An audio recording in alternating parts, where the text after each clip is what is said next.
Good afternoon, buenas tardes a todos. Welcome to the 5th meeting of the WMO Satellite Coordination Group on Satellite Data Requirements for Regions 3 and 4.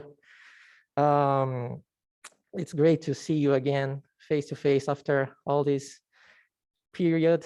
This is our first meeting after the beginning of the pandemic, so it's really, really great to see you again face-to-face. I'm Diego Souza from NPA, Brazilian National Institute for Space Research, one of the co-chairs of the SDR group and focal point for SDR on Region 3. We also have with us our colleague Marcial Garbanzo, the other co-chair of the group, focal point for SDR on Region 4, and also VLab Technical Support Officer. Marcial. Well, as Diego said, I'm the focal point for SDR in Region 4. That's why I'm standing here. We're going to show you some interesting results today of the survey and hopefully get to some actions and recommendations at the end of tomorrow's meeting. Okay. This is our 5th meeting. And we would like, first of all, to thank NOAA, AMS, and WMO for hosting this event and for supporting the participants from the region so they are able to join us today face-to-face. And this is the 5th meeting of the SDR group. And since the beginning, we have been acting as a link between satellite users in the region and satellite operators. That is a very important mission. So we are really grateful for all the support from NOAA and WMO for the work of this group. And at this point here, I would like to acknowledge the previous co-chair of the SDR group, our colleague Luis Machado from NPA, David Bradley from the Meteorological Service of Canada, Glendo de Souza from the Caribbean Meteorological Organization. They did an awesome job. So we are just continuing on this great foundation. So this is the agenda for the meeting today. We'll have 2 sessions. The first one until 5 p.m. and the second one tomorrow from 4 to 6:30. And this is the basic structure of the meeting. Some of you have joined us recently, and it's the first time that you are attending a face-to-face SDR meeting like Gabby and João and William and some others, Camilo. So it's good to have some background information so you have a context of how the group works. So we will begin after the welcoming remarks and introducing the participants. We will have some background information on the group's history. After that, we'll have some perspectives from and updates from WMO and the regional office for the Americas. After that, we'll have an overview of the current situation, the current and future satellite systems and data distribution as presented by NOAA. And we will review today the regional survey on the use of satellite data, the results of that survey, which is the core of the meeting, of this 5th meeting. And tomorrow, we'll have the updates on training and capacity building activities. And for the future, tomorrow we will hear from our colleagues in the region, their requirements, challenges, the issues that they are facing, and how the group can help them. Apart from that, we will see how we can establish some links with the arrays, working groups, and committees. And after that, we will analyze the possible actions and recommendations resulting, especially from the survey. Let me just check if I'm recording the session. I'm not sure if we have started the recording. Yeah, we have started the recording. So let's begin with the welcoming remarks. We would like to invite. Just a quick comment. There is many members connected virtually, so yeah. Thank you for your support from the distance. And it's nice to see some senior members like Jorge Chira connected. Yeah, thanks. So thank you very much. We will introduce the remote participants too. So we would like to invite Kenneth Hamlin for his welcoming remarks. Take the microphone.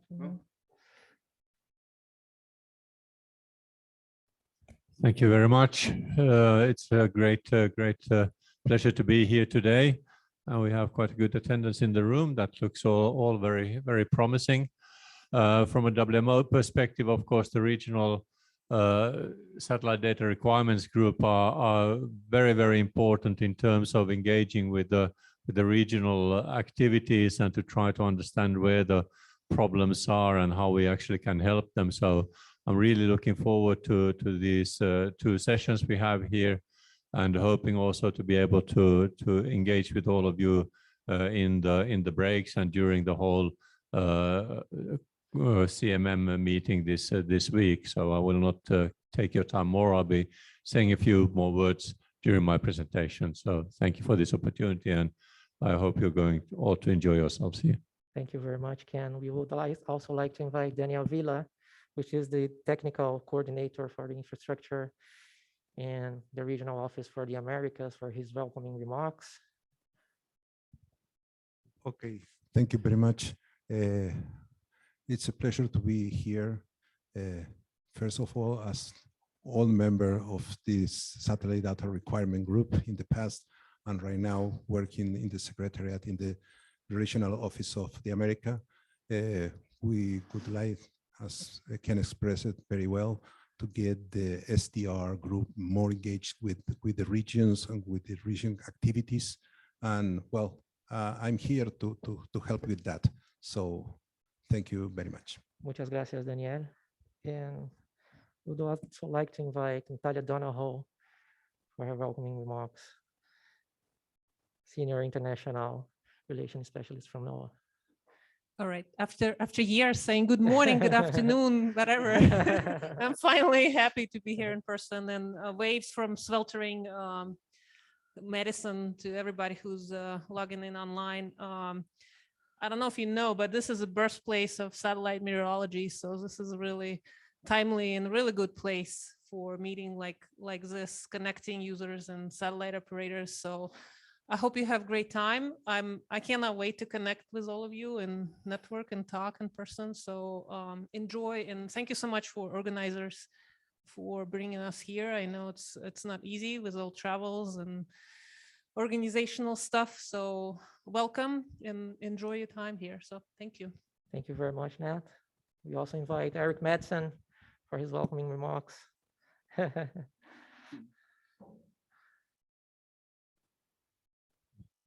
Well, welcome everyone. I'm glad you're here. Muchas gracias para viniendo. I'm glad you're participating, and we are looking forward to hearing what you have to say. It's very important for NOAA to hear what our users are saying, and we do take it very seriously. So muchas gracias.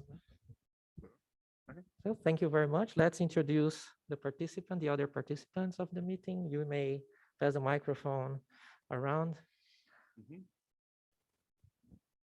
Hi, everyone. I'm Steve Goodman. I think most of you know me. I was the GOES-R chief scientist until I retired from NOAA in 2017, but I'm back and advising the GOES-R and the GeoXO programs. And I'm Sherry Morris. You probably have heard my name. I work with many of the international partners in organizing the WMO workshops. And Steve is also helping me plan the GOES-R training in the future and how we're going to grow the trainings. So this is good for me to learn and meet everybody.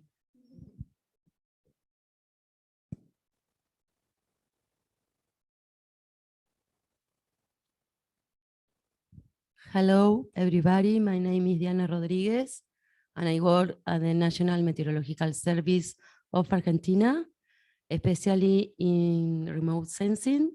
And le doy las gracias a NOAA y a la Organización Meteorológica Mundial por permitirme estar aquí y compartir con ustedes.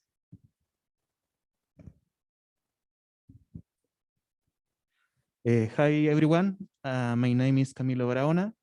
I am here like a representative from Chile. I am interested in all about satellites and especially in synoptic meteorology applications. So thank you, Madam.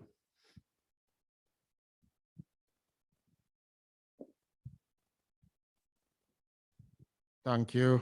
Good afternoon, everyone. I am Kenneth Kerr, wearing two hats today from the Caribbean Meteorological Organization as the Science and Technology Officer Designate and as the representative for the British Caribbean Territories. I'm just here to ensure that our regional views are advanced so that we can get to a place where we are comfortable with the satellite data that we have. Thank you.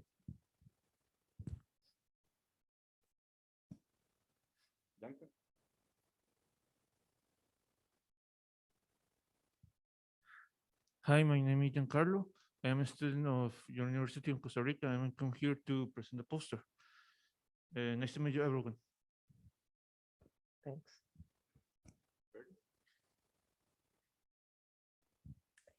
Good afternoon. I'm Bernie Connell. I work with the Cooperative Institute for Research in the Atmosphere, CIRA, and it's at Colorado State University. It's one of NOAA's cooperative institutes.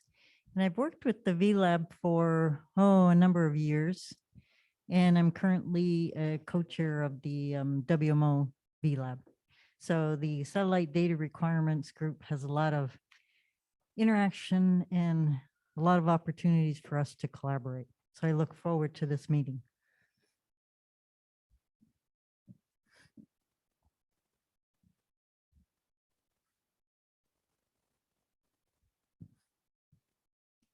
So hi, everyone. It's nice to meet you all. My name is Sandra Torres from INAMI, Ecuador.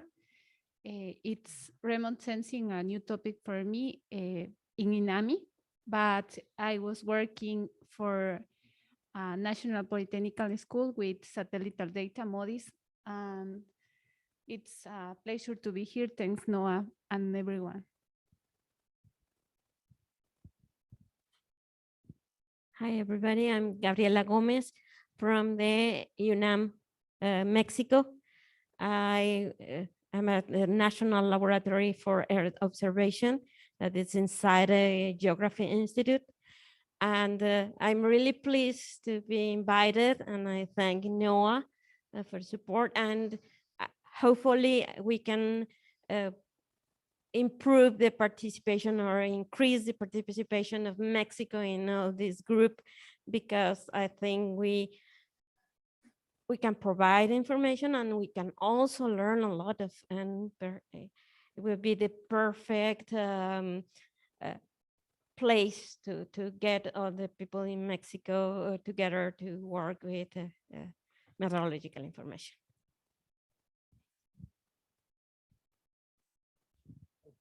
Hello, everyone. My name is Jose Galvez. I'm at the moment, I'm the current lead in the WPC International Desks, which is a program in NCEP in Collegeville, Maryland, where we do trainings in operational analysis and forecasting of weather and climate.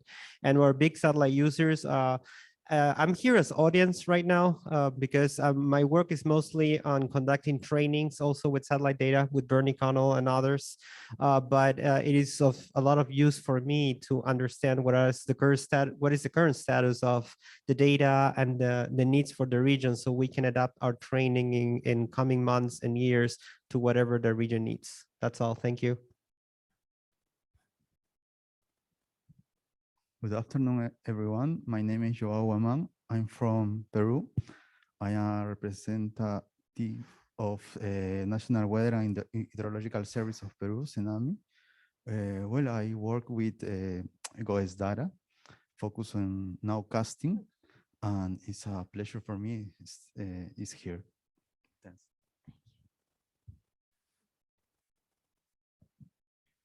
Hello, good afternoon, everyone. My name is William Abarca from El Salvador. I work at the Meteorological Service, and I've been working with the processing and visualization of satellite data, mostly from GeoNetcast Americas product. Thanks. Hi, everyone. I am Carol Subrath Ali from Trinidad and Tobago. I'm really glad to be here in person. Thanks to Eric and the team for having us here. Really glad to see COVID going the other way. We all are. Hi, everybody. My name is Matt Arquette. I'm from the Meteorological Service of Canada. Very happy to be here, responsible for the geostationary and polar orbiting networks in our meteorological service. And yeah, excited to talk with everybody and enjoy the meeting. Hello, everybody. Jordan Girth here with the National Weather Service Office of Observations. Glad to be part of the audience today. Thank you.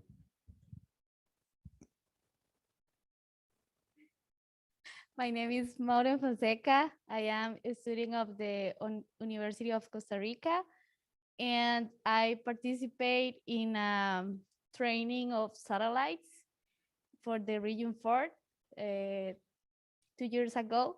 And it's a pleasure and honor for me to stay today here. So thank you. Thank you very much. Anyone else? I think we have covered everyone. We have some participants attending remotely, so we invite the participants to unmute and present themselves. So I'm seeing Jorge Chira from Peru. Hello, Jorge. Hola, Diego. Es un gusto saludarte. Hola, Marcial. Es un placer verlos remotamente. Para mí es una alegría esta reunión. Esta vez estoy participando remotamente. Bueno, ahí Joao está bien representando al Perú. Thank you for this organization. Every time that we meet this meeting, we learn so much. Thank you for the organization and for inviting us. Thank you very much. Thank you. Muchas gracias, Jorge. We also have Julio Cabannerit from Venezuela. Hola, Julio. Can you hear us?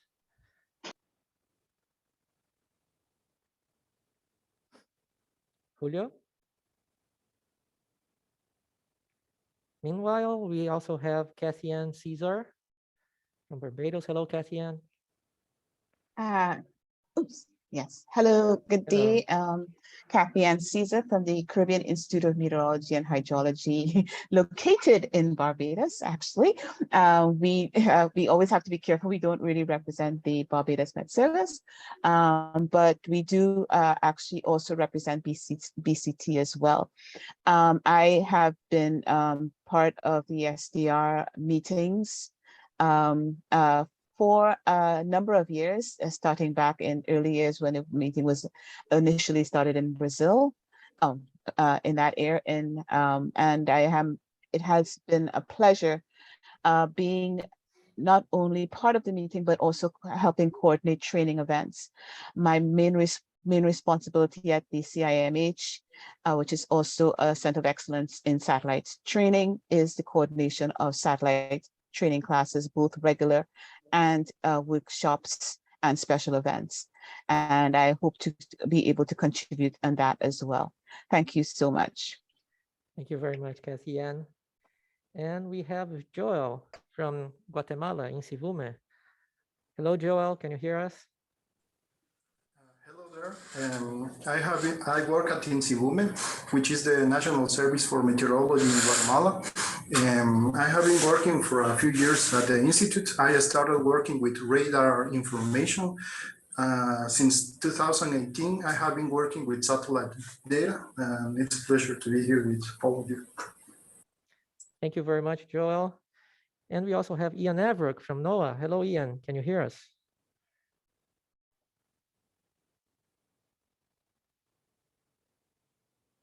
Ian, are you there? Hello, this is Ian. Am I audible? Yeah.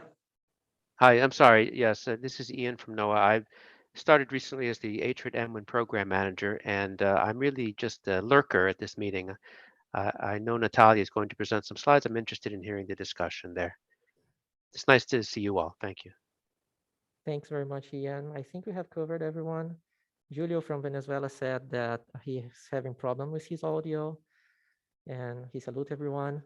So let's go for the next topic of the meeting, which are the SDR updates. Let me just open the presentation.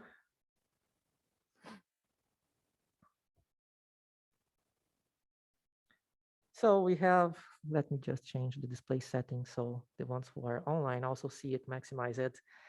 We mentioned that some of the participants have recently joined us. in the group. And so it's good to have a background information of the mission, of the history of the group, the objectives, so you may understand our goals. So basically, the mission of the SDR group, the group has been created to act as a bridge between the satellite operators and users and address users' concerns, facilitating the use of satellite data throughout the region. We have other similar groups that has been established under different names for different coverage areas in other regional associations. We have the RA-1 Dissemination Expert Group, the RA-2 WIGGLES Project, and the RA-5 Task Team on Satellite Utilization. So through these groups, WMO members can express their requirements for specific satellite data and products, and coordinate the planning and deployment of satellite data reception, equipment, and related training. And this is the webpage of the SDR group for regions 3 and 4. This has been recently updated thanks to Costa Rica. This was one of the actions proposed on our last meeting. And here at this webpage, you may see the terms of reference, the members, country status, which we will talk a little bit more later, the actions and recommendations, teleconferences, previous meetings, and other supporting documents. So here are the expected benefits of the SDR group. Basically, we need to help identifying the user needs for satellite data products and associated training, ensure an effective dialogue between the users and providers, find user-friendly and affordable cost-sharing arrangements for data access and distribution, preparing for the new generations of meteorological satellites, supporting operational services, application development, and capacity building in meteorology and related fields in the region, and exploit synergy through the links with other users, applications, and geo-societal benefit areas. So in other words, the group has been created to be the source of information from the requirements to data utilization, clarifying several aspects from satellites, their sensors, data distribution, processing, and other aspects of interpretation and utilization. So we have created this timeline, a very high-level overview of the history of the group, right? And we have been working until now on 27 actions and recommendations resulting from 4 or 5 face-to-face meetings, discussed in 30 teleconferences, analyzing up-to-date information from 4 surveys. So here you have some key events or key achievements throughout the years, right? And here the number of teleconferences between these key events and some key satellite launches during this period. So let's explore this a little bit more so you have an idea of what has been done until today. It all begins here with the task team on satellite data requirements established in 2009, led by NOAA, NPA, and WMO, with participation from other countries as well. And the main objective was to improve the dissemination of satellite data and products in the region. So the task team developed an initial set of data requirements and gathered information regarding the available mechanism. So the basic idea here was to map the gaps that existed and in order to make the best use of the available solutions. So here the group worked on an initial set of requirements with the data sets, desired formats, frequency, format expected in the future, among other specifications. And this work helped us as a base for future working arrangements. So as a follow-up, the results of this testing has been published. The WMO Commission for Basic Systems encouraged the formation of a standing coordination group in all WMO regions, and the WMO Secretary General invited the nomination of candidates for this group. Also in 2012, we had a WMO survey on the use of satellite data, and the results of the survey were very, very important, highlighting the main challenges for each region, like resource constraints, limited access to near real-time data, data processing issues, among others. So the follow-up on the testing activities and the results of the survey were very important for the next step, the 2013 preparatory meeting of the SDR group. And the main objectives of this meeting was to prepare the future working arrangements for this group. So among the discussions, we had the status of documenting these user requirements, training recommendations, data providers and users' perspectives. And also the meeting recommended that future sessions of RA-III and IV would endorse the establishment of the SDR group, which is this formal endorsement was required, and that happened in April 2013 for Region 4 and March 2014 for Region 3. And this formal endorsement from the RAs was necessary. And here we began officially working as the SDR group. And one of the first actions taken by the group was to mitigate the loss of GOES 12, which was covering South America during that time. And during normal operations, we had one full disk image from GOES 13 every 30 minutes. And during the rapid scanning operations during the hurricane season, for example, we had an image for the regions below the equator every 3 hours. So through the work of the SDR group, we have the members gave their feedback saying that this was not sufficient for their operations. So NOAA proposed that 2 additional images per hour could be provided, and the geographical position of these sections were discussed by the SDR group. And the missing regions, we have worked on creating mosaics with Meteosat data and other LEO satellites. Diana was during these discussions, and this was a very prominent topic during these early works. And on 2014, the group worked in a regional survey, and some key aspects has been identified, like an overview of how users receive and access satellite data, how they would like to receive satellite data in the future, and their latency requirements. Then on 2015, we had the first meeting of the SDR group held during the NOAA Satellite Conference, and where the terms of reference and the expected benefits of the group have been discussed, as well as the recent activities, the internal organization of the group, some task has been created regarding access and training, and some actions and recommendations has been defined to support the transition to GOES-R.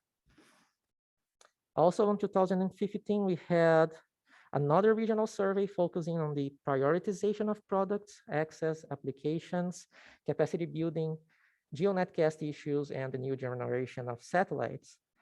And as an outcome, we had the prioritization. The group worked on a list of priorities, data priorities for the members, a list of hundreds of products prioritized by the SDR members, and this served as a base for future decisions. Then in 2016, we had the second meeting of the SDR group hosted by the Meteorological Organization, the Meteorological Department of Curaçao, where the actions from previous meetings have been presented, like the roadmap for regional data distribution, the results of the survey, regional satellite training needs, GeoNetcast Americas, and several sessions on GOES-R readiness products and applications. And this has been very, very useful for preparing for the next generation of satellites. These are some print screens of the roadmap developed by the group and presented by Glendale de Souza at that time. And the group used heavily this reference document with technical specifications, costs, and possibilities when it comes to access to GOES-R data. And apart from that, at that time, we are getting near the launch of GOES-R, and NOAA provided a lot of information of the upcoming products. And because many of the members wouldn't be able to purchase a GRB at that time, we have been discussing how we could use strategically the bandwidth available on GeoNetcast Americas to support this transition to GOES-R and JPSS. Finally, November 19, 2016, GOES-R has been launched, and the group kept working on how to facilitate the access to the community. The next year, 2017, we had the third meeting of the SDR group in New York City, and the main achievements of this meeting were several actions to support the transition to Goal 16, which was recently launched, working with these preliminary data sets that we already had our hands on it, and reviewing the SDR requirements list in light of the forthcoming JPSS data and products. Then JPSS 1 launch happened later on that year on November 18, 2017. So based on the actions from the third meeting, the group worked on a list of requirements related to JPSS data on GNCA, and these products have been added by NOAA to GeoNetCast. And today we have many JPSS data sets available on GeoNetCast Americas. Then on 2019, with both GOES-R and JPSS datasets available for some time, we had our fourth face-to-face meeting, where we followed up on previous actions, assessed the status of satellite data and utilization in the region, and updated the community on the latest information on the new generation of satellites. And also a big number of actions and recommendations has been defined, and among them, the countries, as we call it, the country status webpage with relevant information from members. So this is a living webpage that members send their information, and we are constantly updating this webpage. So with these efforts, we can have the current status of our GRB stations, our HRD stations outside the US, which is a very nice achievement of the group. And also all the GeoNetCast Americas stations, which in 2022, thanks to the Caribbean project, the Eastern Caribbean Island project, we will have more than 100 stations. Apart from that, in order to make the group more, to raise the awareness on the SDR group, we have created this quick guide, like the GOES-R and JPSS quick guide. We have created a quick guide for the SDR group with the key information on the group in English, Spanish, and Brazilian and Portuguese to reach a bigger audience. Apart from that, one of the actions that we have defined in 2020 to apply a new survey, as we are going to see today. And as we will see the result, we have received a very great number of responses from many countries. So this is it. So this is a basic overview of the history of the SDR group for you to have an idea of the working arrangements, the great work that has been done until now, and how to proceed in the next years. So how we are going to act, the possible actions and recommendations defined on this meeting, we will discuss on the next sessions and tomorrow. So this is it, and let's go to the next presentation. You have any questions or comments? Okay. Moving on.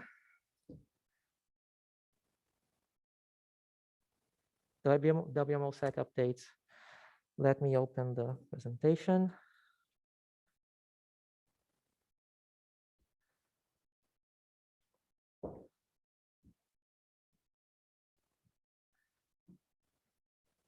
I'll pass the word to Kenneth Hammond. Thank you very much. So, hello everybody. Oh, what happened there? It went by itself. Anyway, I'll give a few words about what we've been up to at the Secretariat, and mainly focusing then on things which are of maybe of relevance and interest to this group here. So we'll talk a little bit about core satellite data and the WMO data policy. We also have an expert team for space systems and utilization. I'll give some information about that, and I will explain why I want to talk about that here.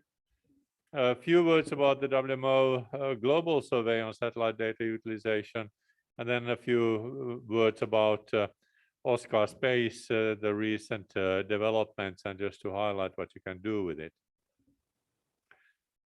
So WMO has last year approved a new unified data policy, which replaces three existing or previous data policies, one on weather, one on hydrology, and one on climate.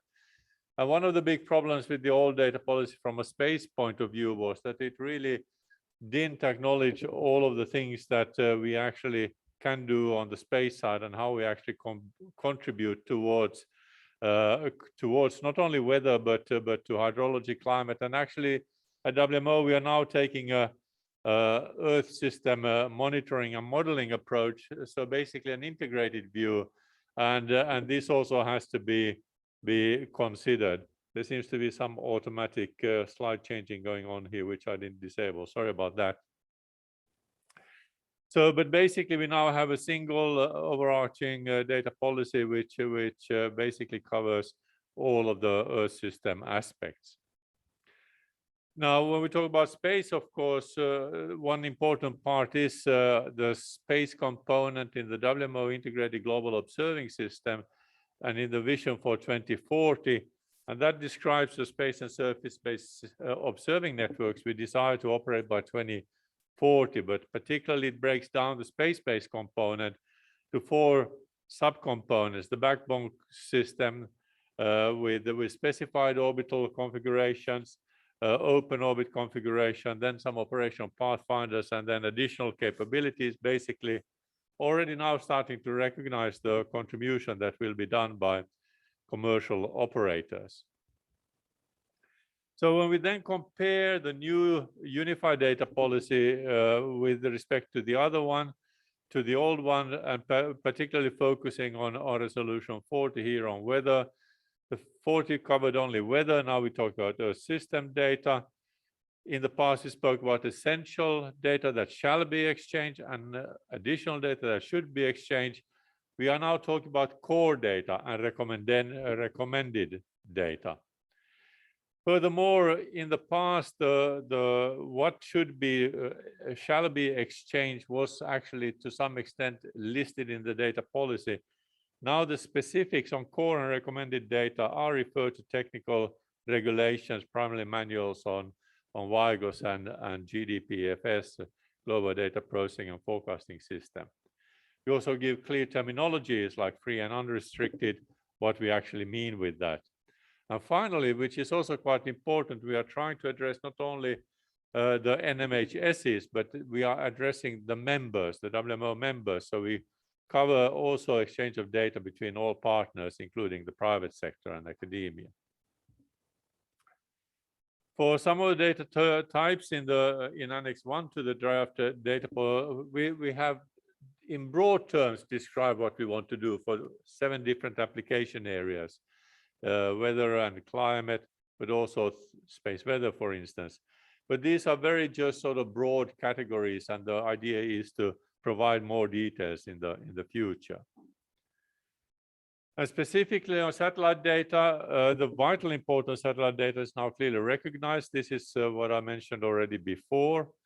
However, the concept of core satellite data is still framed primarily in terms of importance to global NWP and nowcasting. No specific datasets are listed, as I mentioned, and no particular position regarding provision observation data by private sector is noted. So it is up to the members and the space agencies to decide how they actually want to derive the data. WMO doesn't have a stake in that. I mentioned already it's addressed to national governments or WMO members, and we cannot dictate, of course, what private sector entities should or should not do. So this is then on a national basis what you have to decide. And reflecting guidance provided in the WMO data conference, basically core data is considered mandatory irrespective of origin, which is having some implications on commercial satellite data. So what we did at the WMO Space Program was that we looked at, first of all, what kind of requirements do we have? What data is needed? So we use basically the WMO OSCAR space, and also the Vision 2040 for WIGOS, and additional material to look at what are the requirements, Then we looked at what are the space agencies today and in the near future providing, and then we tried to set up tables, which you can see here, some brief overviews of these tables, listing what the various agencies are able to provide. Today, we are now engaged with bilateral discussions with the agencies to actually then come to a bilateral agreement on what the space agencies and what the countries then can agree to as being core satellite data. And then we need to table that and present the way forward. And how we're actually going to table it, we need to still agree with our delegate bodies. But the idea really is to, first of all, harmonize a little bit some of the data access issues. For instance, geostationary data from EUMETSAT over Europe and Africa. Today, it's only hourly data which is open and free. In the US, of course, you give everything out. So there is some disparity here which we would like to resolve. But of course, when we then talk to EUMETSAT, they have a certain process to ensure that they can do this. So it will take some time. WMO has nominated a data policy coordinator who's doing this, and we have started to present these results to our delegate bodies, and we will go to the Infrastructure Commission meeting, which is coming up, to explain and to actually to ask their guidance for how we're going to document the agreements with the space agencies. Important in this is also that the agreements with the space agencies will be reviewed and updated regularly, and of course in consultation with the space agencies. Moving over to the WMO expert team, which is basically under the Standing Committee on Earth Observing Systems and Monitoring Networks. I will not go through, these are the terms of reference, but what I would suggest is that you will have access to these slides later, and you can look at the details, and you can see, and we have highlighted here some of these things which actually have a great deal of relevance for the SDR, where we can work together in a more efficient way in order to achieve what we want to do, in order to establish what is needed as satellite data and how we actually serve our members, also for instance, developing countries, small island nations, so that we actually get a very good common understanding of this. So you can see here the expert team, ET-SSU expert team on space systems and utilization. We are looking at how we actually can coordinate with the regional activities support. We are talking about training related activities, and even satellite data management, which is looking at how to actually get data to where it needs to be in a form it needs to be. We have other issues as well, which are maybe not so much discussed in the SDR radio frequency calibration, but validation again is another very important thing which we need to look at jointly. And then of course we look at linkages to other international initiatives like and organizations like that are done by the Coordination Group for Meteorological Satellites and the Committee on Earth Observation Satellites. So if you look at some of the specific responsibilities which have been agreed, is that we do look at the WMO rolling review requirements. So here a clear link to what is done in the SDR work. We nominate the VLAB co-chair representing a center of excellencies. So this is again something which has regional relevance and a very strongly linked to VLAB. So we've been supporting in the past the regional activities. I don't know if I can get rid of that. It's a bit disturbing. And this is just a reminder to all of you that, of course, it's not only Region 3-4 SDR group, but we have similar groups also in Region 2, 5, and 1. And one thing which would be important also is to try to sort of look at what are the common issues across the regions? What are you doing here in Region 3 and Region 4 SDR group, which is really good? How could the others learn from that? And maybe there's something that is done in the other regions.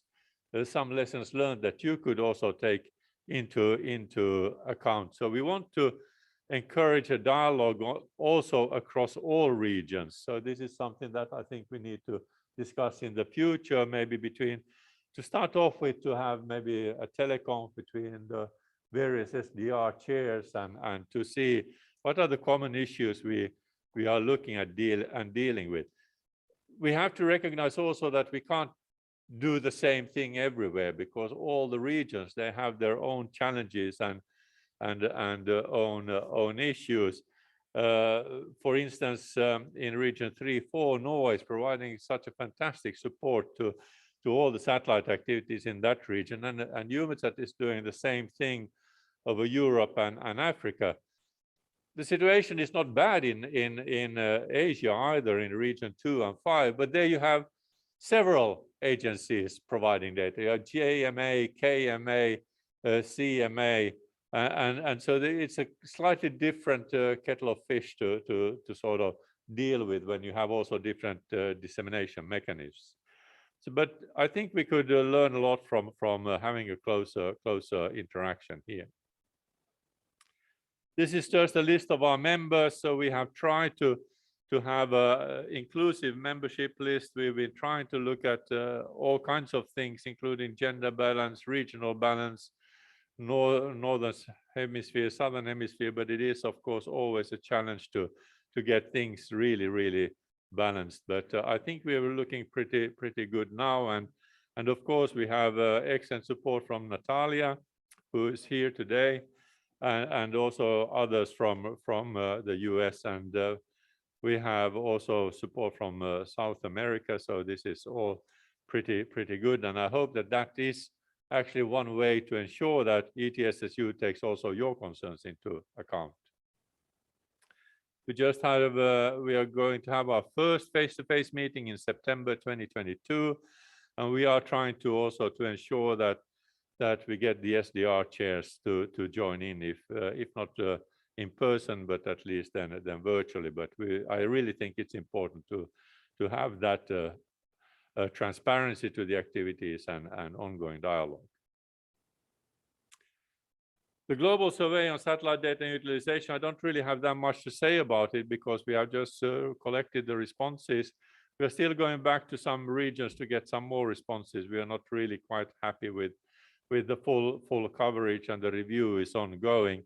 And when we then look at the regional survey, of course, that will be presented separately. And there has been some confusion a little bit between why do we have two surveys? What are we doing globally and what are we doing regionally? But maybe we'll get back to that when we listen to the regional survey. But we have slightly different objectives, and we did try to actually streamline the two surveys to the extent possible. So here just a short overview of the feedback we have received, and you can see it's quite variable. And for instance, today the Asian response is really dominated by a lot of responses from China, which will bias such a survey, of course, because it will then highlight issues or benefits of using a CMA cast and the Feng-Yung satellites. So we have to be quite careful in how we actually interpret then the results. So we are going back and looking at how we can strengthen that part of the survey. I'd like to just emphasize Oscar Space. We have over 700 satellites, 1,000 instruments. There is a lot of updates all the time. It's supported by the satellite agencies, and it is therefore an excellent tool. And I think that already before I came to WMO, I was using it almost daily, and you can really find a lot of useful information. And you can actually do a lot of interesting things, and we are currently all the time trying to improve also the interface to it. So we have now implemented information about data latency. So you can look at what is the data latency for the satellite data. We are trying to look at the frequency issues, what frequency issues we may have. So also that is available, mission objectives, and we work more and more on this. There is an Excel export for gap analysis, so you can look at what are the requirements, what are the satellite data needs, and then you can look at what is captured in OSCAR and what is how are those requirements met. So this is just to remind you of OSCAR Space. So if you just do a search on the internet, if you do just OSCAR, then you might get some actors. But if you do WMO OSCAR, then you might then you should get OSCAR quite pronouncedly up at the top. And you can see here space-based capabilities. You can click on that, and then you get OSCAR Space. And we have status of the satellite, current status of the satellites there. You can find that as well. We ourselves use it to do a gap analysis to see how well is the space-based component today matching up with the WIGOS vision. And there are some gaps there. And then we take that back to the space agencies and discuss with them how can we actually advance the implementation of the WIGOS 2040 vision. And here's just another chart on the gap analysis, and I will not go further into details on that. I think I'm being chased off. So here is my summary. I have put here in my summary slide a little bit more than I was talking about. This is just a broad overview of what we are doing at the space program, working on data exchange, user support, space agency support, support to other WMO programs as well. And of course, we get a very strong support from our joint expert teams. There are various expert teams, other initiatives. You have a satellite coordinator. And really important to us is the fantastic support we are getting from the space agencies. Here, I would like to thank especially NOAA, who is actually giving a substantial contribution to a WMO space program's trust funds so that we can actually do the VLab work and we can do the support to you. And without the support from NOAA, this would be much more difficult. So we're really grateful to the support from NOAA. And with that, I would like to conclude a short, brief summary. Thank you very much, Ken. I think we're going to have some time at the end for questions, so we can move on to the next slide. Good. Thank you.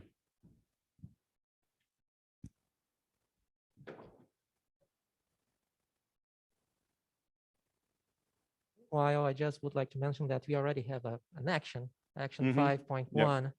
have periodical meetings with the other SDR regional initiatives to discuss common challenges and findings. We will discuss a little bit more tomorrow. Yeah, at the end tomorrow of the meeting. towards the end.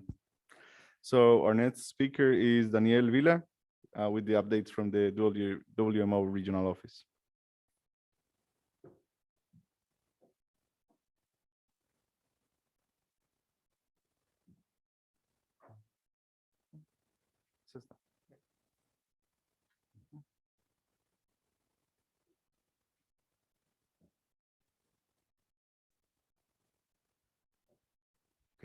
Okay, good afternoon, everybody.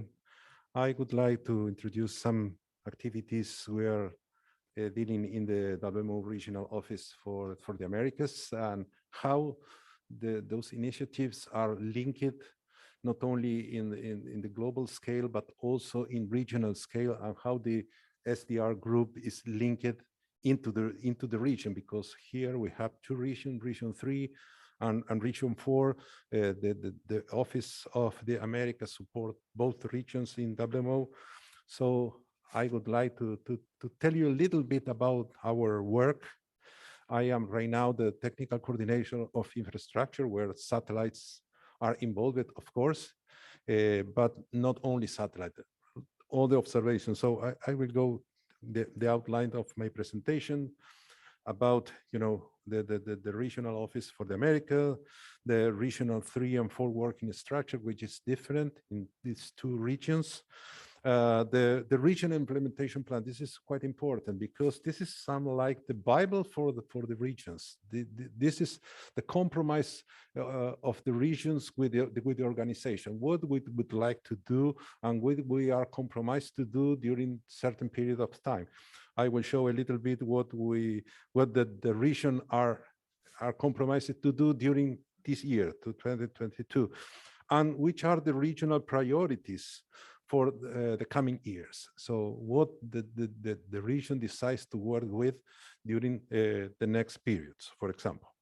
So I would like to start just to show you the mission, vision, and objectives of the strategy of WMO. So here you have some kind of highlight what the things are in the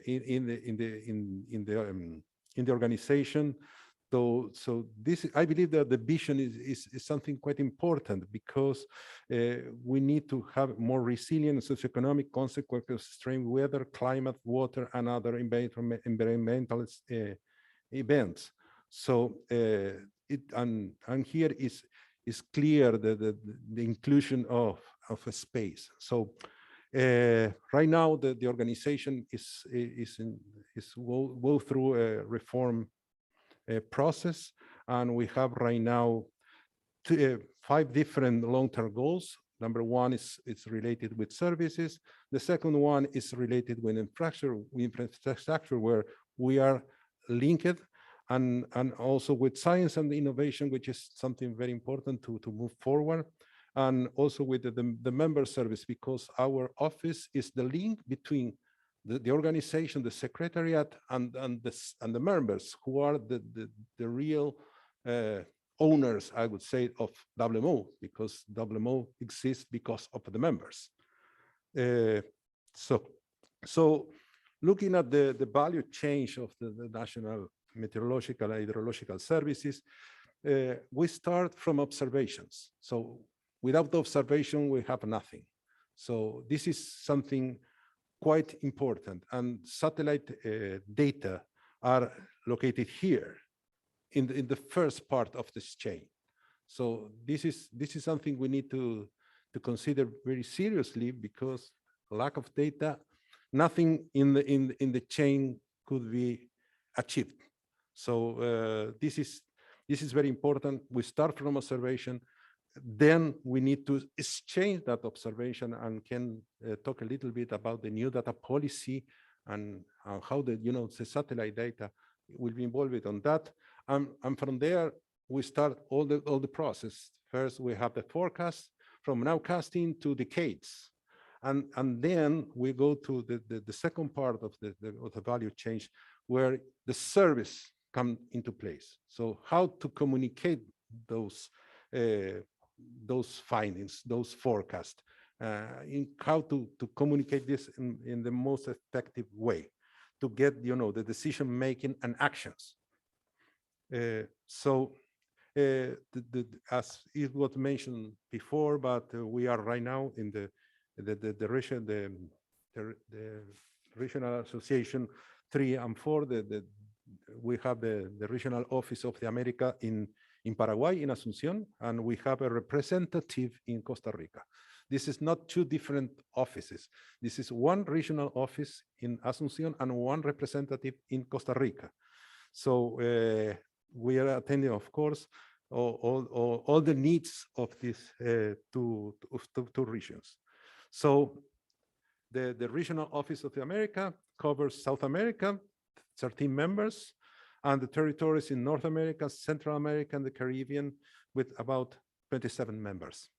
So the main task of the regional office is the main point of contact between members and WMO secretariat.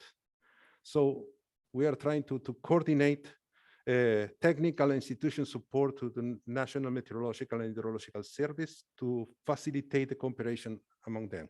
So we are in our office to to make some kind of bridge between Secretariat, all with what we have to offer, to Met services. So this is our main objective in the regional offices. And of course, in terms of satellite issues, we are there also to help to coordinate activities and facilitate the interchange of data and communicate best practices and so on. So this is how for example, the Regional Association 4 is organized. This is, I showed this before in the last teleconference, but I believe it's good to, to refresh and to see everybody how the Region 4 is organized and how this satellite data requirement group is linked with the regions. So we have right now one satellite data requirement group with two co-chairs, one for Region 3 and one from Region 4. They are working, of course, they are working together. But in case of, you can see that in Region 4 is under the Infrastructure Committee. So there is a focal point on satellite data requirements, who is Marcial. But it's good to know that he is under Infrastructure Committee, but this is a cross-cutting issue because of course, we have an hurricane committee, and of course, the satellite have a lot of things to say about hurricanes. We have a service committee who also have experts, climate services to aviation, and of course, satellites are also very important for that. And also an hydrological and water coordination panel. So, and again, satellite product has a big role in this coordination panel. So this is some kind of cross-cutting issue that may follow in all of these committees in Regional Association 4. So the same thing for Regional Association 3. The structure is a little bit different, but again, the focal point on satellite data requirement is on the infrastructure and technological development working group. But of course, again, it's a cross-cutting issue. We have an expertise on regional modeling, but of course, satellite data is important for assimilation. So we have something to say. We have, of course, hydrology, water, services, and also a working group on science and research. This is, the interaction with this group is also very important to move forward to get more and more enhanced product for the community. So, as I mentioned before, the implementation plan is some kind of Bible for the regional association. So this is the compromise of the regional association. What are the compromises to do? So we have the same thing, the long-term goals for services, infrastructure, science and research. And I can show you here, for example, for Regional Association 3, in the long-term 2, which is infrastructure, the data policy and regional basic observation networks, we have WIGOS, essentially WIGOS surface in this case, which is related with interest with the exchange of the data set. And we also have one special thing is about the development and study of a regional satellite. I will talk a little bit about this later. But also we have some priorities, for example, GMAS, which is related with multi-hazard early warning systems. This you will hear a lot during the next 5 years, because it's a priority in WMO, and this kind of system, early warning system, early multi-hazard early warning system. And of course, for some regions where you don't have any surface radar, the satellite plays a big role on the development of this kind of systems. So in terms of update of activities during this, between the last teleconference and right now, we have developed a technical conference in Regional Association 3. I shall show you this program of this agenda of activity, a lot of activities, 7 different conference in Cartagena a couple of weeks ago. So we're very busy with that. And right now we are organizing a new workshop for Regional Association 4. So essentially, as at some point, we know that Diego and Marcial take care of the satellite data, and we can work in other things that also are important for the region. So what I would like to talk a little bit more in detail about what is the plan about a new Latin American satellite. So this was in the Regional Association 3 as a priority in the last Congress of Regional Association 3 to develop some kind of meteorological satellite to cover South America, Latin America in general. So there was an action to identify the potential to develop a new meteorological, geostationary meteorological satellite. The basic idea here is not to do the same thing, because we need to complement issues. We need to complement with the existing capabilities. So I believe it's something we need to get in mind. But the basic idea here is to get to make a study about the factibility in terms of not only in terms of technical issues, but also in terms of budgeting of a new satellite for Latin American. And this will be led by the Latin American and the Caribbean Meteorological Agency, was created during this year, at the beginning of this year. So we are trying to get some commission to work on that, and I hope that the people who are working in this group, the satellite data requirement, can help to establish this group to figure out if we can move forward, or to make a decision on that. So this is some of the background ideas. This is a unique opportunity to enhance the capabilities of the National Weather Services. We have the experience and capabilities in the region. And also this would help to develop the technological and industrial development in the region, because Argentina and Brazil has a lot of experience of building and launching satellites. So, but never did with the meteorological one. So this is something that we can consider.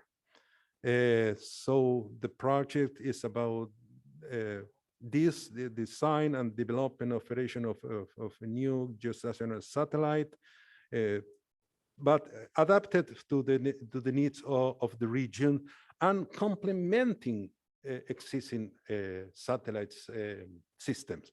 It's not to redo the same thing, because otherwise it has no sense. So, and this is important because as I was mentioned before, the early warning system service must protect everyone within 5 years. This is a compromise of the Secretary General Petri Talas with Antonio Gutierrez from the UN to get established early warning system within 5 years for every human being in the earth. So this is a big challenge, because this involves a lot of countries with different levels of development. So this is something very important for the organization.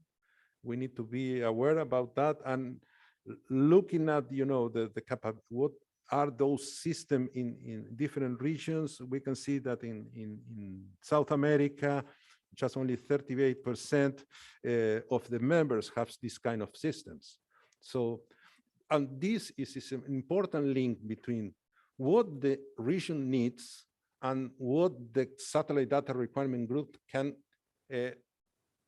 be linked with those activities. So this is, I believe from my perspective that this is something that this group can work very heavily in the future. We have 5 years to get this in place.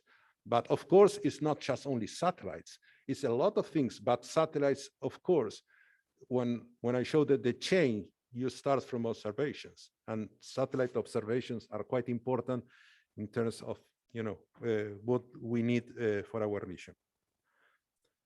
And this is, well, the minimum capabilities of the satellite, but of course, it's something need to be discussed with other partners. This is just an idea. Could be some kind of brainstorming, and we need to move forward with that and to answer some questions.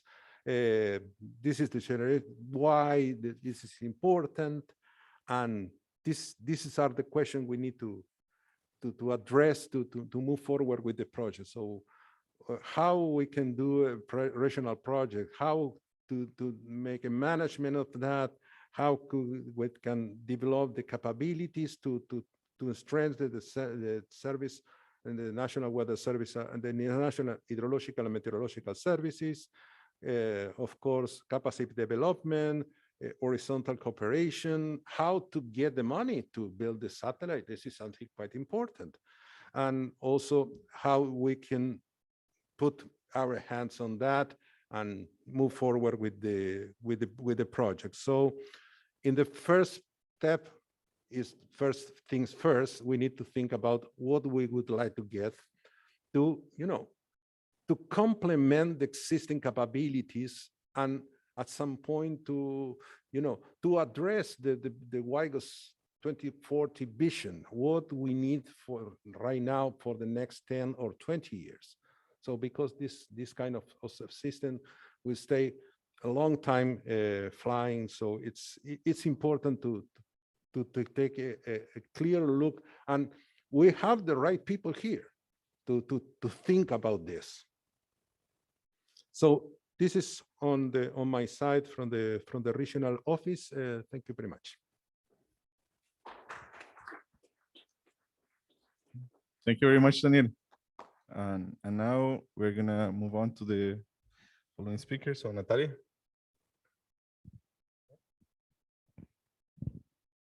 So we have two possible new actions here. 5.2, follow up on the creation of the Latin America Meteorological Satellite, providing the necessary advisory. And 5.3, contribute towards the development of the multi-hazard risk system. Okay, we shall discuss that a little bit more tomorrow. Thank you. Thanks, Daniel. All right, well, thank you very much. We're behind on time, I think, so I'll try to save this.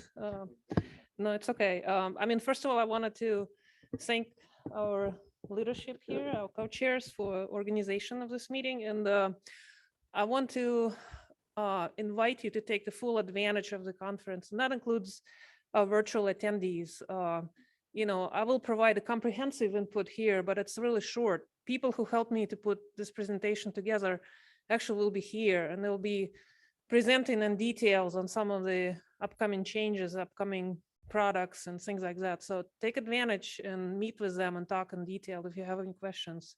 Some of you who don't know me, I'm Natalia. I'm former JNCast America's program manager, but during pandemic, I switched to international affairs because I think talking and negotiation and resolving problems on the world scale is really bringing people together. It's what helps with all challenges. And we saw that with pandemic, and I'm hoping we'll see that in the upcoming, new satellite systems. We just need to work together. But anyway, take advantage of the conference and meet some of the people who helped me to put this together. So, and briefly, I will talk about polar satellites. We'll have upcoming lunch about GOES-VEST transition, GEO-XO, data distribution, some upcoming events, and you met Sherry already. She provided some updates there. And I wanted to share some other resources specifically related to climate. As you know, it's getting hotter, and even here in Madison, it's, so I wanted to provide some details there.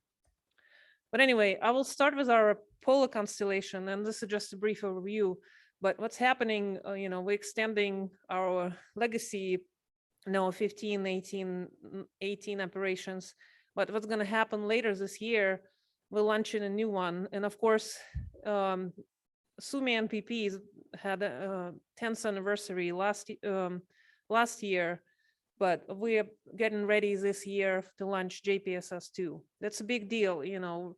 We don't have any delays that much that pandemic impacted, but as you know, it's a lot of work, and it's also a lot of preparations. And as you know, focus of these meetings in the past been user readiness. So we want to make sure you understand what's happening, what products are becoming operational, and so on. So as I mentioned, we're getting ready for JPSS2 launch. It will be in November. So I know some of the member organizations from WMO were invited. So it's going to be launched from California. And of course, that it brings to JPSS program to ensure the continuity of the for years to come, with JPSS2 launching this year, and then JPSS3 and JPSS4.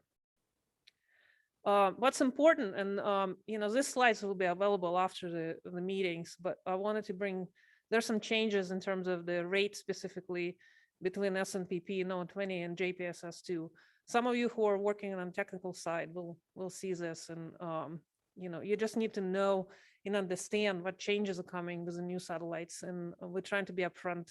And again, people who are helping me with presentation will be here, and they can discuss in detail to some of you who wants to have more technical overview. And of course, this is just a quick timeline in terms of when the products become operational, and kind of like generic timeline, just to give you an idea how long it takes to after launch for certain products to become operational. What's important, I know, and I don't know who in the room has HRD receiver, but I know some of you have it. And what's important that there are quite a few. So I think we have 53 identified sites that containing what's important basically for the JPSS2, and I want to kind of emphasize that you need to consult with manufacturers and vendors and discuss some of the considerations for JPSS2. It's important, and we always talk. NOAA always been proactive in terms of user readiness, and we're always trying to link vendors and users together. But if you have any questions, let us know. We'll connect you, and we'll try to answer all your questions. So of course, exciting year. Not only just we're launching new satellite in November, but we already launched one earlier. So GOES 18 was launched on March 1st. Absolutely perfect launch. If you've seen it, if you haven't, take a look at some videos. Absolutely perfect condition, and went without problems. So, and what's happening. This is just a quick overview of what's happening with GOES constellation and how we transition into how we'll transition GOES 18 to GOES West position. A lot of moving targets there. Again, this is pretty busy slide, but some of you who are working on the technical details and probably seen some, we call it nudges that started in July, but this is basically some of the tweaks on how satellites work sort of together, and how we're moving one satellite to the specific location. So again, interesting stuff, and we're really excited that everything is going according to plan. So again, this is just the present GOES constellation. You've seen those slides before, but GOES 18 is currently in checkout and operating normally. So this is a brand new slide. Actually, I got it right before coming here. This is a post-launch test status. So you actually will see some dates when some of the data becomes provisional. So kind of gives you an idea on timeline when to prepare some of the products.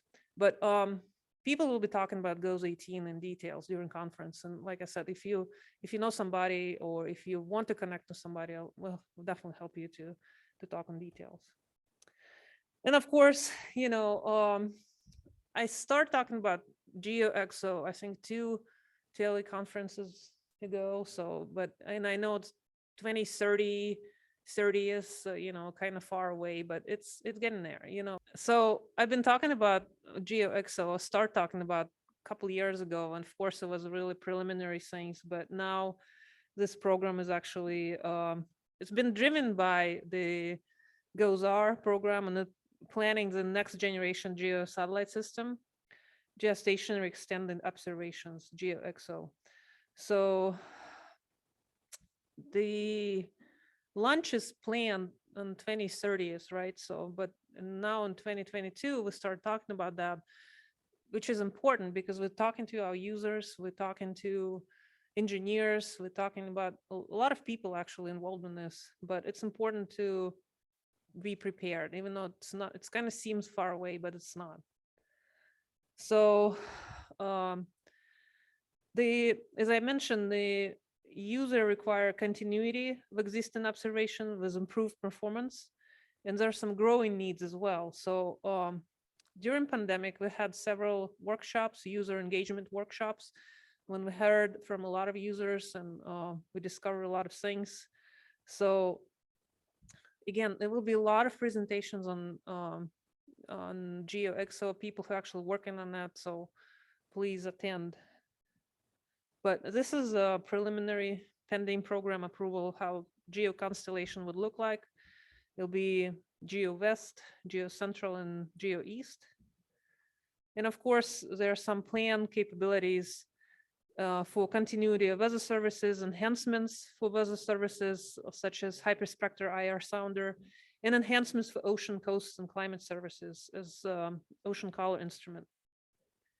And here's a really interesting slide, actually, for some of you who have not read about GeoXO. This is just the key differences between GOES-R and GeoXO. And if you remember, GOES-R was a big deal. There were a lot of changes that came with GOES-R, but now there's some changes, actually a lot of changes that are coming with GeoXO. So I just wanted to kind of summarize some of the things. And here, you know, the primary user for GOES-R were National Weather Service and weather applications. Now it's NOAA. It's all line offices. If you're not familiar with acronyms, it's National Weather Service, National Ocean Service, Fisheries, and Research. So we're including ocean, coast, and climate applications.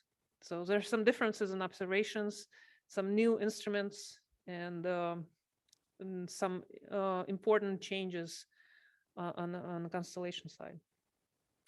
And of course, this is a busy slide, and I won't talk much about this right now, but there will be several presentations. I know some of my colleagues who are really involved in GeoXO data delivery. There'll be some changes in terms of data delivery and terrestrial internet, and some of the satellite broadcasts will be affected. So please pay attention to what's coming. Of course, I got information from my former office of in direct services branch, and of course that branch has been involved with users on monthly basis, or sometimes, you know, in person. They had user groups for GRB, they had user group for HRD and DCS, and so all of my colleagues been meeting with users pretty regularly. So I just wanted to provide some updates here. So currently there are 217 GRB members, and of course there are 74 GRB sites. We currently don't have GRB manager, but I heard it's, the person is going to get hired soon. But I wanted to talk about that, what happens with GRB in a new GeoXO era.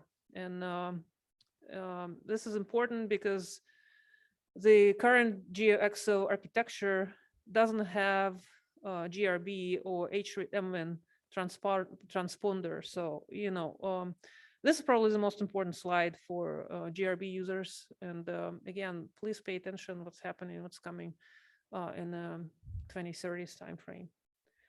Also, oh, I'm sorry. Okay. Oops. Okay. You guys should have told me.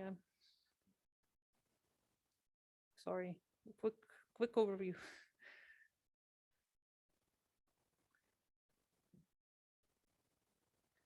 So what I was saying while I'm clicking through my presentation, that you have opportunity to talk to people who are actually working with GeoXO directly and who are really involved with that, and you have more technical details of what's coming and the changes and things like that.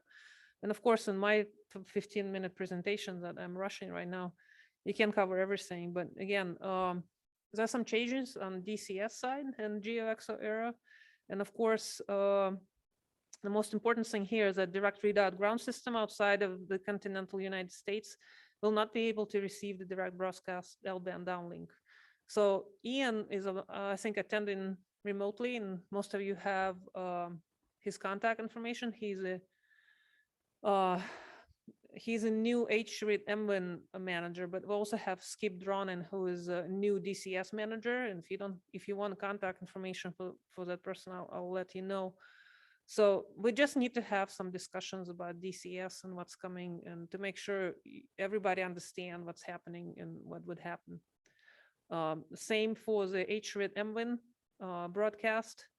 So again, what would happen? We're really looking for your feedback, and we're really looking for discussion, and things are going to change for those direct services. And this is a quick overview where you can get more information. And I just want to make sure, if you don't know Seth, he's a current JanetCast America program manager. We have Ian, a new HRIT-MWIN broadcast person, and we have Skip Dronen for Ghost DCS system. So I think Skip will be here in person, so we'll definitely need to talk to him. In terms of training and upcoming events, again, Sherry, thank you so much for sharing. This is just preliminary.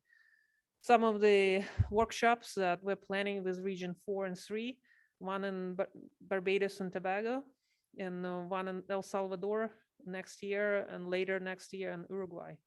Just, to take a look at your calendars and let Sherry know if you have any questions or concerns.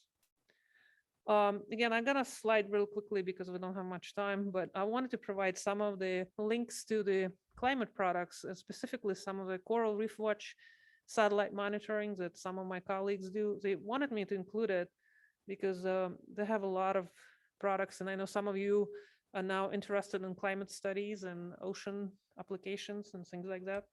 So the ocean and coast monitoring for heat wave watch, and again, the coral bleaching outlook. I have, I have contact information for those, and monitoring sea rise. The link here is above. Really good information from the lab for satellite altimetry, and we'll see some products there on a global scale. And this is just a monitoring water quality product. Again, we've been really active on this application area, so I just wanted to share, if in case you didn't see them before.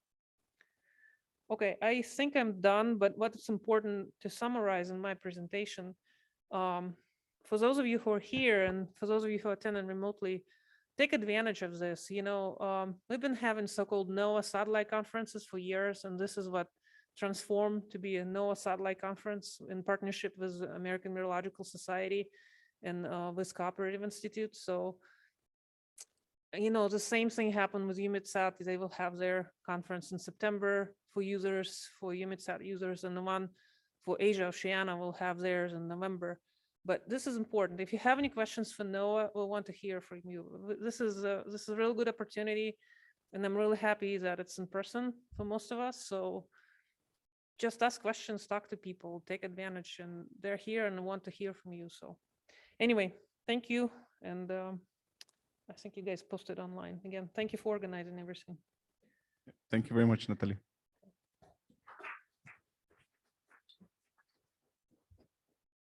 Thank you very much, Nat. NOAA has always been acting as a key contributor to the region and has always facilitated the interaction among users. So we really appreciate that as a group.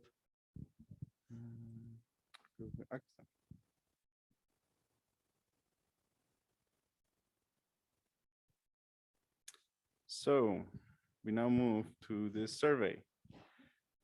In this part of today's activity, we're going to take a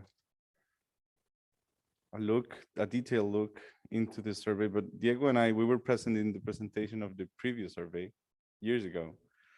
And one of the things that we want to change today is we want to have this survey presented in a different way. So we want more interaction with you because there's a lot of data, a lot of information. And of course, many of you will see things that we will not see. So if you have something to say about what you're seeing, please raise your hand and take an immediate action to tell us, please. So first of all, in the terms of reference of the SDR, it's quite explicit that the group regularly reviews sources of regional needs and undertakes as needed further information gathering, such surveys. So this is the reason why we're doing this, because it's in our nature of the SDR group to do it. So we created the survey along with WMO.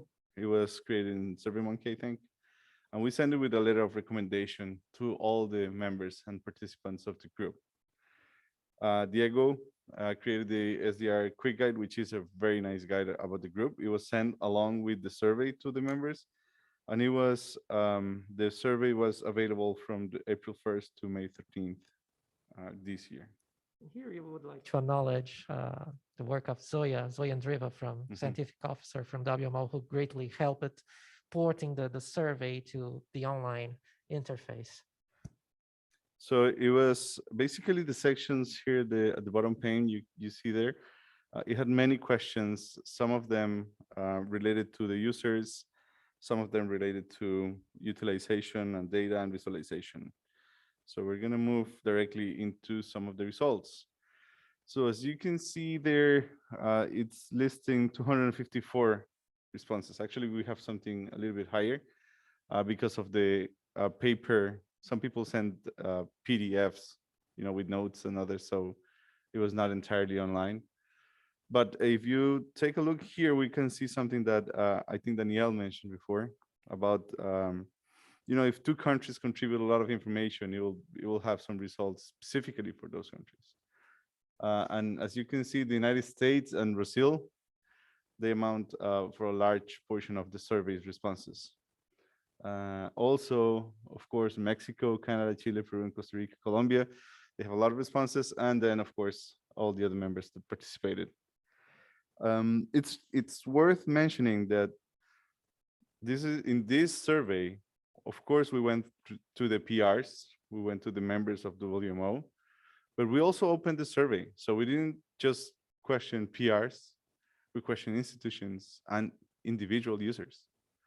So it changes perspective from the previous survey, which is nice for this. We got a little bit more responses from Region 4 than Region 3.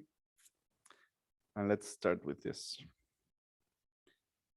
In this first part of the survey, you will see that skip is almost zero in most of them. So people had to answer these ones. In the other parts of the survey, they had the option to not answer them. And in itself, it gives us information if they don't answer the question, because it can be because they don't have the device, they don't know how to use it, or they have no idea what they're reading, which is also information for us. In this one, we see that most of the answers came from individuals, so it's a 61%. Organizations, 35, and only 10 responses, 3.89% from PRs. The type of organizations, I was expecting this to be different, but actually we got the research and academic institutions first, not the National Meteorological and Hydrological Services.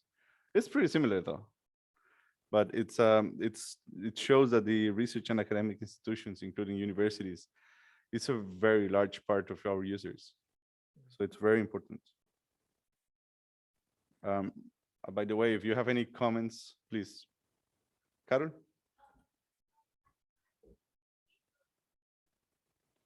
Five. It's 5. Oh, it's grapes, yeah.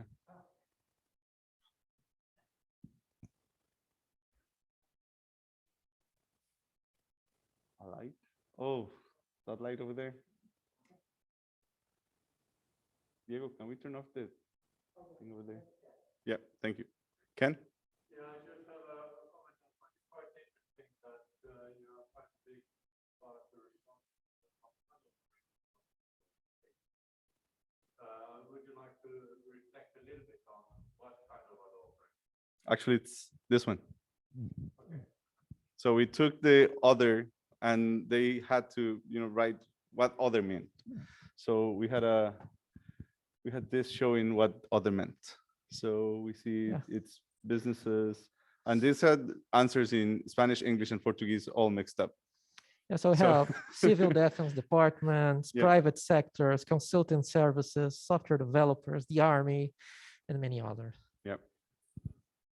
We have participants from many institutions. And yeah, it's the third category, so it's quite large.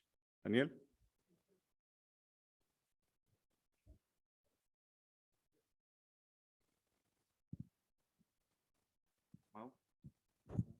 Let me see if I understand well.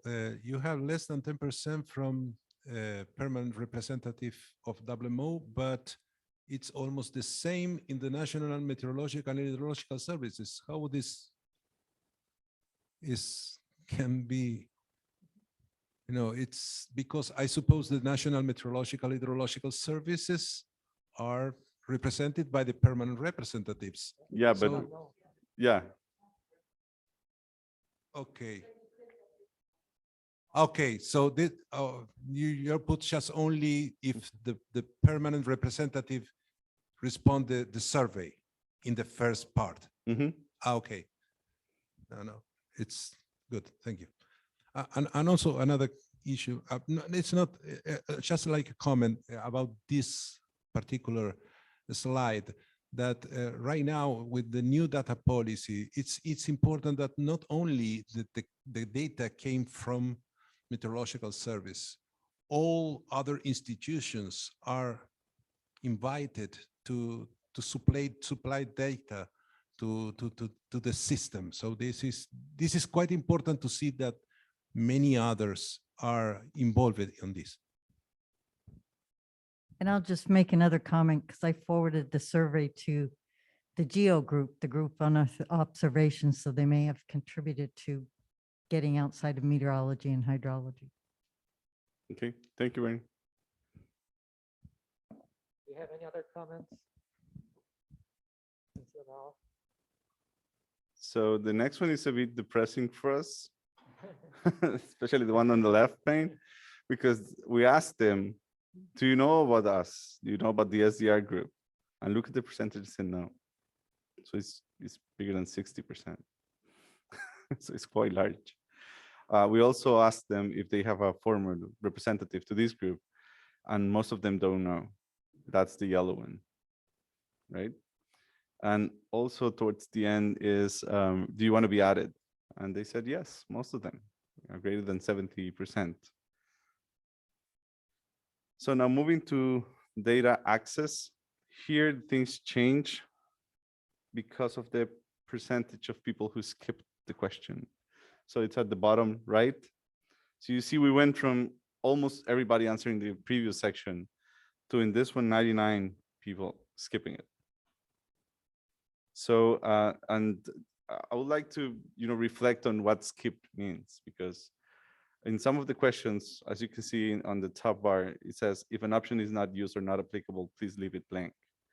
So there is a chance that, they don't use it and it's not applicable to them, of course. But what if they don't know what they're reading? What if they get to a question where they don't understand the content of what a LEO satellite application is? There is a big chance they also skip it because they don't understand the question or the content. So we should keep that in mind. Okay, so data access mechanisms. Here we see GOES East, and there's a lot of information here, so we should maybe, if we look into GOES East, the internet is the biggest source of information. And the internet here is also a bit confusing because a lot of people confuse the big data project with the internet. And also there's another one, which is when they access something via web, like an image product. So there's a kind of confusing thing here between images, FTP and HTTP, and the big data project. And it's kind of hard to separate them for many users. So we should keep that in mind. GRB, of course, is a big part of the answers here, and also the GeoNetcast. and of course the other ones there. So for goes west, similarly, we have internet, GRB, and other. And for the Meteosat, we have less answers than for the other ones. And other is the main one. We'll see that later. And also internet and GeoNetcast. It's strange that we see, well, we didn't actually ask Africa or Europe about this one. So it's not weird that we have the UMETcast systems at the very bottom of the. The UMETcast data center is online and Mhm. available to everyone. The terrestrial service is also available in the region, and the UMETcast Africa footprint always.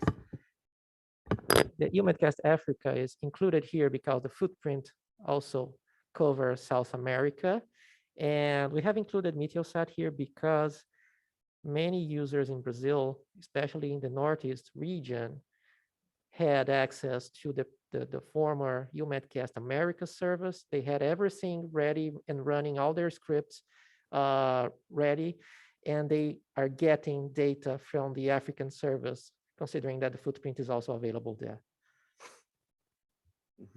Now for the access quality, the internet, if you see the blue colors here is good access, orange poor access, and not working is in gray. So the satisfaction with this, with the good access, is for the internet, is the largest. But then again, if you only have internet access and that's the only way you get the data, how do you know a GRB or a GeoNetcast or a LDM or another one would work better? If you pay attention to the Unidata, it's interesting because it's got one of the highest in good access and quality, but it's very low here. So it's very few users, but those who have it are very happy with it. So it's interesting to see that. And similarly with the big data project, the worst is the HRID, which is very low or it's not working. And the PDA is poor access mostly here. So it's interesting to see that a lot of the systems depend on the PDA, and you know, some of the users report poor access with it. For the Geo, oh yeah, sorry, this is goes west. For goes west, this is the scenario. So similarly, PDA with the largest in poor access, and the internet showing the best access here with the good access. And finally, for the Meteosat, yeah, we see the GeoNetcast Americas with the largest satisfaction in good access. And we have the Africa one with the poor access and not working similarly. But it's a little bit over 20% of the answers for this one. So I don't know if there's any questions with this one. Any questions or comments regarding data access? Anything you would like to clarify? Or anything that you see in the information that reflects your reality.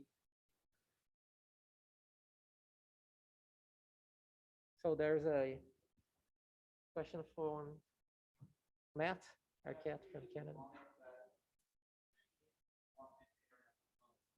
Yeah.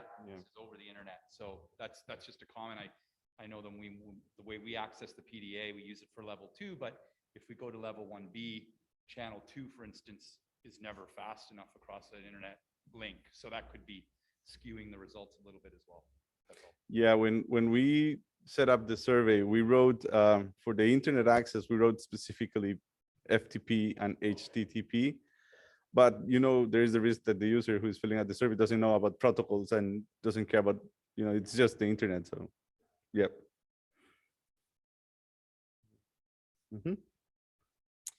So this one is for the data access mechanisms for LEO. So we now move on from GEO to LEO satellites. And the scenario changes because now internet is still the first one. We see the GeoNetcast is second. Then class, which is interesting, right? Well, it's not a surprise if we see later how it's used. But so we have internet sources, GeoNetcast, class, and then Unidata. Unidata flows data not just from GOES, but from JPSS and others. So it's not a surprise to see Unidata there. And then the access quality is in the bottom pane. And you can see Unidata is the largest one and doesn't have any poor access or yeah. And interesting here is to see that the number of skipped went from 99 to 150. So it's 58%. So 58% decided not to answer this one, which is quite a large number. So it's something that we need to think about. Was it really because they don't use it? Are they not using it because they don't have access to it? So yeah, maybe they are not aware of it or the products that it can provide them. So something to keep in mind. Yeah, the number here, you see skip this 38 and 58, 38 on the left, 58 on the right. And this is if you intend to use this mechanism in the future. So in both cases, GeoNetcast is the first. So I think people have heard that GeoNetcast provide good data, it's got large community, big support. So it's not a surprise that it comes out first. And then it's big data project for Geo and the internet for Leo. And then you can see that it goes down from, for Geo, it goes GRB, HRID, internet, PDA, and some others. Similarly for Leo, afterwards come PDA, the HRD, and the others afterwards. So any comments for that one?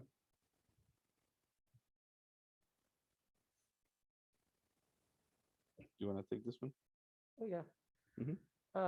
During the creation of the survey, one of the aspects we would like to know is the interest of the community on adding DCS, GOES DCS data to GeoNetcast Americas, which has been under discussion for some months.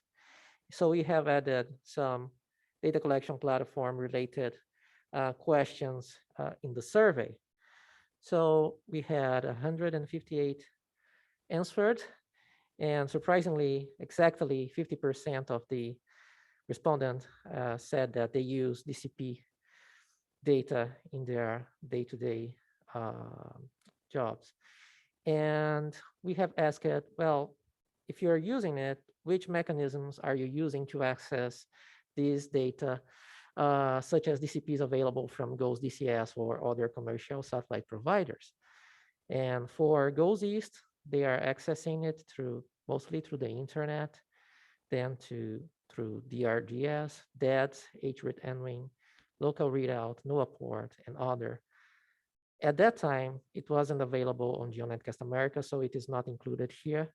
And for GOES West, on the other hand, we have a smaller number of users, but the sequence of utilization is very similar: internet, DADS, DRGS, HRID NWING, local readout, NOAA port, and other. And talking about quality, DADS is, among those who answered, DADS is considered a good access mechanisms for almost all the respondents. And regarding the training needs, most of them answered that their training needs are met, but we have a considerable amount of people mentioning that it is partially met, so we need to look at that in the future. But it's worth mentioning that 66% didn't answer. Yeah, right? Yeah, 66% of the respondents skipped these questions. And here we just added another question: would you be interested if in situ data from DCPs available from GOES DCS would be available via GeoNetcast Americas rebroadcast? If so, please comment below and provide reasons. So we have put here some of the most relevant answers, mostly saying that yes, it is interesting, it is the most recommended. I cannot see a reason not to have additional sources for getting this data, and to serve as a primary mean of getting this data or a backup mean to access this data using commercial satellites like in GeoNetcast Americas. And this is already has been included in the system since June 1st, 2022. As you may see here in the data distribution architecture for GOES DCS, we have GeoNetcast Americas already there. So this is a one of the things that it was reflected in the survey, and which was already an action has already been taken in order to fill that need, to answer for that need. Okay, now moving on. We asked them specifically in one question. We asked them, "Are you experimenting difficulties in accessing satellite data in general?" So plain yes or no. 96 of the users didn't answer. They skipped this question.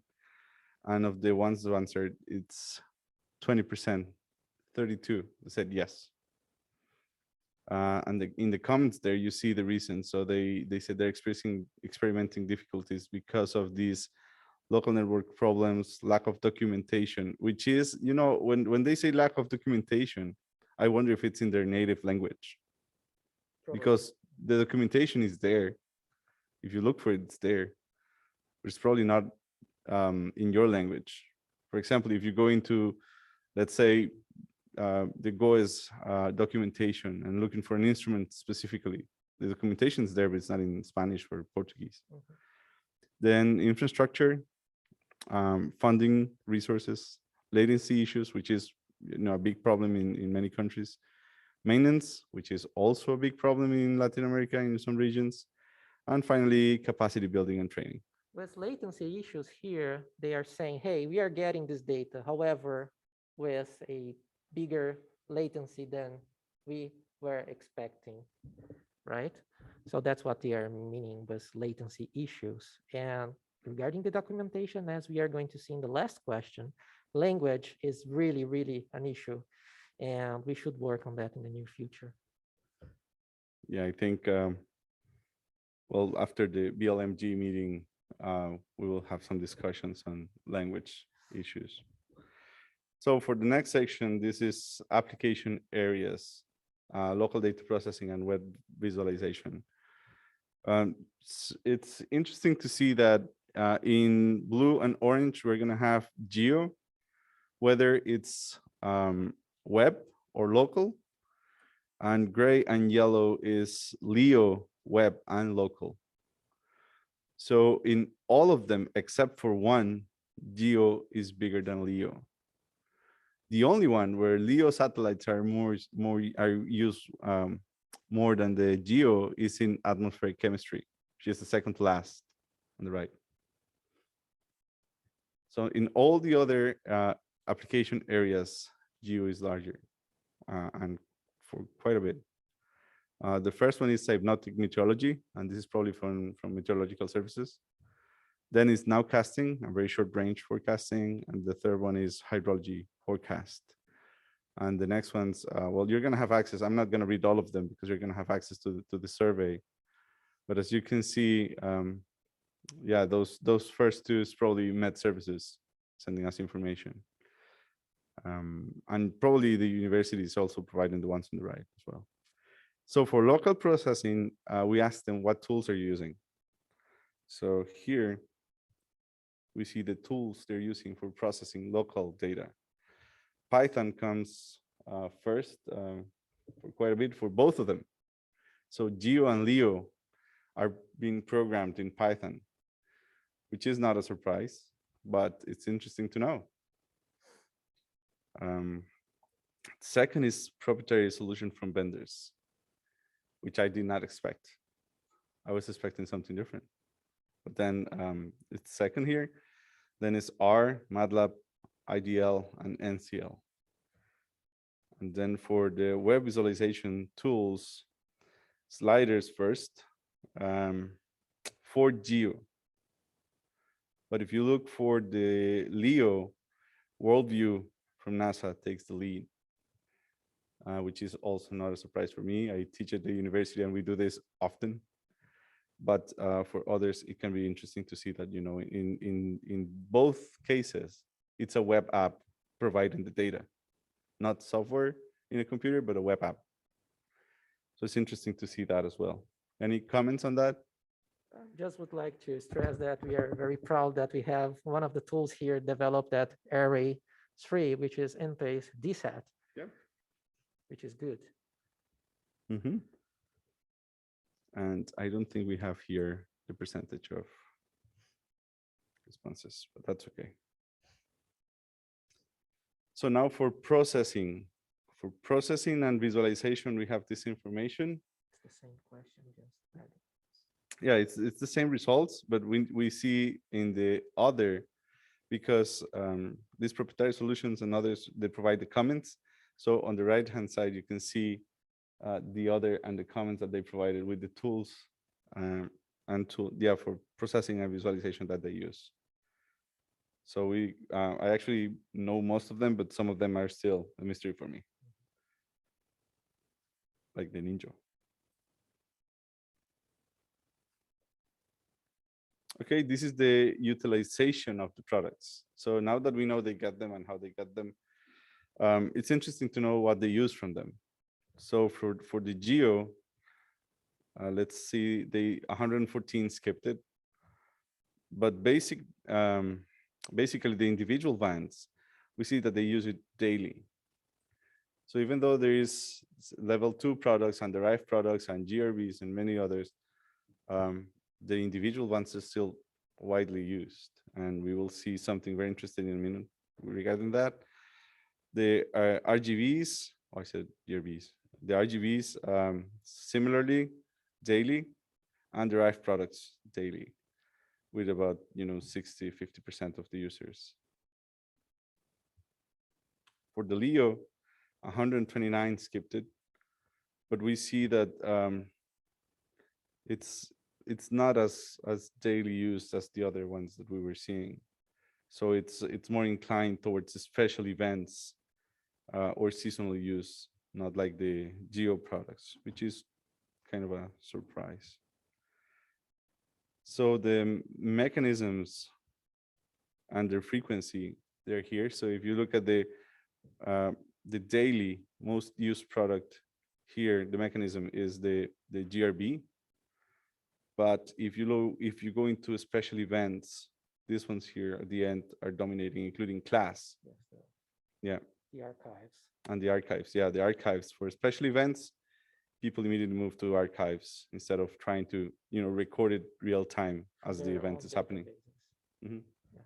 Yeah, we'll see tomorrow during the presentation regarding the user perspectives. Storage is a real issue for anyone. So when you see here that for special events, people are using the online resources, it makes total sense, right? Yeah, and here in the next slide, we see what other meant. So the comments for data usage is this.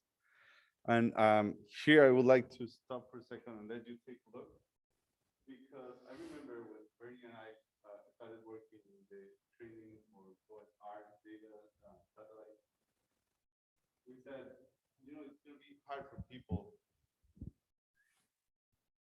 It's going to be hard for people to move on from the 5 channels that we had before to the new 16 channels that we have now.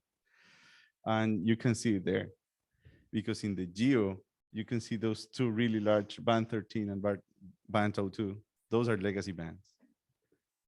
So most of the users who were trained before are still using the same bands. And of course, they're useful, but as we all know, there's probably better products now for specific things. Of course, they're pretty useful, and for teaching, definitely.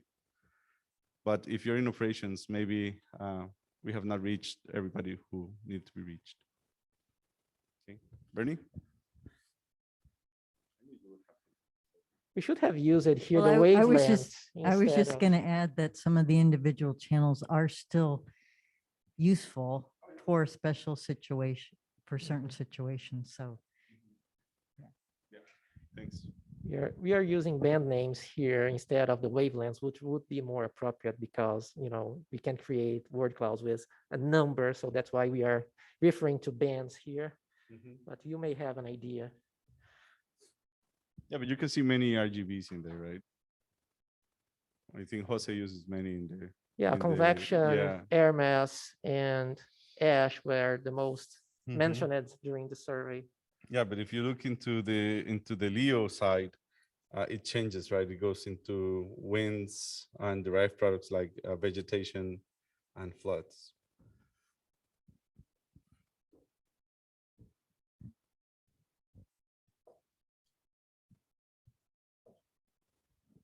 Thank you. Yes, I caught my eye also on low Earth orbit and ASCAT. This is quite interesting because it seems that it has arrived at the end users, and I remember we had at some stage there were even specific training events organized in a couple of different parts of the world to actually try to push for that data to explain to the users how they can use it, and it seems it has arrived. What I was just wondering, is this then mainly in marine forecasting and shipping services, or do you have a breakdown of that? I don't think we have a breakdown of the utilization of the ASCAT, right? No. Okay, but it's still, I think it's still quite interesting that ASCAT comes up bigger than something like SST or snow cover, so hotspots, host spots. Sorry, host it's a typo. spots. Hotspots. Regarding the ASCAT data, we have in the Brazilian COE, we had a recent training related to oceanography, and we have covered ASCAT extensively during this training as well. Okay, finally moving into education and training. We have another question. Oh yeah. Quick question on your last slide. So whenever you ask these questions, did you give them options or they just? No, it was open. It was open. Okay, thanks. Very complicated to give all the options. Yeah, So no. Yeah. we started with going to that direction, but then in the end we decided to leave it open. So it's a nice way to understand what they already know without mentioning. So they will answer the things that they already know, which is a good indication. Exactly. This gives a lot of information for training as well, because it also, as you said, gives an idea of how also they perceive the products. Something that catches my eye is that precipitable water is really small in both LEO and GEO, and that's kind of essential, at least if you're doing QPF. You know, just among other things, very interesting. This is amazing. Thanks. Excellent. So moving into training. So in training, we separated in different categories. So if you can see at the bottom of each of those graphs there, we have basic training completed in blue, needed in orange, advanced training needed in gray, completed in gray, advanced training needed in yellow, and not needed in the light blue. 112 skipped the first one on the top, and 123 the one on the bottom. So in this one, let me see. If we go into basic training needed, the largest one is satellite data processing. So this one here is the largest one in needed, which is basic training needed in data processing. So we saw in the previous surveys, and I'm getting ahead of myself here, but in the past, getting the data was the largest problem most of the time. Now that they show that they have, you know, a decent approach into getting the data, now the problem is moving into what do I do with it? So it's very interesting to see that. The effective utilization of new generation of satellites, it's advanced training needed. So it's not basic training anymore, but the effective utilization, they need higher level of training, not just basic training, but higher level training for the effective utilization of the new satellites. We also have the satellite data visualization. Most people said that they have advanced training completed in that one, which is good. But we also have some others who are missing. And strangely, the not needed, it's in operation and maintenance of satellite data reception equipment, which is kind of weird. That's maybe because they are downstream users and they are not dealing with receive equipment, correct? Yeah. makes sense. And then for the other one, it's in applications of the satellite data. So people say they need basic training in environmental services. So once again, as WMO knows, it's not just anymore about the atmosphere. You know, the environment, it's getting a lot of attention. So people saying they need basic training in environmental services. Let me see which one is the largest one here. Agrometeorological services. So the people who are actually mentioned agrometeorological services, they need advanced training here. This is the largest one. So it's also, I think it's also a consequence now that they have the data. In the past, they didn't have the data, so they didn't really care because they had no data. But now that they have the data, they need to know what to do with it. Okay, now I get the NDVI. What do I do with this? How do I process it and use it and apply it to something? I have this growing in my country. How do I get this to be useful for me? So that would be the advanced training needed here. And yeah, space weather is not needed, basically, which is also interesting. You know, 4 instruments of the GOES-R series are dedicated to provide information about the space, and they said they don't need the training here. Go ahead, Steve. Mau? Yep.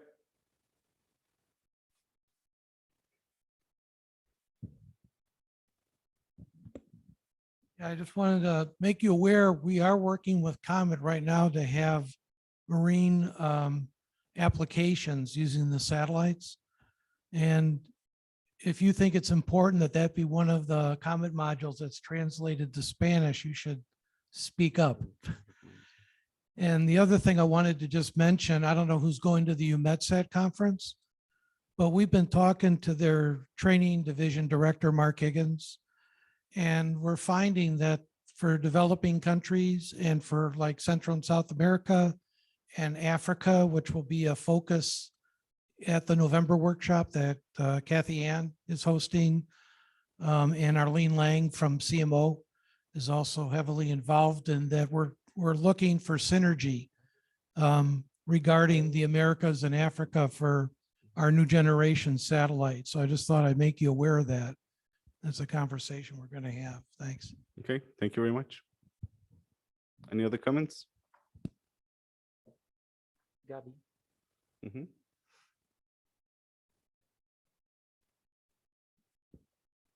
Well, there might be a distinction between you don't need a training or you don't use that data, so that's why you don't need, or I'm an expert, so I don't need. So then, do you make that distinction? On the top one, we have the topics. Yes, you need yes, training. But Mm-hmm. in the one below, it says Oh, I don't see. need training, but Mm-hmm. it may no, in that one, yeah. Yeah, no, I was trying to find the other one. Yeah, Mhm. the basic training, the training needed applications. Yeah. Mhm. Yeah, it's a very good Perhaps you point. don't need training because you don't use that data, Or if you or already you know. don't need the training because you're an expert. So that's completely different, no? But because of the answer and in the space weather, it's perhaps that they don't use that data, so they don't need training for something that they will never use.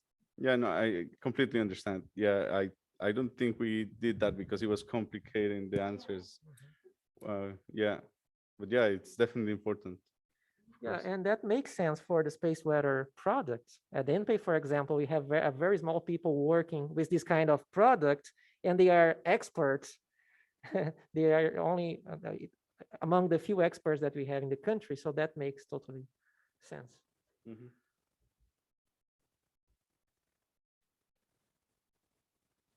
So in this one, and I think we're getting, of course, we're late. Sorry about that. Sorry about taking your time, but I think we're ready to wrap it up in a few slides. So here we have, are your training needs met? So it's interesting to see this, the top graph is for GEO and the lower one is for LEO. If we look at different data access that we have, you know, some of them are partially met, some of them are not met. But if you look into the not met, like we're looking at here, the age rate comes on top. So for the age rate N1, we have the largest portion of people whose training needs are not met in this one. Second, and this is a very important one for me and my pilot project in the Central America and the Caribbean, the UNIDATA, which provides the IDD network for data dissemination, is second in not met the training. So we saw, and this is an important one, we saw people had very good access with UNIDATA, but now it's showing like it's the second worst training that they have. So we need to improve on that. Then we see GeoNetcast. It's a very decent number in med training needs. And of course, CLASS. CLASS has a very good documentation as well as the GRBs. There is a question from Cassian. Okay, Kathy, go ahead. Oh, thank you. Really quick points. I know it's getting late. And thank you. The survey is excellent. I have to agree with the space weather comment. I think space weather will grow with time once persons get an idea of what they can do with that data. And I think it's something that we could actually not put on the back burner. Going to technical staff. I think we've seen through the year, and I think you saw it in the service, we have actually grown in technical staff, but we need that technical staff to actually now take those products and make them more usable for the forecasters and operators who are going to use that. And utilizing that kind of training going forward is going to be significantly important. And again, nice to know that for the workshop that we're going to do more work with the Caribbean and Africa, synergizing what was done in Africa and what was doing in the Caribbean. I think those are the quick points I wanted to make, but really important to see that transition from moving from the use of the basic data, need for training for the basic data, to now more applications and what they can do with that. I think this is really important to show this and how far SDR has gone. Thank you. Thank you, Kathy. Any other comments or questions? Should we move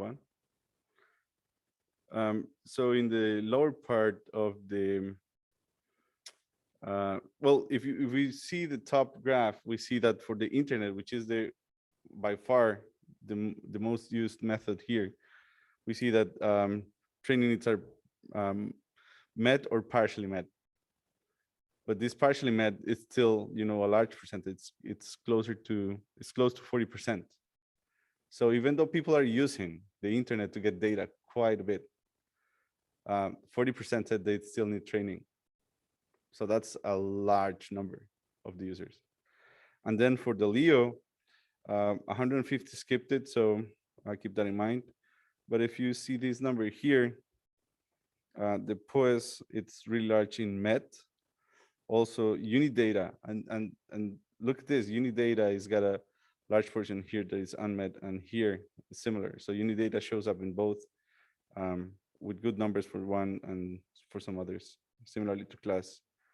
I don't know if Diego wants to.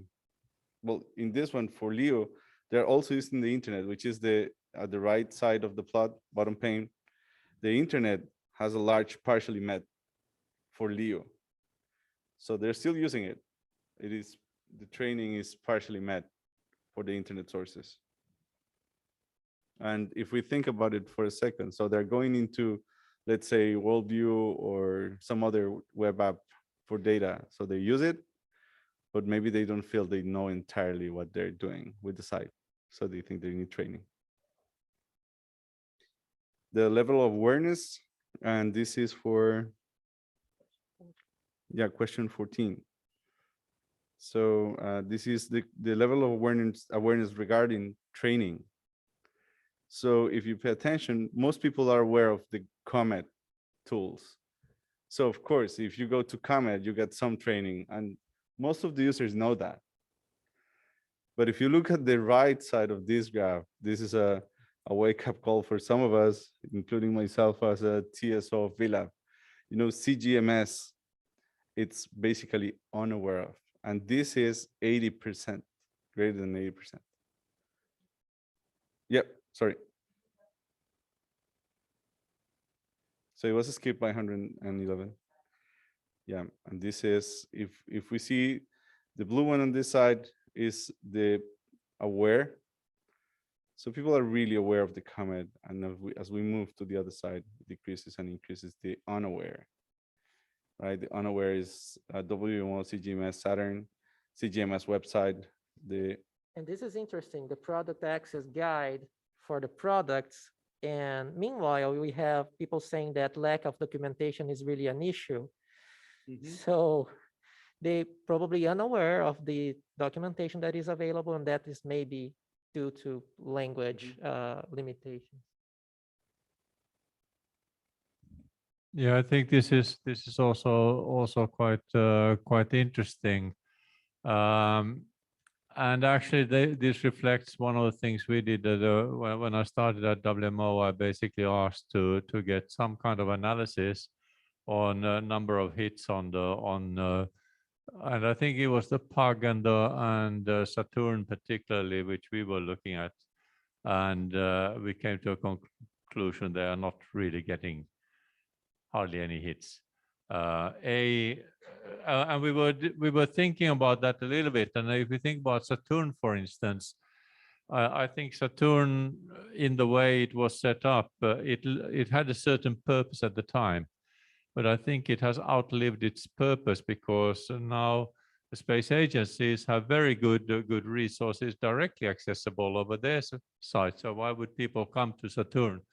And that's one of the reasons that we have been we are trying to revamp the websites and look at how to actually provide maybe gateway information to things like user readiness. And this is also a discussion that we're having with Bernie and with you, Marcial, on what is the VLab's role in that. Clearly, actual user preparation is the agencies themselves, but then when we talk about training and preparation for the users to understand the new capabilities and to exploit the satellite data when it comes online, their VLab again can have a role. But I think it's more a VLab discussion. But a lot of this also, I think you could just instead of use a survey, you could really just use web access tools to get the pings and things. Okay, thanks. Going back to the left side, yeah, we see that the second is satellite operator websites. So people are aware of those. The annual training event, a larger portion of the users didn't know about this one. So they're not aware of the annual training, which is, of course, not good for the group. And then the fourth one, visitor to the NOAA. So this is Jose's. So people are not aware of it. So it's interesting because I know the countries who are aware of it, they try to get in really bad. So they try it all the time. And sometimes they complain, you know, I applied and I didn't get it, something. So there is a large portion of the users who have no idea about this one. Yeah, I think this is kind of interesting because I was just talking with Bernie about our RFGs the next, and then the annual training we're also involved in. But in the desk is something interesting because the line is really large, but as you know, we can only get 12 forecasters per year. And this is mostly targeted to weather service forecasters, and they need to come through the PR and blah, blah, blah. So the requirements for people to get into the training are kind of complex, and we cannot really host a lot of people. So in a way, also the fact that a lot of people are not aware kind of makes sense, because if we make a lot of people aware, then we're going to get into trouble with all the requests. Well, you have to remember that they accepted to be included into this, so they're going to see the report. No, that's good. Yeah, no, but yeah, it's good to know. I mean, it's good that at least they are aware and that know at least which other things the desk are involved in that are aside from the formal training. Anyway. Yeah, and okay, Ken. Yeah, just a small note. It'll be interesting to see what happens with the WMO CGMS VLab now when you have been revamping it and make it more attractive, and maybe through that people will realize it is actually a very useful resource, and through word of mouth, maybe I would hope to see that flips around somehow by the next survey. So let's see. You have a challenge there. That'll be great. That'll be great. Yeah. Bernie? Yeah, I was just going to say, because sometimes you leave off, oh, like this is our VLab monthly focus group sessions. And so people might just know them as monthly focus. And I know Mike Davison always just used to call them the visit visit sessions. Vilma still calls it that way. Yeah. Yeah. So the naming conventions are challenging even when you have something like this. So. And I want to point out something important. The fact that unaware, it's on top of aware is actually good news, which means that we have a lot of room for improvement. We just have to rethink it properly. And as Bernie said, I mean, maybe find a way to make the names more, get in the same room with the names, and also find means to advertise it better. So this is great news. This is a good challenge to have. Just a quick comment on Saturn. Hey, Ken, just a quick comment on Saturn. Surprisingly, my colleagues that use it, they are using it to check information from historical sensors. Hey, a couple of weeks ago, one of our researchers, he said, hey, I was doing a research 20 years ago, and I would like to know the central wavelength for band X from the goals 10. They go there to check that piece of information. Just a quick comment on that. Yeah. And then the resource utilization, we have frequently used, rarely used, and not used in the colors that we have been using. So we see that COMET is frequently used. The CGMS website is rarely used, and no, not used. And similarly with WMO CGMS Saturn, it says not used, but some do, some included here. And there's a lot of information to extract from all of these plots regarding all the different utilizations. So satellite operator websites, if you think of the not used and the frequently used, it kinds of 50-50, subtracting the ones who rarely use it. So as Jose said, there is a room for growing here, people to reach out to. And sorry, just one last comment, and then I'll shut up. No, I mean, please. it's interesting also the CGMS one, but that is referring to a generic CGMS website, as I assume, and to some extent that seems to be more sort of space agency internal exchange site, and how much. And it may be not very easy to realize that there is actually some useful information, and particularly many of the reports would be useful for the general public. So I will take that information back to CGMS SEC. Thank you. And then finally we have, this is the last one, right? We have one more. Okay, yeah, two more. So yeah, this I is the have a general comment. comments. Oh, go ahead. Okay, I have a comment on the previous one. I'm not sure if this result is biased by country, because you mentioned that US and Brazil has a lot of answers. So, for example, COMET has a lot of resources in Portuguese, and also it's very well known here in United States. So perhaps it's this response is biased by the number of responses from those countries. Just wondering. No, it's a very valid question, and I would like to point out that we have been working in a dashboard, in an online dashboard, that it changes real time, whatever you need. So in the near future, we're going to be able to answer those questions directly, because we can select the data and then say, okay, I don't want to see the US or Brazil included in this ones. Exactly. So it can be removed, and you get then the picture of those others who are not those in the majority. Yes, and also I know, for example, in case of COMET, they have a lot of resources to run this program, and also a lot of resources for translating material material in Spanish, in Portuguese, and as I mentioned, Steve, before, if you need something, ask, because they have the resources to do that, which is very good.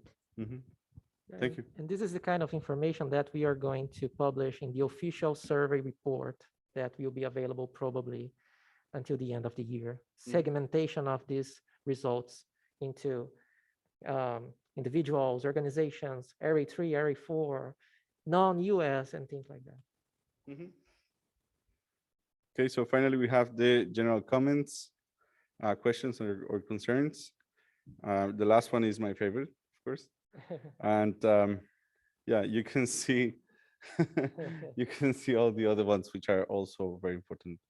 The orange one says we need technical cooperation.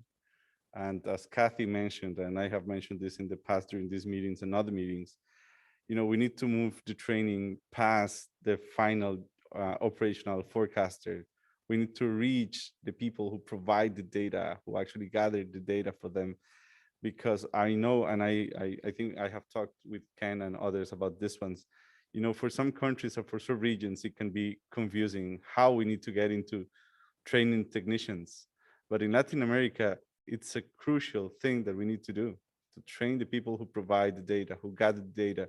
And I think it was mentioned a little while ago, it was that, if we don't train those who provide the data on what products we need, how we need them, and when we need them, the operational forecaster is going to be forced into websites as it is right now.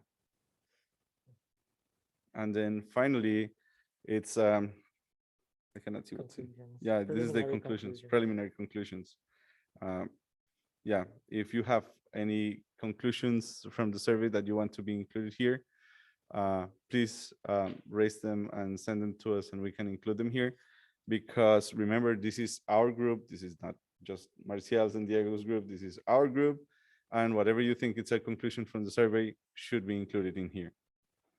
So I think this is how we finish the presentation of the survey. And if you don't have any comments or questions. Yep. So tomorrow we should discuss possible actions resulting from this survey. And if you do not have any other comments, we will end the session here. Yeah. And just meet up tomorrow again. Thank you very much for your participation. Thank you. Excellent work, Jose and Marcel. Thank you, Kathy. Thank you, Kathy.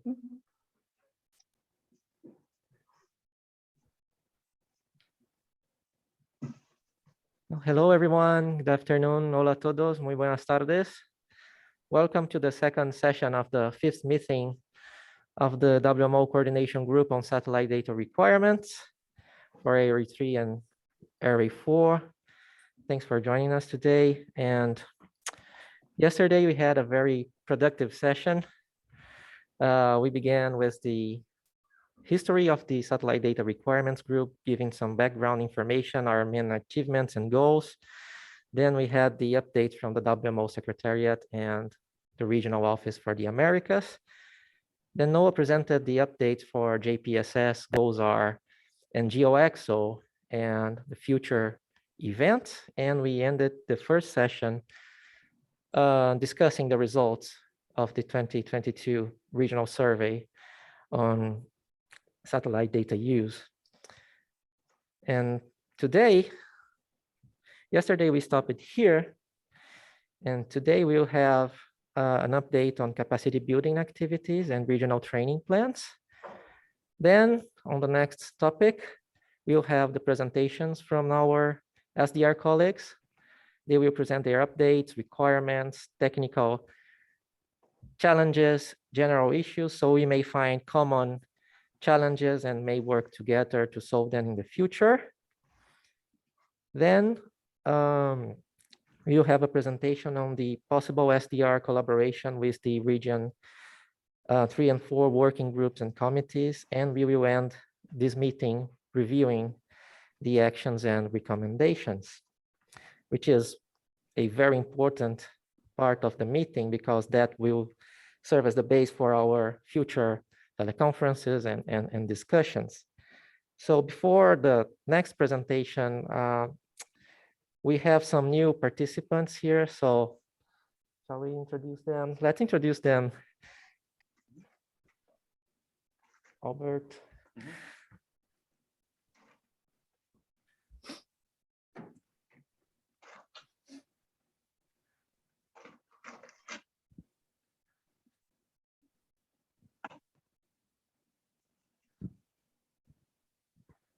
Welcome, Albert. Okay, thank you very much. I'm Albert Martis. I'm the director of the Med Service in Curacao. I was also a member of this group, and I hosted also one of this meeting in Curacao that was in 2016. So I'm very happy to be here. Thank you very much. Thanks, Albert. We also have Evan Thompson, president of RA-IV. Hello, good day, everyone. I'm Evan Thompson. I'm the director of the Meteorological Service in Jamaica, and I'm also Regional Association for Presidents. I'm the president of RA-IV in WMO. Thank you. Ian Gunling from SIMS. Hi, Liam Gumley, Space Science and Engineering Center, University of Wisconsin-Madison.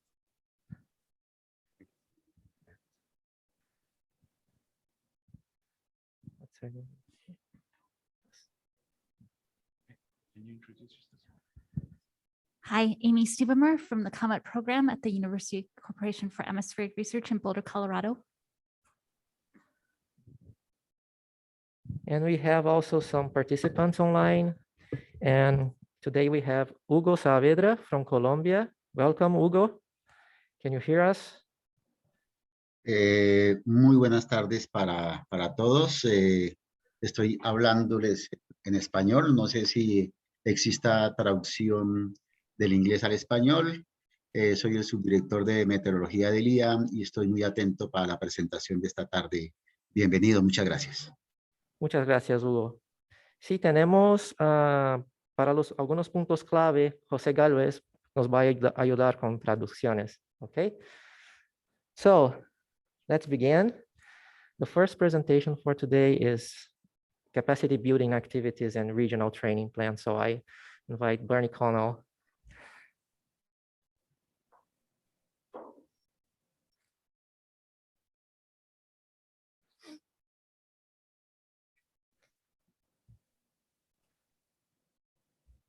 Let me just duplicate it. I think it's here, but here. How can I hide this?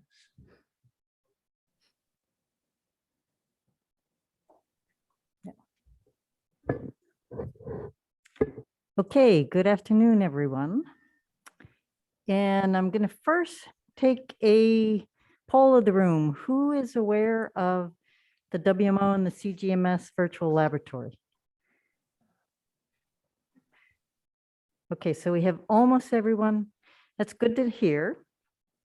I'm just going to give an update on who we are and what we do to refresh your memories, and maybe you'll even pick up something you didn't know about us.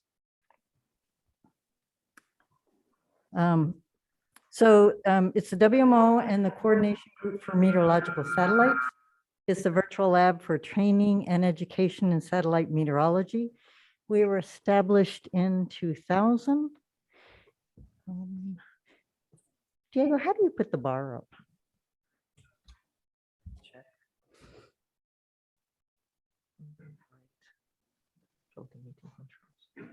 Okay, and then unhide, I just, okay, escape, okay. So maybe that will go away, good. Okay, so we're up to 9 satellite operators right now. Is your computer on?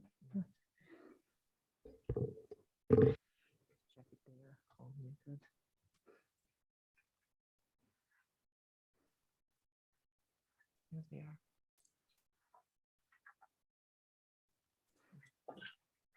Okay. Somewhere in the room then? Okay, so we're 9. Is your computer?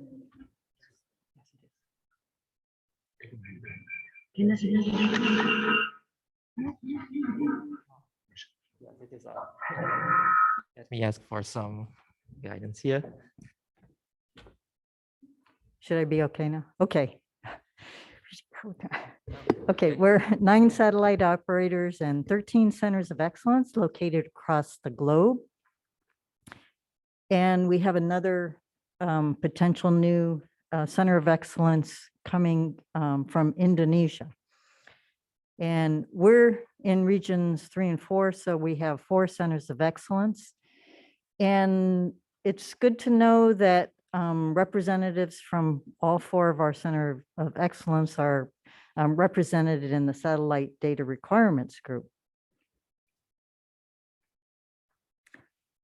So our main mission is to enable the WMO members to utilize satellite data to improve weather, water, climate, and environmental services.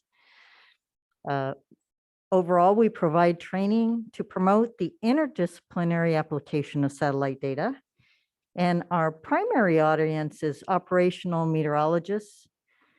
And here we have a further qualification of those that perform the duties, analysis, diagnosis, prognosis, and forecasting of the weather. And I think we do more than that. And that's a topic that we can discuss a little bit more here in the Satellite Data Requirements Group in terms of training activities. So because we are an international network, a lot of our collaboration is done virtually and a lot of our training.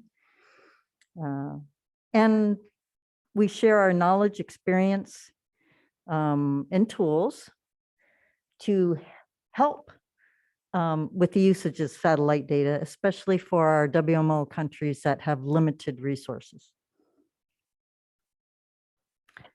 So during essentially 2021, we had a total across the globe of 126 training events that reached over 4,200 learners.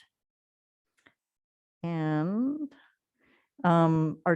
as you can see, our training delivering mode was 93% online, which is no surprise considering we were coming out of the pandemic. Our training is distributed across all of our regional associations, and it's delivered in 7 languages. That's an important aspect because we reach a lot more of the users when we have it in native languages. We promote continuous professional development. These are done through initiatives such as our monthly regional focus group discussions, thematic events that highlight a particular weather feature or significant event, internships at institutions, regional workshops, similar to ones we've had this weekend, and hackathons. We train our trainers, we adopt the WMO education and training program guidelines. We encourage formal certification in education for our instructors, and we offer regional training of trainers. We also interact a lot with the WMO Global Campus to share our training materials. This has been an issue over a number of years. How do we best share the information? And we share instructional innovations and assessment methods. So challenges are always with the limited resources that we tend to have are, how do we maintain up-to-date knowledge and skills of our not only trainers, but our operational users? And how do we raise awareness of the cutting edge developments in satellite meteorology? So we try and work closely with subject matter experts and also foster communities of practice. So we do this through a number of ways, and they overlap with a lot of activities across WMO. As we already mentioned, satellite operators and centers of excellence. This group, the Satellite Data Requirements as well as meteorological and hydrological services of countries, the WMO Education and Training Program, and their associated regional training centers. There are like 43 regional training centers, and we have 13 centers of excellence. So there's room for us to collaborate with other centers of excellence. As you can see, there's a short list here of, user conferences such as this. And there was one hosted last year by CMA for the Asia Oceanic region. The ASMET, the African Satellite Meteorology Education and Training, dust courses, fire monitoring, severe weather. We cover a lot of topics in a lot of areas. This example shows some of our successes with our regional focus group sessions. In Australia, they've been active and that's been covered by 8 years. Do you know how to remove that one? No. But okay, it's one about who's talking. But oh, okay, there it is. Okay, because I noticed that was areas. Okay, and they've been active for 8 years, and the one that's in the Americas and the Caribbean has been active since March of 2004, and that's been over 18 years. And you can see a few examples of the types of information that is highlighted in each of these groups.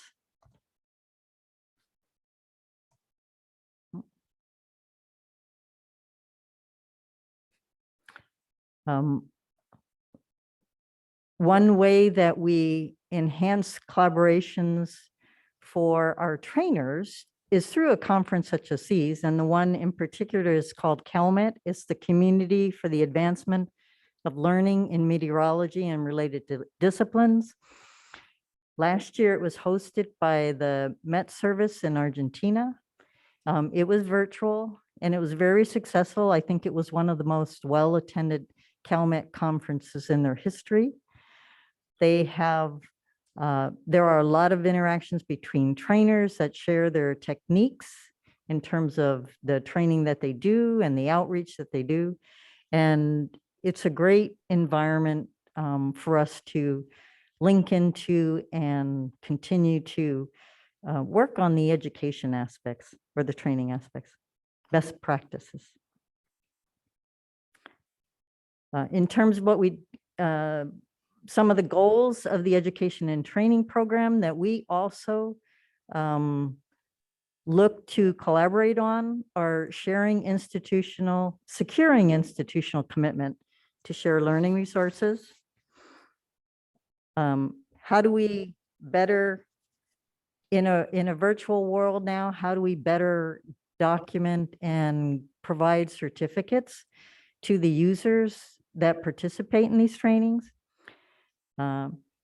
What other new ways of learning and assessment methods are beneficial to help us assess as well as continue to promote our training? What are the technological barriers? How can we continue to do capacity development? And a theme 9 in particular, how do we identify critical regional needs? And how do we ensure that appropriately qualified participants attend our training events? So related to this is we have developed satellite skills, and we regularly update these to ensure that they meet and address some of the issues in terms of being able to utilize satellite imagery. And this is shown here. And the poster on the right, Ian Marcial mentioned that he's hung it in the lab at his office, and he finds students checking it to see if they have that skill and if they need to find ways to attain that skill that they need. So it's a very helpful method of assessing. So how do we use these skills in training? They're helpful to a lot of the trainers and instructors in identifying the skills that will be addressed in the training. Some of the skills are stated in the course description. And then after the course, these same skills are added to the certificates so that the user can be reminded or the participant can be reminded of them afterwards. And we also link the training to the existing competency framework. So some of it is, the challenges are getting all our trainers to adopt us. And the benefits are that we've heard feedback from trainers that the skills help to write clear learning objectives in the courses. And so these are some of the ways that we're trying to identify some ways to enhance our training efforts. And so with that, I'll stop. And I think Sherry's going to give an update of some of the NOAA related workshops that are planned, that have occurred during the last year and are planned for the future. One of the things I didn't have a slide on will, in region 3 and 4, we will definitely continue with our monthly regional focus group sessions. Yeah. I wanted to make a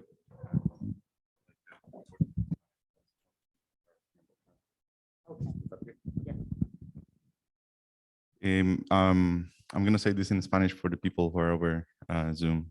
Nada más quería comentar acerca del BLAB. Bueno, Bernie es una de las codirectoras. Yo ahorita trabajo para el BLAB como un oficial de soporte técnico. Entonces, si ocupan algo de BLAB, pueden escribirme y yo con todo gusto les puedo atender sus dudas. BLAB es una entidad mundial, trabaja con operadores de satélite, trabaja con centros de excelencia alrededor del mundo enseñando. Y la idea de esto es que entonces nos conozcamos, sepamos cómo hacemos las cosas. Si Asia desarrolla algo bueno, entonces nosotros podemos aprender de ellos y viceversa. Y la idea es que podamos conocer bien cómo entrenar con las mejores capacidades a todos los usuarios de los productos.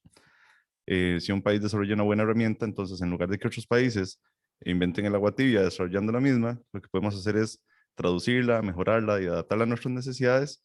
Y entonces simplemente nos apoyamos en los esfuerzos en lugar de duplicar esfuerzos. Con respecto a las capacidades que Bernie acaba de mencionar, existe una lista, un marco referencial de qué capacidades se necesitan para desarrollar ciertas actividades en satélite, y eso se utiliza para crear entrenamientos y para mapearlos, para saber si usted va a hacer un entrenamiento, qué debe enseñar para obtener ciertos resultados, y eso pues ayuda mucho también a enfocar los productos. Creo que de momento eso es. Gracias. Okay, let's go to the next presentation. Goals are pro user engagement.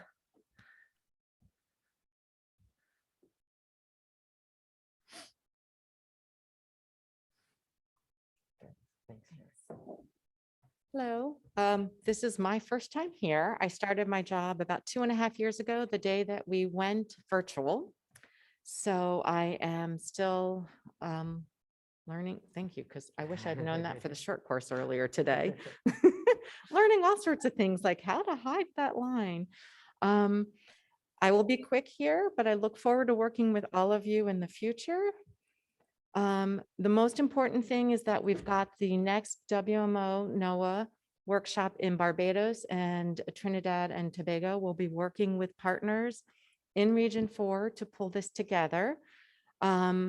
We've got GeoNetcast America, we've got the show casting. There is a holiday in Barbados, so we're going to not have any meetings, right? And then we'll continue Thursday and Friday with topics based on what the partners in country need, the regional interests, what they would like to learn about. And then the following week, we are in discussion with continuing on with some sort of disaster management exercise. This is initial planning stages. Be on the lookout for that. 2 other workshops that when I started working here was what was floating around. One was El Salvador and then Uruguay. So we're going to try to get those rolling or in 2023. So we'll be reaching out to partners and seeing what we can pull together. And it doesn't like that. Additional training that is already in progress. We've got the joint satellite short course in Denver in January on Sunday before the AMS annual meeting. And that is a Python training course. That's going to be hands-on hybrid course where you will be coding and creating beautiful images with using Python.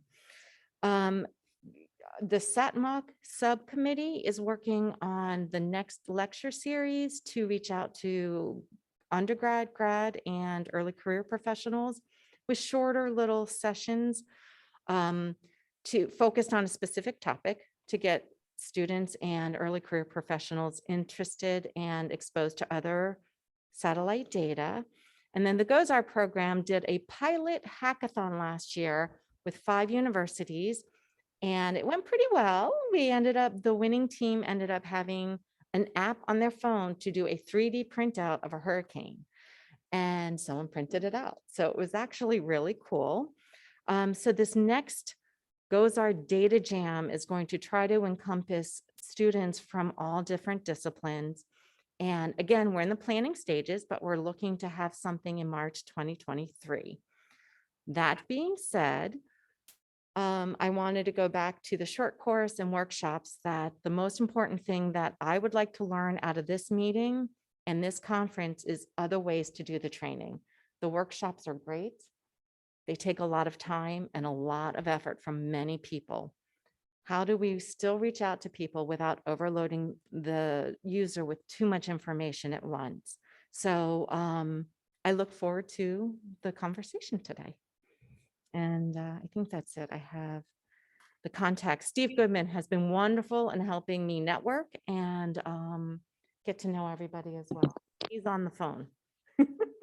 So thank you, everyone.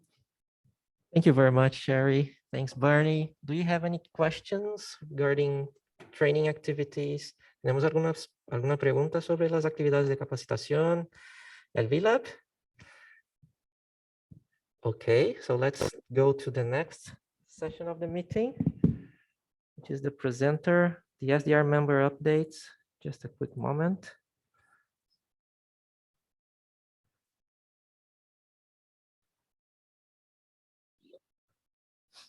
This is the sequence of presenters that we have this afternoon. So our first presenter is Diana Rodriguez from Argentina.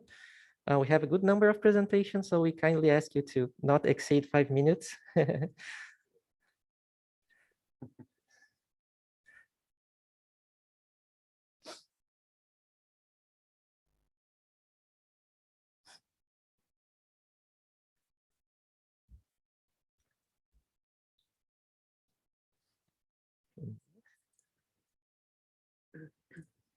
¿Quieres que lo pase? Aquí.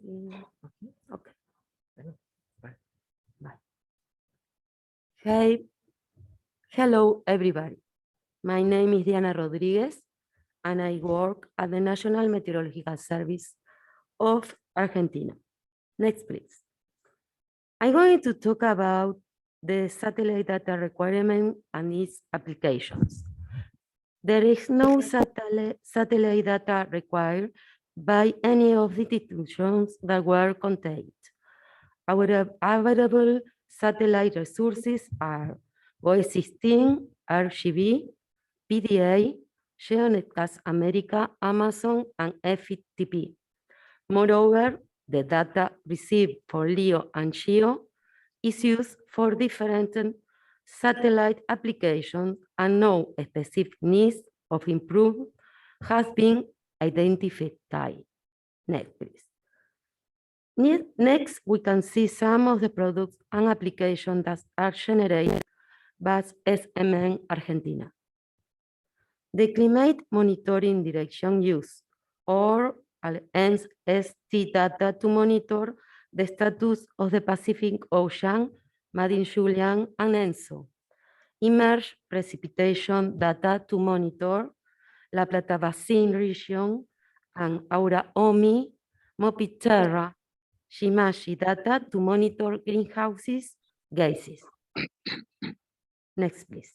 The sector service direction use MODIS, SMAP, GOES, SWAMI MPP, NOAA 20, and Immerse data to agrometeorology and hydrometeorology applications. We can see some examples. Next, please. On the left, we can see some examples of environmental application with pierce, days, night, band data to detect fire at night. On the right, we can see the true color image with our MODI sensor showing the cloud of salt that was observed in the Mar Chiquita Lagoon, Córdoba, Argentina. Next, the environmental modeling and remote sensing product direction has several developments. One of them is the Gulf Courage satellite precipitation, whose products combine the network of observation available on the daily scale with the precipitation estimate derived from GPM mission, Immerse Early Run. Next. In addition, we can see on the left a meridional performance of surf ocean wind speed obtained by the WRF model. The scatter index use altimetry satellite data of Jason, Saral, and Sentinel-6.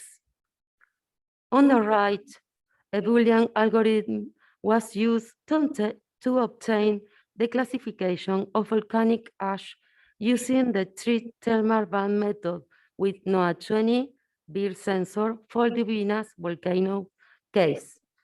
Next. It is an experimental data assimilation system. We can see the data sources and assimilate variables from air, ASCAD, and derived motion wind of GOES 16, and the analysis data include. Next. The Naval Hydrographic Service use several LEO satellite data to monitor iceberg and the sea ice stage of development and concentration. Next, regarding updates, the GeoNetcast mobile station of Argentina Air Force was successfully deployed to the northern and southern limits of Argentina.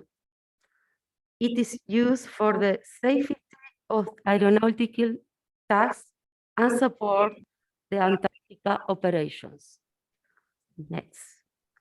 We are still looking forward to get data simulation using DVNet data, increase real-time polar satellite reception in the Argentina Antarctic sector, improvement of automatic identification of convective cluster algorithm for track. Regarding SMM, we request training for the analysis and processing of Calliope data for the use in the classification and altimetry of aerosol and clouds, in particular with the free software Python. CONAE has been projected to antenna system by the end of the 2022 to receive some of the polar satellite in some continental bases. Next. On behalf of National Meteorological Service of Argentina, thank you very much for your attention. I want to say something. I want to say thank you in memorial of Estela Collini, my friend.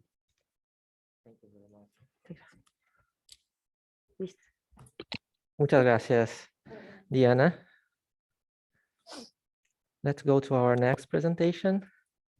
I will give you some updates from the Brazilian community. Let me just hide the meeting controls here. All right, we have seen yesterday in the survey review that we have made a significant progress when it comes to data access. And this is also reflected in the Brazilian community. We have 3 GRBs, 6 HRDs, and more than 30 GeoNetcast Americas stations. So the access to GOES-R and JPSS data is consolidated. This is our GRB station that has been inaugurated in February 2020, which is an update from our last meeting. And so now we are receiving geo data from GRB, GNCA, AWS, and PDA. So we process what is available first. And we also process data from our HRD station. We bypass the visualization workstations from the vendors. We use our own data processing solutions and make them available, the products, our own products available to our downstream users. So with that, I have been interacting with the community a lot, and they do not have any specific requirements related to GOES-R and JPSS because the data access is very nice now. And they have requests and requirements regarding other missions. Here we have some examples. Copernicus, near real-time data from the Copernicus Marine Service for the initialization and assimilation of our new community air system model. As we have seen today in the survey, there is a request for atmospheric chemistry projects for research, analysis, and meteorological occurrences, wind data from the Aeolus satellite, and also we currently do not have access to the 15-minute severe data, as Ken mentioned it yesterday. We are a specific kind of user. We make available products in our webpage, so we need a specific kind of contract, and we have to work on that. So we currently are using the freely available hourly data. So this is one of the requirements that we still have to work on. So regarding applications, we are using both geo and LEO data in a number of applications: radiation, ocean, precipitation, winds, hotspots, nowcasting, lightning, space weather, and RGB composites.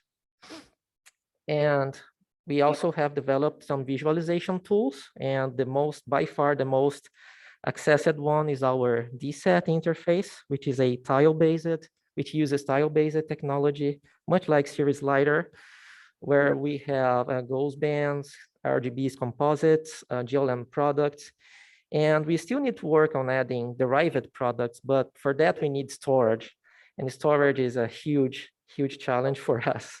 And another challenge is adding LEO data to these technologies. It's quite challenging. We are more familiarized with geo data processing, but we still have much work to do regarding LEO data. Regarding technical needs, challenges, and requirements, these are some of the topics that are most commented by the community. Cloud processing options for long time series and weather analysis, data simulation from different satellites obtained through different access mechanisms in our numerical weather forecast models is still a big challenge. Storage for large time series and a data processing environment with direct access to storage for processing climatological series. And there is a need for a centralized high-end processing system to analyze long data series, to run simulations of statistical and meteorological models, in addition to a high capacity and reliable storage system to maintain historical series and the results of the simulation. So this is some common issues from our community. Also, when it comes to LEO processing, we also have some challenges. This has been reported by the fire and hotspots research team. They are having some problems with processing NOAA 18 and 19 imagery. The navigation of that is being provided by the vendor solution is not accurate. We have some errors between 3 and 5 kilometers. So we are working on this issue, and we are trying to port everything that is being provided by the vendor solutions to our own algorithms using mainly Python. And talking about the contributions to our community, this year we will start sharing the code for our DSAT tool. So next month we will receive some institutions there, and we will train there so they are able to use this technology locally in their own services and feed this technology with their own imagery for their own region. So this will be a very nice experience. So if any of you is interested in joining us, please let us know. Another contribution to the community is the creation of this command line implementation of DSAT, where users may download historical data, and for specific regions, specific periods, and specific products using this command line tool. And we also provide some tools to facilitate the processing of satellite data. This is just an example. a script to generate the lat-long grid for GO16 imagery, which facilitates a lot the creation of derived products, for example. And as a final contribution, we have an open FTP with GO16 CDFs since 2017. And the difference here between other data sources is that the data is already subsected for Latin America, so the file sizes are smaller. It is already reprojected. So this has been used by some countries in the region since the launch of GO16. So this is a nice contribution from Brazil. And that's it. Thank you very much. And if you have any questions, please let us know. Thanks. Okay, our next presenter is Mr. Kenneth Kerr from the British Caribbean territories. Let me just hide this.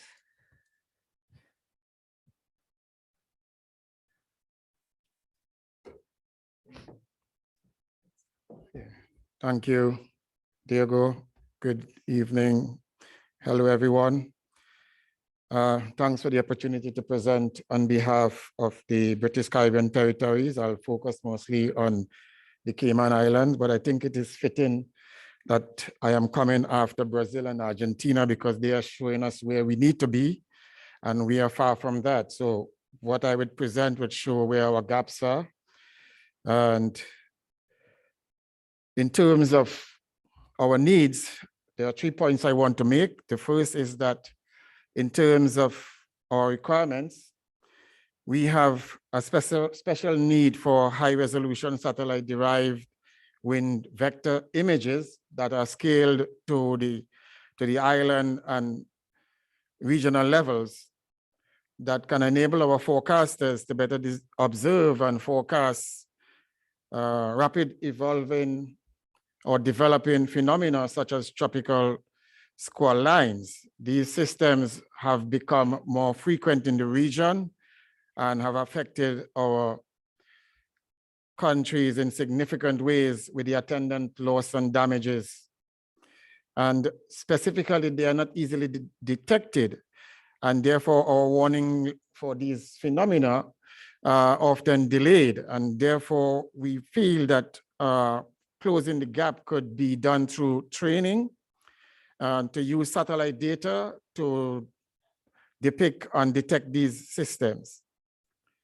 The second point here is that I want to make the point that the Cayman Islands fall within the CONUS contiguous US footprint, and therefore is able to process 5-minute data and 1-minute mesoscale sector data when available. But in order to do that, the country needed an additional processor to reduce the lag and to speed up data processing.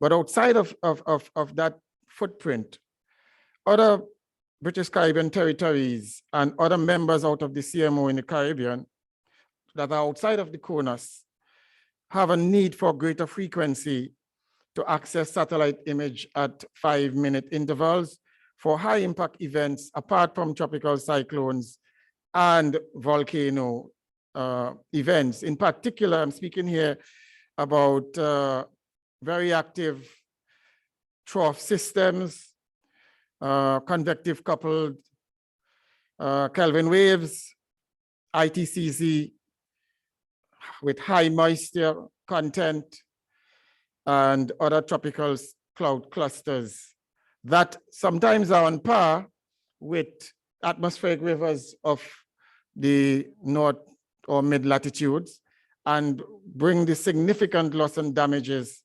to the island states in the Caribbean, in the BCT territories. And if we have access to these temporal scales in terms of satellite images to our forecasters in these high impact weather events, then we'll be able to better monitor and observe these events on time scales similar to the radar in the US and those environments within the CONUS footprint. The third point here is our significant need for high resolution polar satellite products, perhaps composited to Caribbean sector, in order for us to better monitor and track sargassum mats and provide overview of the risks that have been posed by these sargassum mats that are producing coastal inundation in the Caribbean area. And these are having significant impacts on our socioeconomic situation, in particular, dependent sectors like tourism and fisheries, marine activities, and coastal ecosystem services. Since 2011 to now, we have had significant incursions of sargassum mats, and we need to have access to these polar satellite imagery to better monitor and to use it in trajectory. And this is a significant point. Most of our economies are tourism-based. In terms of how these products are used, well, the Cayman Islands, for example, has direct broadcasts. So they have access to this very good data sets that are invaluable and enable the forecasters to assess marine and aviation and public hazards that enable them to produce very good forecasts, including dust plumes. But one of the things that is very good is that the dust RGB has become an operational factor that enables the Cayman Islands to better warn in terms of degraded air quality. And similar to use the air mass RGB to differentiate between tropical and polar air masses, and in particular, that tail end or shear line that tends to whip the islands in the Caribbean Sea out of mid-latitude cyclones. So in order to better use these systems, though, we have a significant need for advanced training in RGB imagery and application based in terms of integrating this into innovative solutions that will enable us to, in an operational environment, better prepare and provide better or more informed information so that the decision makers are in a better place to make decisions. We also need training in retrieving different satellite data formats, example, NetCDF formats, and the manipulation of these data sets using data analytics and deep learning techniques, such as Python and R, to develop tailored applications at varying geographical scales, especially at the island levels.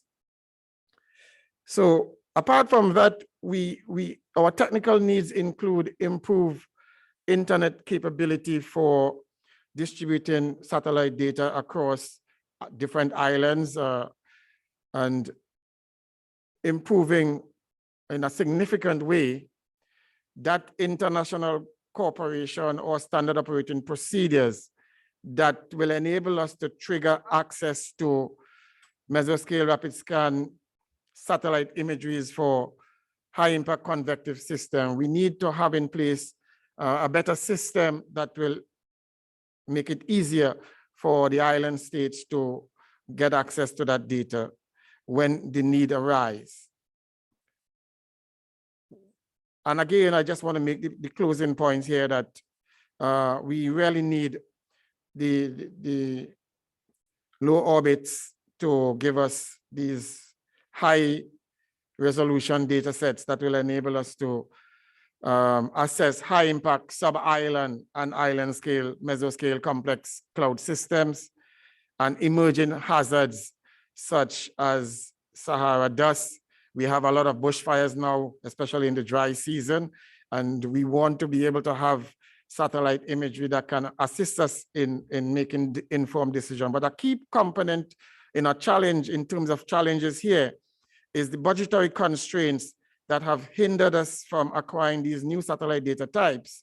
Whenever there is an upgrade, for example, or changing the satellite system. And yesterday we saw that in a couple of years' time, GOES EXO is on stream, and already RGB may not be available. So after having invested in significant sums in direct readout, we may be off the grid. So we are hoping that these upgrades can enable our assets to be continuous, because for small island developing states like the Cayman Islands and others, these are very expensive assets that we invest in, and we would want to have continuity in terms of accessing the satellite data using those systems. And with that, I want to thank you.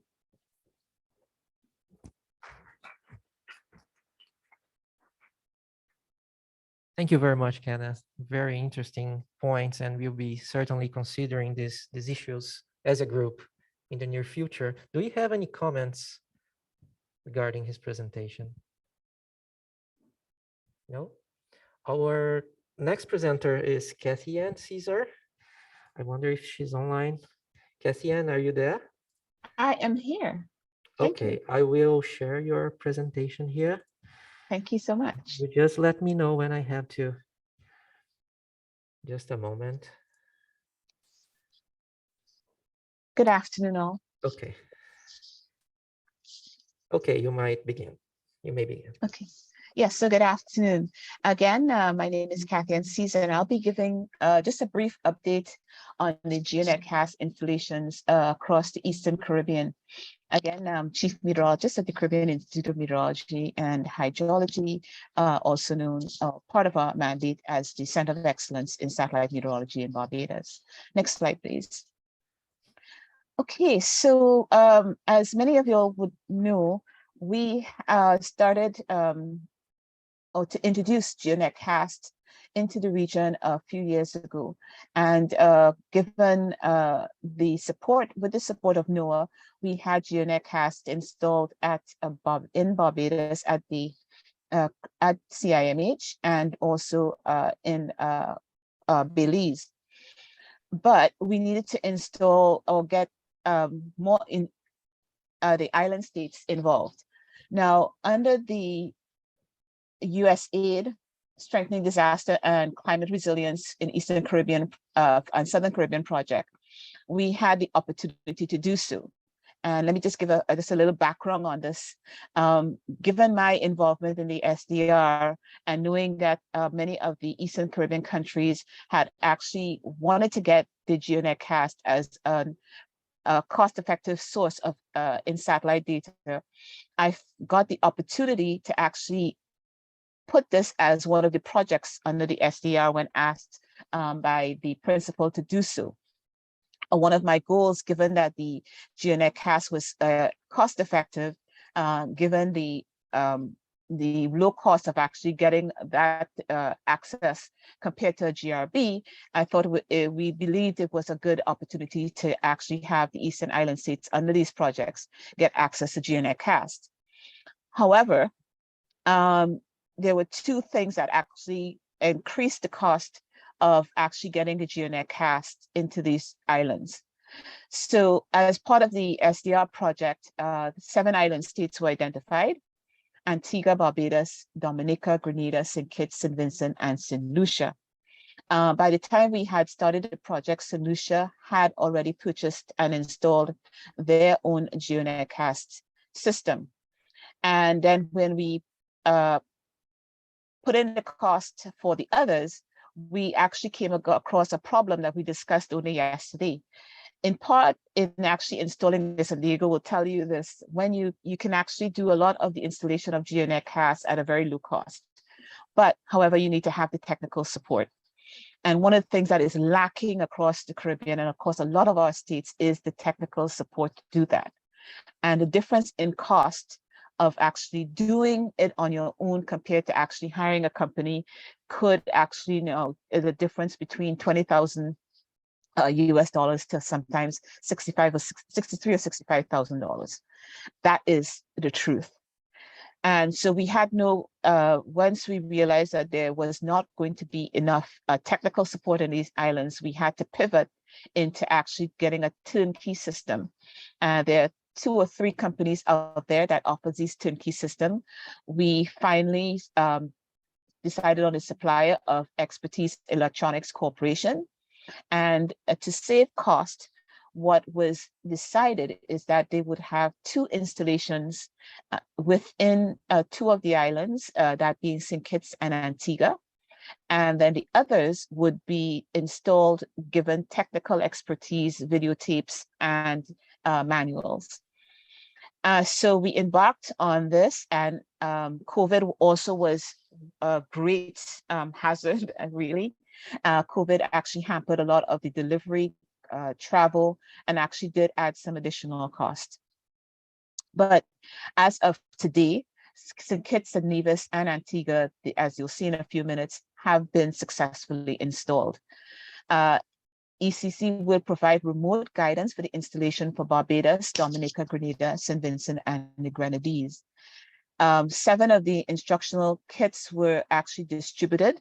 They have been now, they are on island in all the states, and we expect that they should have full installation by the end of September. Concurrently, the SDR project has actually come to an end. So we were just now kind of wrapping up to get all these projects installed. The St. Lucia, we have actually provided some support to St. Lucia to get their system up and running, providing some guidance to them. Next slide, please. So here, just a brief review of what happened in St. Kitts. What needed to happen in all the island states is that they would have given us their locations, their site locations, their distance from where they would be monitoring. And then they had to do some preliminary installations of the platforms. In St. Kitts, we had a land or a surface platform, and they did that, and then the system was installed. Next slide, please. So here they have they're actually putting the antenna together.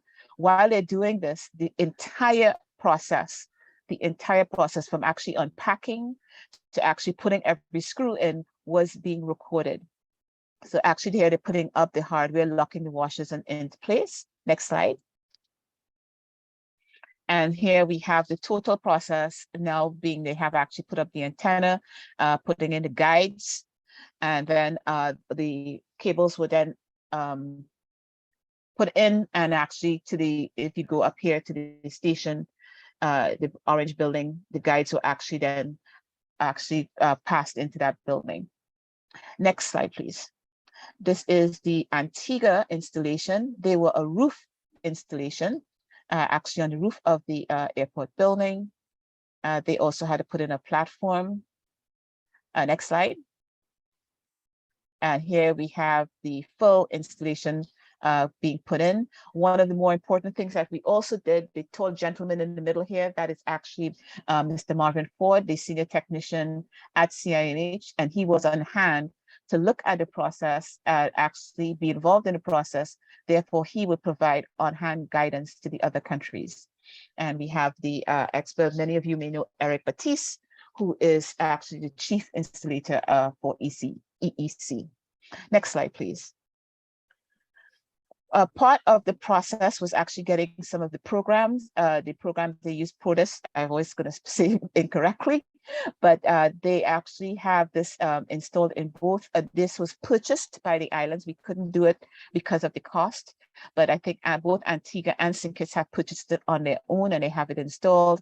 And there are also videos and manuals on how it was used and how to use it very effectively. So we're going to actually look at this going forward. Next slide, please. So for that end, what we are also doing, we continue to work with Eric Madison before he retires and leaves us, and he has been a great supporter of the installation of GNCast across the region for a number of years. And under the current MOU that CIMH has with NOAA, we're hoping to actually now house a number of the receivers for the GNCast as a backup source of that backup source for the receivers. So we should have somewhere between close to 25 receivers that would be actually stored at CIMH, and that will be open to use not only across the Caribbean region, but across Latin America if anyone wants one. So we're hoping that that will be in place by the end of the year. CIMH continues to have their system that receives data. However, we do need to have, again, our own technicians to actually monitor and help us use some of the data, but we're actually working towards that. We do, in terms of training, we continue to maintain an extensive schedule of training in satellites, including in all major classes, courses, I should say. And we are hoping that we can do a little bit more going forward. However, this year, 2022, as we return to face-to-face training, we are limited in staff so that we will not be able to do much excess training, but we will be able to support, or we're hoping to support in terms of the facilities, the November training with the NOAA and with the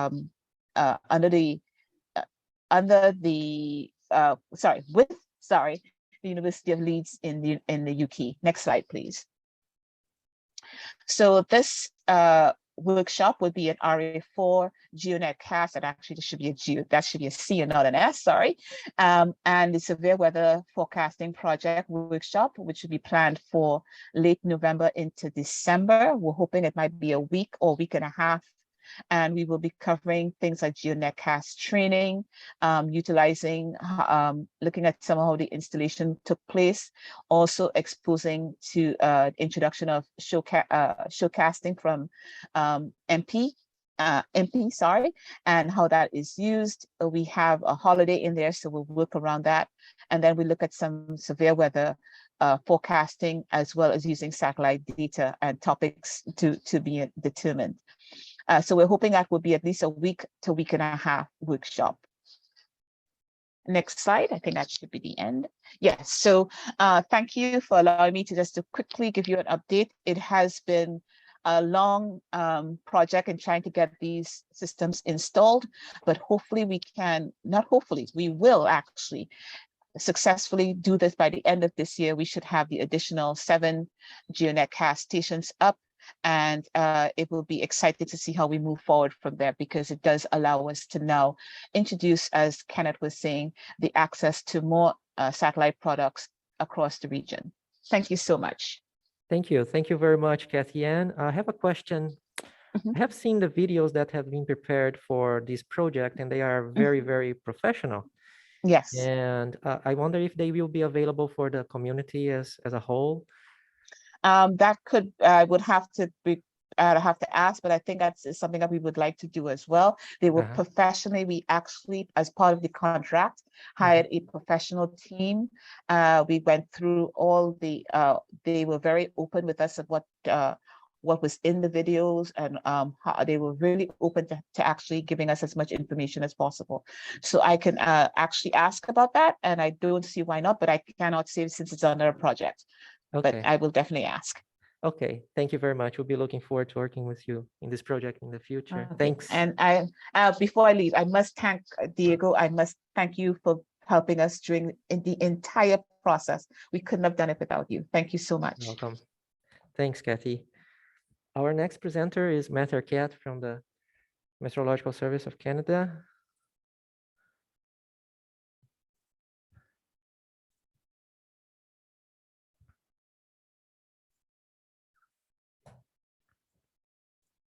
Thanks, Matt. Okay, thanks everybody. Thanks to Diego Marcial for organizing the meeting, and very happy to be here. I'll jump right into it. So yeah, we're the icy north. So I start with a LEO point, but I do want to make the point that we have 4 GRB stations in Canada, 2 east, 2 west, and then we use the PDA as our backup on GOES-R. And everything has been working nominally. Incredible support from NOAA and this community, in fact, to get that installed, and have been operating since 2017. So yeah, the big thing on our table right now is we have a very old HRPT polar orbiting LEO network, 4 stations in Canada. As you can imagine, the LEO data is quite important for us, being a lot further away from the equator than most of the people in this room. So the Arctic forecasting, which is a big part for us in Canada, not as important as the southern part of Canada, because most of our population is right along the border with the US. So GOES-R is by far the workhorse for us. But LEO data is extremely important, and as the Arctic continues to diminish, it becomes more important to have better monitoring of that area. The other thing we're exploring, I'm kind of taking this presentation from both a forecaster perspective, but also numerical weather prediction, which is a massive part of our meteorological service. Data assimilation is a big component of the products that are provided to our forecasters and to the communities writ large. So we are exploring UMetcast terrestrial for additional data sets. We have quite a hungry data assimilation group within the Met service who are always looking for new data types and data sets. So one of the things we want to do is get better access to UMetcast terrestrial. So we're working on that currently. We're also exploring the GeoNetcast Americas. We have an antenna that's been offline for a number of years. We were considering using it in the GOES-R program, but moved away from that through the project. But since the GOES DCS data sets have been added to that feed, there's interest from our National Hydrological Service in that data. They currently receive their DCS. As you can imagine, we're a very vast and big country, so a lot of our surface weather stations and hydrometric stations use the GOES DCS to transfer data back into our NWP systems.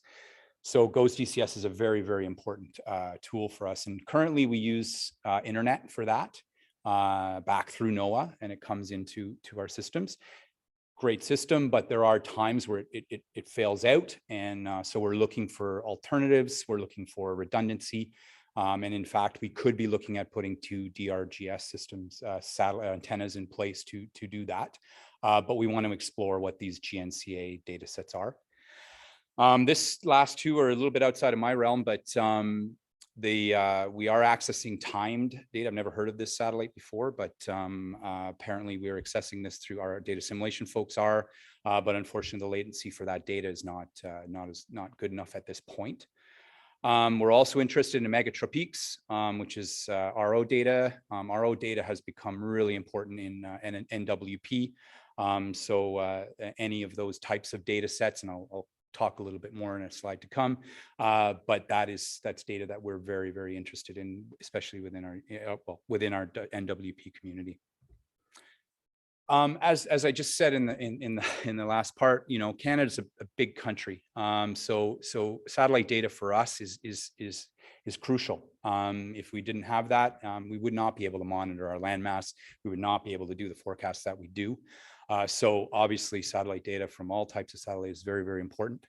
One of our challenges, I'm on the data provision side, but one of our challenges is actually on the visualization side. So I know Marcel was asking what Nino is. Nino is the workstation that we use. I think it's used in other Met services around the world, but the big problem we have is just hardware and getting that all of the data to the users, and so we've had to do quite a bit of cutting of cookies and making sure that we're not feeding too much data to that station. So as a result, we are looking at alternate methods in which to send the data to our users, and WMS seems like probably the most easy or the best way to do that. So we're working with our colleagues to look at how we can use WMS to feed more data and serve more data to the users. As I mentioned earlier, the GNSS-RO data is very important, and is showing through NWP scores to have quite an impact on the forecast. So, through NOAA, we've been fortunate enough to get access to some of their commercial RO data sets, and we're using those in our operations. But we are interested in other data sets like Planet IQ and genomes data as well. what can we use to do them better? I think one of the big things for us as the satellite world continues to evolve and create new instruments and create new data types and sets is just ensuring that training and data access and processing are available in advance. So one of the big challenges sometimes we have is just making sure that we have all that. Didn't happen in the GOES-R. GOES-R was excellent, with CSPP is a fantastic solution. And so we're just talking probably on some of the other satellites that we deal with in the radar world, and just making sure that we have those tools so that when the data is launched, it's ready to go. Faster data access is always a pressing thing. So the faster the data can come into the systems, the more important information can be extruded from that. And as a result, so fast access is always a big thing for us. We're starting to get into big data analytics, looking into artificial intelligence, machine learning, in some of the application areas that we do. So that is definitely, but it's a hurdle. It's a new thing. I think, the whole world is working with this, and it's a new tool, I guess. And then, yeah, just probably this is really my last point here, is really related to the GPS, like the GNSS RO data. The RO data is just around the licenses and getting licenses in place to access data. That can sometimes be a trouble. It's not a problem for our METSATs, of course, thankfully, but some of the other stuff, it does become a bit of an issue. Just maybe this is more of an update than actual issues, but one of the big things that's happened in Canada in the last, it actually happened in January this year, is we did release a federal Earth observation strategy. This is something that we've been trying to put in place for a number of years, and with a lot of work across the government. In fact, we did issue a strategy in January of this year. The link is there in the presentation. I encourage you to have a look. Really just trying to give us a policy framework in which we can hang stuff on as we move forward, and start to build that, I guess, within cabinet and within the decision makers in government, to really show the importance of SEO, or satellite Earth observation, and that we have something that we can point to. And so this is released by 3 of our ministers in January. So it's a big step for us from the Earth observation field and side to have that. And what's come out of that is a number of projects and initiatives that are ongoing, some satellite missions. So most recently, there was funding given in our budget for the wildfire sat mission, which will provide wildfire information over Canada and hopefully outside, which was a big investment by our government. We're also moving forward with the next generation of the RADARSAT Constellation mission. Probably not as familiar for folks in this room, but very important for us in Canada because of its synthetic aperture radar's ability to see day and night, and also through any weather. So for ice forecasting, it's extremely important, and it has a lot of other applications as well.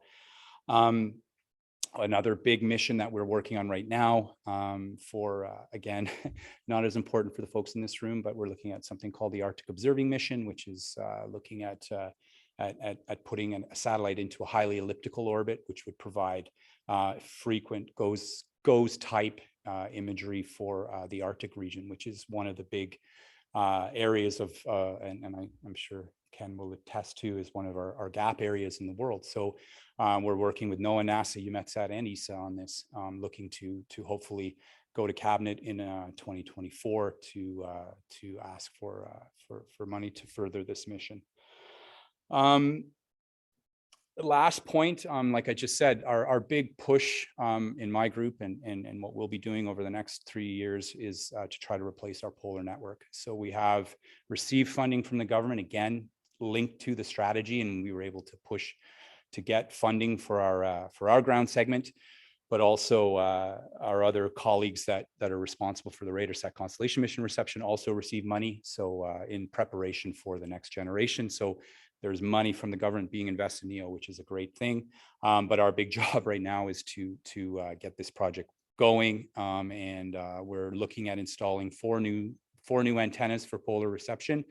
2 one in Edmonton, 1 in Gander, Newfoundland, which is on the East Coast, but we're trying to put 2 new stations in the north. So 1 in Inuvik our plan, if communications are good enough, to put one in Iqaluit. So we're waiting for a few things to come out through commercial vendors with respect to comms and getting data out of the Arctic, as many, maybe not so many people in this room know, but getting data out of the Arctic is not easy. There's not a lot of good communication links, but with the types of Starlink and companies like that, we're hoping that those solutions will be in place soon, and that will enable us to put these stations in the north and get the data out. And that's it. Thank you very much.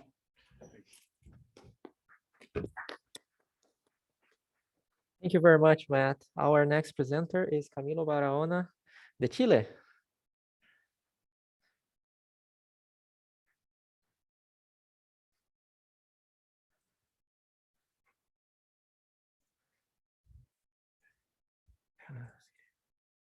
Okay.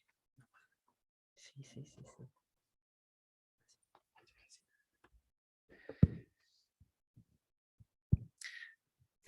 Ok, hola a todos. Voy a dar mi presentación en español y me va a estar traduciendo José Gálvez, así que muchas gracias.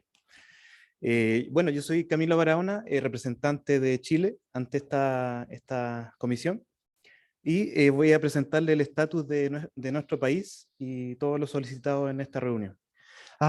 This is Camilo Barahona. He's representing Chile, and he's gonna show the updates on the satellite coming from Chile. Ok, respecto a las solicitudes de datos satelitales, nosotros en este momento no realmente hemos hecho un análisis y no necesitamos datos, ya que contamos con 4 estaciones GOES de lectura directa. So at the moment, they don't have any satellite data requirements for Chile. They're working very well. They have actually 4 DRB stations in Chile. Además contamos con varias estaciones polares, LEO, pero que les voy a comentar más adelante qué está pasando con ellas.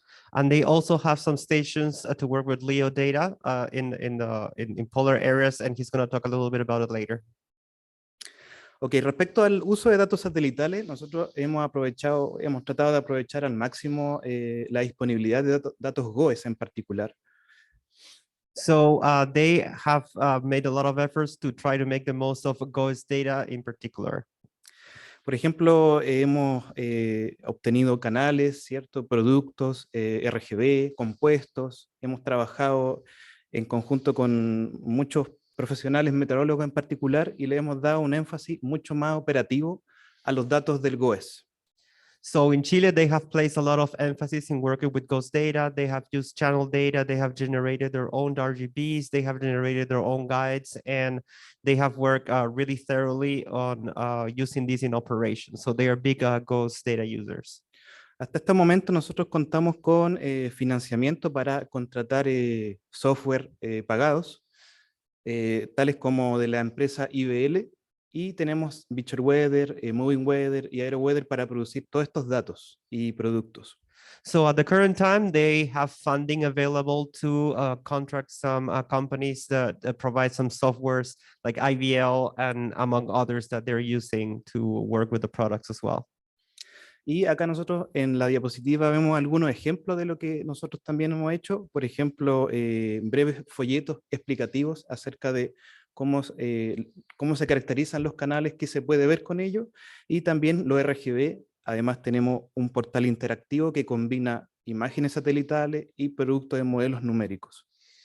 Yes, so they have also worked thoroughly on developing these guides, which they have made available for training and application to know how to use the different products.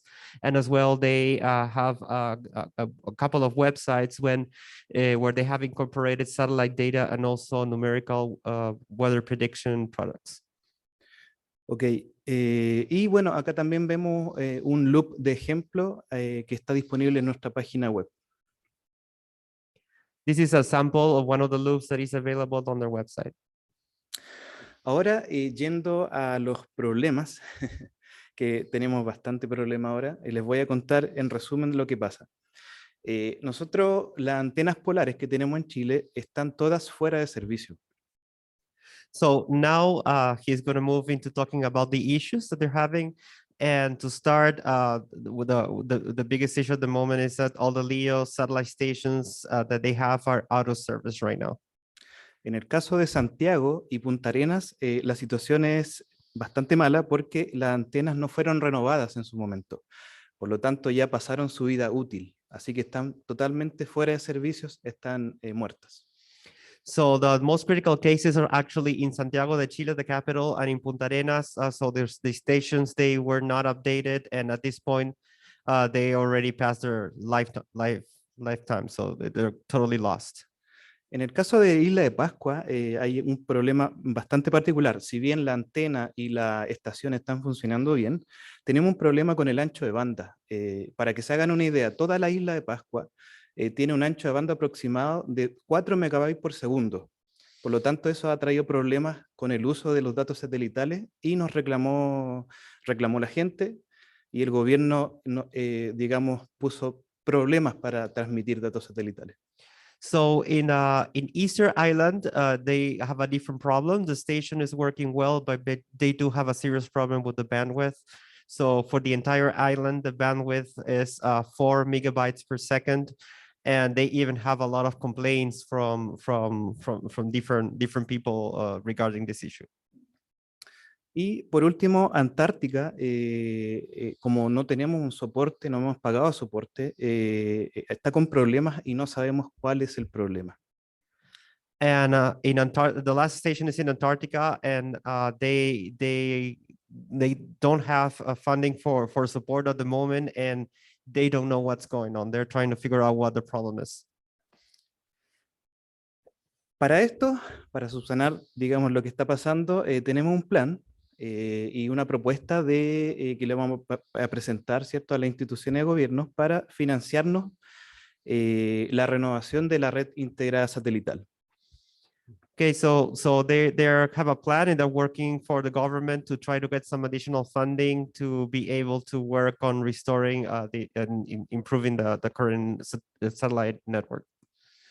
Pero el plan considera solamente actualizar o renovar las estaciones o los software asociados a GOES, no los sistemas polares, por un asunto de déficit fiscal. Lamentablemente Chile está pasando por un momento político-económico complicado y eso ha repercutido en un recorte a los recursos para estos proyectos. Yeah, the one problem they're having is that because of Chile is going through a complicated period regarding the economics, then the budgets are being cut. So they only have a plan for GOES, but they don't have a plan for the LEO component. En particular, para la estación de Antártica, esa estación está buena, está funcionando, solamente que hay un problema que no hemos encontrado o no tenemos la capacidad para encontrarlo. La última información que nos dio la empresa ES, ¿cierto? Fue que el demodulador está fallando, pero no tenemos más información. Así que estamos buscando a alguien, ya que probablemente desde nuestro gobierno no va a salir el dinero, alguien interesado pueda utilizar la antena antártica. Okay, so in case of Antarctica, they actually have a problem going on, but they are in the middle of trying to figure what it is. They don't know. The last they heard was that there was a problem with the demodulator, but that's all they know at the moment. So they are looking for people, institutions or university that are interested in using this antenna. Finalmente, frente a este escenario de incertidumbre, estamos trabajando en un plan B para independizarnos de los sistemas pagados. Es decir, queremos aspirar a algo más independiente, como lo que hace INPE, lo que hace Costa Rica, lo que hacen ustedes. Y para ello entonces es formar un nuevo equipo de trabajo, adquirir nuevas profesionales, ¿cierto? Ingenieros, informáticos, y trabajar con software libres, etc. So they do have a plan B given these situations with the funding, and the plan B is basically working into solutions that do not depend on this paid equipment. So basically moving into something like what Diego is doing in Brazil with DSAT, and actually getting a good group of programmers and so on, and placing all this funding into this project to become more independent. Finalmente, para esto ya estamos trabajando y Diego Sousa en particular nos ha brindado ayuda con trabajar los datos satelitales GOES con Python. Esto es un comienzo que pretendemos darle un mayor alcance en el futuro. Muchas gracias. Yeah. Yeah, so they already started working on that option. It just started and they're working with Diego as well. Diego is helping as always. Great. Thank you very much, Camilo. Muchas gracias. Our next presenter is Hugo Saavedra. Va a presentar en español y José nos va a ayudar. Buenas Hugo. tardes, Hugo. ¿Nos escuchas? Muy buenas tardes para todos. Los escucho perfectamente, potente y claro. Ok, perfecto, Hugo. Si pudieras hablar frases cortas, va a ser más fácil para que yo pueda traducirte. ¿Está bien? Sí, señor.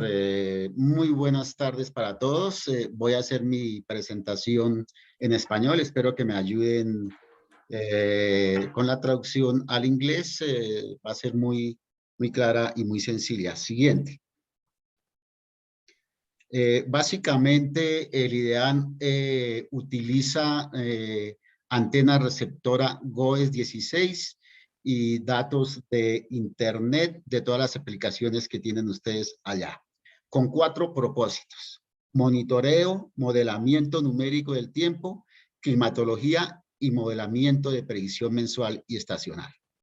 Okay, so IDEAM counts with stations for receiving GRB. They're also avid users of online resources as well, and they have 4 applications. ¿Podrías repetir las 4 aplicaciones, por favor? Sí, las 4 propósitos son monitoreo, modelamiento numérico del tiempo, climatología y modelamiento de predicción mensual y estacional. Okay, so the 4 main missions are monitoring, then forecasting the weather, climate, and then expansion into monthly monitoring. En el tema de, el anterior. En el tema de monitoreo de la precipitación, se utilizan las salidas del hidroestimador publicadas por la NOAA Center for Satellite Application and Research. In terms of monitoring precipitation, they use very frequently the hydro estimator that is available from NOAA that you can see. Estos datos en grids son convertidos a formatos gráficos y TIFF georreferenciados, no solo para ser publicados en el portal de modelos del IDEAM, sino para verificar las salidas de precipitación de los modelos de tiempo en lugares donde no existen estaciones. So they work with grid data, and then they use that to generate these charts, and that helps them to monitor, especially given that there are several locations that they don't have stations at. Siguiente, por favor. En el tema de modelos de pronóstico del tiempo y con el fin de realizar downscaling dinámico con el modelo WRF, utilizamos como condiciones ideales y de frontera las salidas de los modelos GFS, Global Forecasted System. With respect to numerical weather prediction, they base a lot of their forecasts on the GFS, and they use GFS output to initialize WRF models. So they have several domains using the WRF models. Siguiente. Estos datos se aprovechan también para realizar análisis de escala sinóptica con el uso del software WinGrid, que utiliza el Weather Prediction Center de la NOAA para dichos propósitos. They also, for analysis of data and forecasting, they also use, as an example, the software WinGrids, which is one of the softwares we actually train on in WPC. Siguiente, por favor. En el tema de climatología, utilizamos los datos del Climate Forecast System Reanalysis, GFSR, desde el portal de la NOAA, con el fin de realizar análisis y algunos estudios de líneas de precipitación y líneas de corriente a distintas alturas para el periodo 81-2000, incluso para las distintas fases del ENOS. In terms of climate monitoring and forecasting, they use a lot the Climate Forecast System Reanalysis, CFSR. And this is showing some of the fields that they use for monitoring the climate. Siguiente, por favor. En el tema de modelos, en predicción mensual y estacional de la precipitación y la temperatura, el IAN utiliza el conjunto de modelos que dispone la NOAA en sus enlaces en el North American Multimodel Ensemble y con los datos en formato hasta ahí, ¿no? Y ya seguimos. Okay, and also for climate prediction, once we're looking into the future, they are avid users of the NMME, the North American Multimodal Ensemble. Okay. Sí, con los datos en formato grids, se calculan los cambios de porcentaje de precipitación pronosticados con respecto al clima de referencia en baja resolución. So they use the grid format to calculate their own anomalies in low resolution. Igualmente se realiza doble scaling estadístico, donde se establecen relaciones estadísticas con análisis de correlación canónica para un periodo determinado. And then they also look into correlations and statistical analysis and so on to look further into the data. Entre cada uno de los 7 modelos con las observaciones y una vez conocidas estas ecuaciones junto con la habilidad predictiva, se descargan sus pronósticos para tener las predicciones en la resolución de observaciones, SIR para precipitación y estaciones para temperatura, entendiendo por ende el ensamble. Okay, and they do verification and statistical analysis using all the members of the NMME group models, and especially for temperature and for precipitation. Siguiente, por favor. En el modelo GFS2, el IDAN realiza scripts para obtener la dinámica pronosticada de algunas variables meteorológicas a escala diaria y mensual y a un horizonte de predicción de 9 meses. Sus datos son descargados desde un link de la NOAA y han sido útiles para determinar la migración de la zona de confluencia. They also use the climate forecast system CFS version 2 to look into the climate prediction, and it's been very useful to them, especially to evaluate the migration of the ITCC convergence zone. Igualmente lo utilizamos para el conteo de la actividad ciclónica, los descensos de frentes fríos a la franja intertropical, la MJO pronosticada a través de la velocidad potencial en 200 hectopascales. They also use it for other analysis that are applicable for weather prediction and climate predictions. They look at waves, they look at surface fronts, and they look at the Madden-Julian velocity potential and so on. Igualmente, con este insumo de la NOAA se realiza un double scaling dinámico con WRF diariamente, con el fin de obtener a fin de cada mes un ensamble de algunas variables de interés para los sectores como variables como precipitación, temperatura, viento, radiación solar, entre otros. So they use the CFS version 2 as an initialization for downscaling. So they do some downscaling and run their own models and generate ensembles to help them with climate prediction at finer scales. Siguiente, por favor.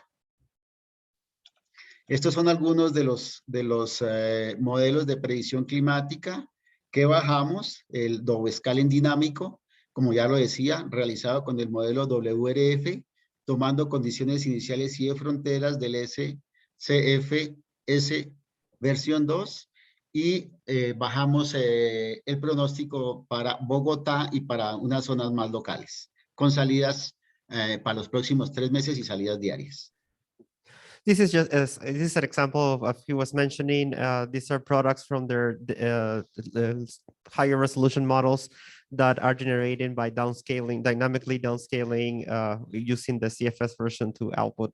And this is showing some of the key locations, in this case, Bogota, which is the capital. And they use this for daily forecast for several days and also for several months. Siguiente, por favor.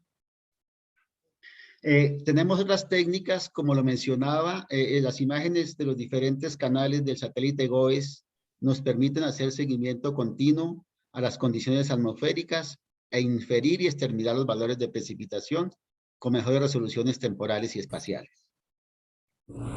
Okay, going into the issues, findings and updates, then they use ghost imagery, and they help her to monitor continuously what's going on and to help her especially with precipitation, which is an important variable in Colombia. Okay. Como les mencionaba al comienzo, tenemos una antena de recepción GOES en el edificio del IDEAN y utilizamos todos los enlaces de la NOAA, y de la NOAA está ahí. Okay. They do have a GRB station that is located in the main building of the Weather Service in Bogota, in IDEAM, and they also use that data, and they also use online data. En cuanto a las necesidades, tenemos muchas posibilidades que incluye el mejoramiento de los modelos en el tema de incendios, modelos de deslizamientos, inundaciones y seguimiento en general al comportamiento de la atmósfera en diferentes niveles. So the current issues that they have are mostly on applications of the data. So they're still trying to develop and improve models for fires, for mudslides, for flooding, and in general for following up features in the atmosphere. Siguiente, por favor. Tenemos otras necesidades y otros requerimientos, como la construcción de una herramienta para evaluar la contribución de los principales fenómenos de variabilidad climática en el comportamiento de las variables meteorológicas. They're also working on developing a tool to evaluate the contribution of different phenomena related to climate, and especially focusing on elements such as precipitation, temperature, wind, moisture, and solar radiation. También necesitaríamos la identificación y generación de productos sobre la ocurrencia de fenómenos adversos para la aeronavegación, como las turbulencias, el engelamiento, las zonas de tormento y las zonas de visibilidad reducida por niebla.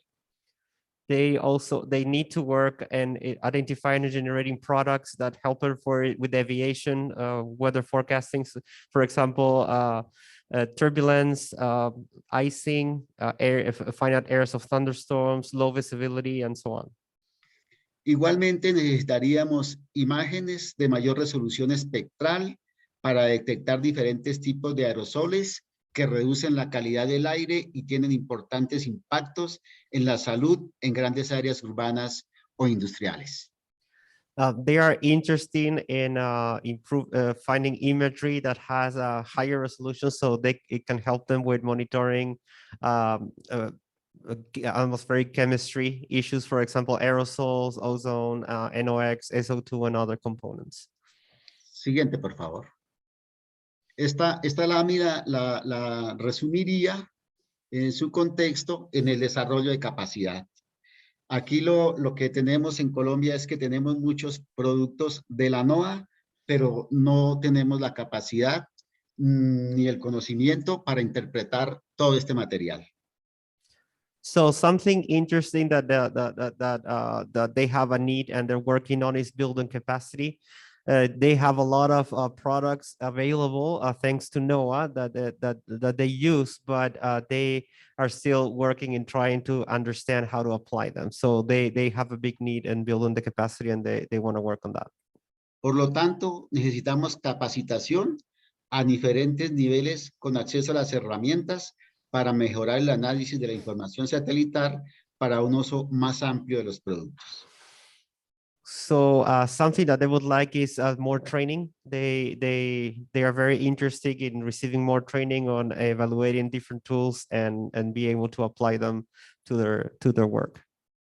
Y para concluir, en cuanto a la distribución de los datos, el gran desafío es tener una forma eficiente y oportuna de poner todos los datos a disposición de las instituciones de protección civil, de la comunidad científica, la academia y el público en general.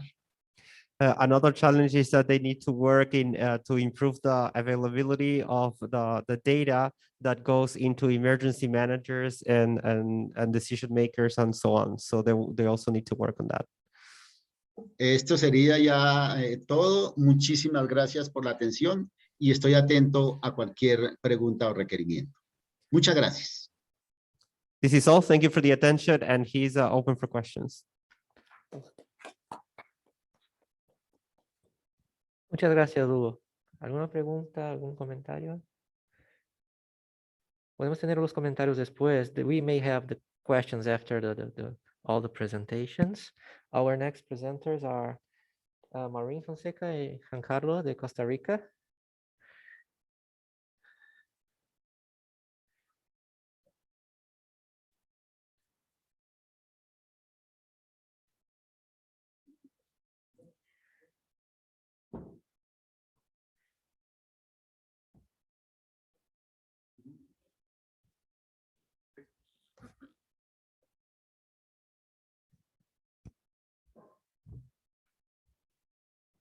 Okay.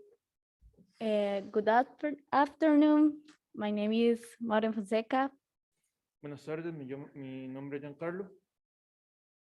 and we are going to present the updates for Costa Rica.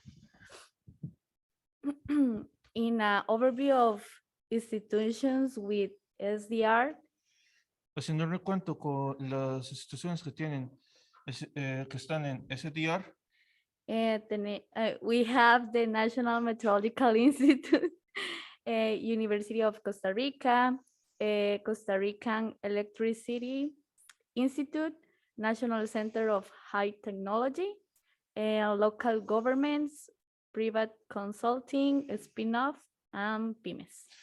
dentro de las instituciones está el Instituto Meteorológico Nacional, la Universidad de Costa Rica, Instituto Nacional de Electricidad. Tenemos también el Centro Nacional de Alta Tecnología, gobiernos locales, consultas privadas, spin-off y pymes. For the IMN,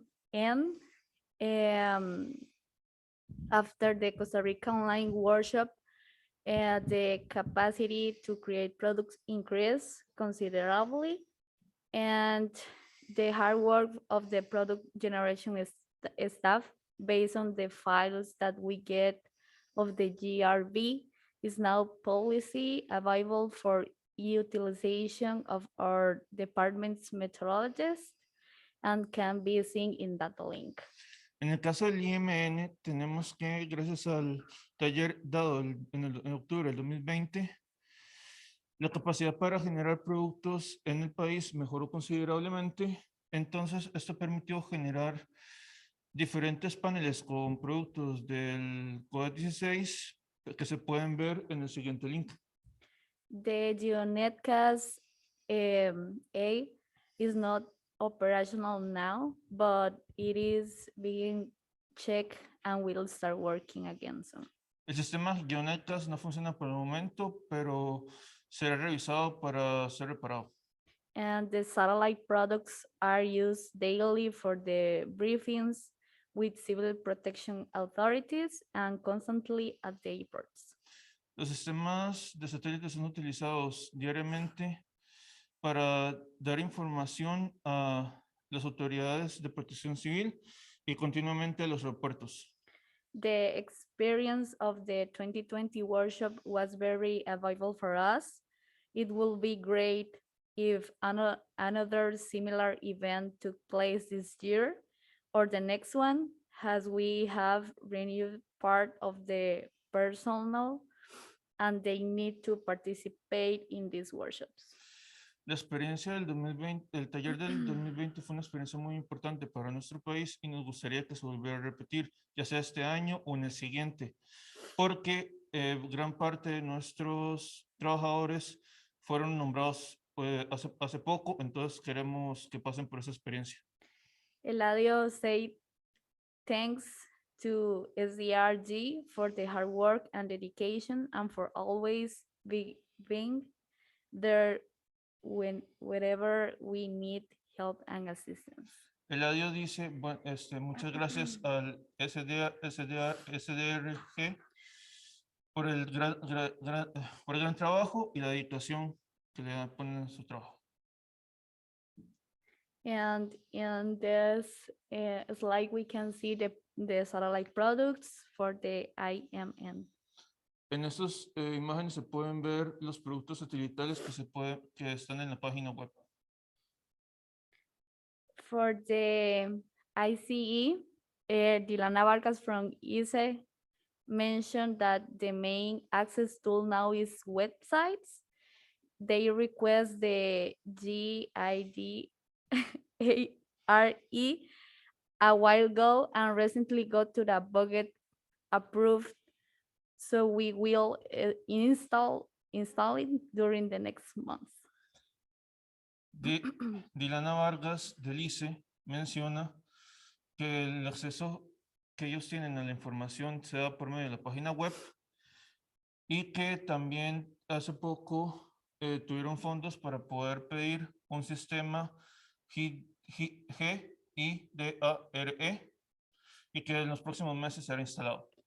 And the weather monitoring, nowcasting, lightning report, extreme events reports, weekly forecasts, surveillance, what is that? Yeah, in general. Entre sus funciones está dar monitoreo del tiempo, nowcasting, rayos, reportes de eventos extremos, dar boletines, pronósticos semanales y servicios en general. For the University of Costa Rica, at UCR, we access the data in different ways, depending on the course or application. En la Universidad de Costa Rica tenemos diferentes tipos de diferentes formas de acceder a la información dependiendo de la utilización que se le vaya a dar. For example, for synoptic methodology or forecasting courses, the products are accessed via web, Makaidas V, and ATVI. En caso de hacer pronóstico sinóptico, utilizamos páginas web, Makaidas o el IDV. For meteorological instruments, a combination of AWIPS, WCT, Swift, Python, and web. En el caso de instrumentos meteorológicos, utilizamos una combinación de sistemas AWIPS, WCT, Swift, Python y web. For scientific programming in Linux, we mainly use the BDP. Para sistemas de programación en Linux utilizamos sistemas BDP. And for real-time monitoring, the GeoNetcast A and the IDD are used. Para sistemas de monitoreo en tiempo real utilizamos GeoNetcast y IDD o GIDARE. Wherever a research requires large amounts of data, the BDP or class are used.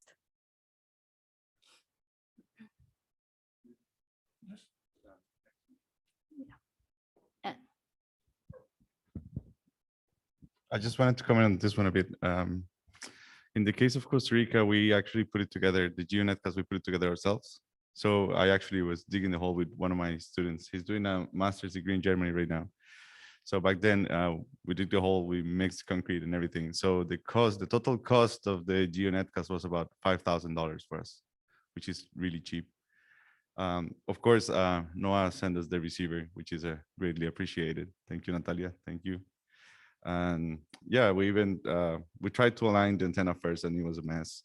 So I used one of our sensors that we had in the lab and created a antenna alignment system, which was also very cheap. And it's pretty easy to do. And of course, Diego helped us quite a bit. Also Cuba. So thanks. Thank you. Thank you. Muchas gracias, Maureen, Giancarlo. Excelente. Our next presenter is Albert Martis from Curacao.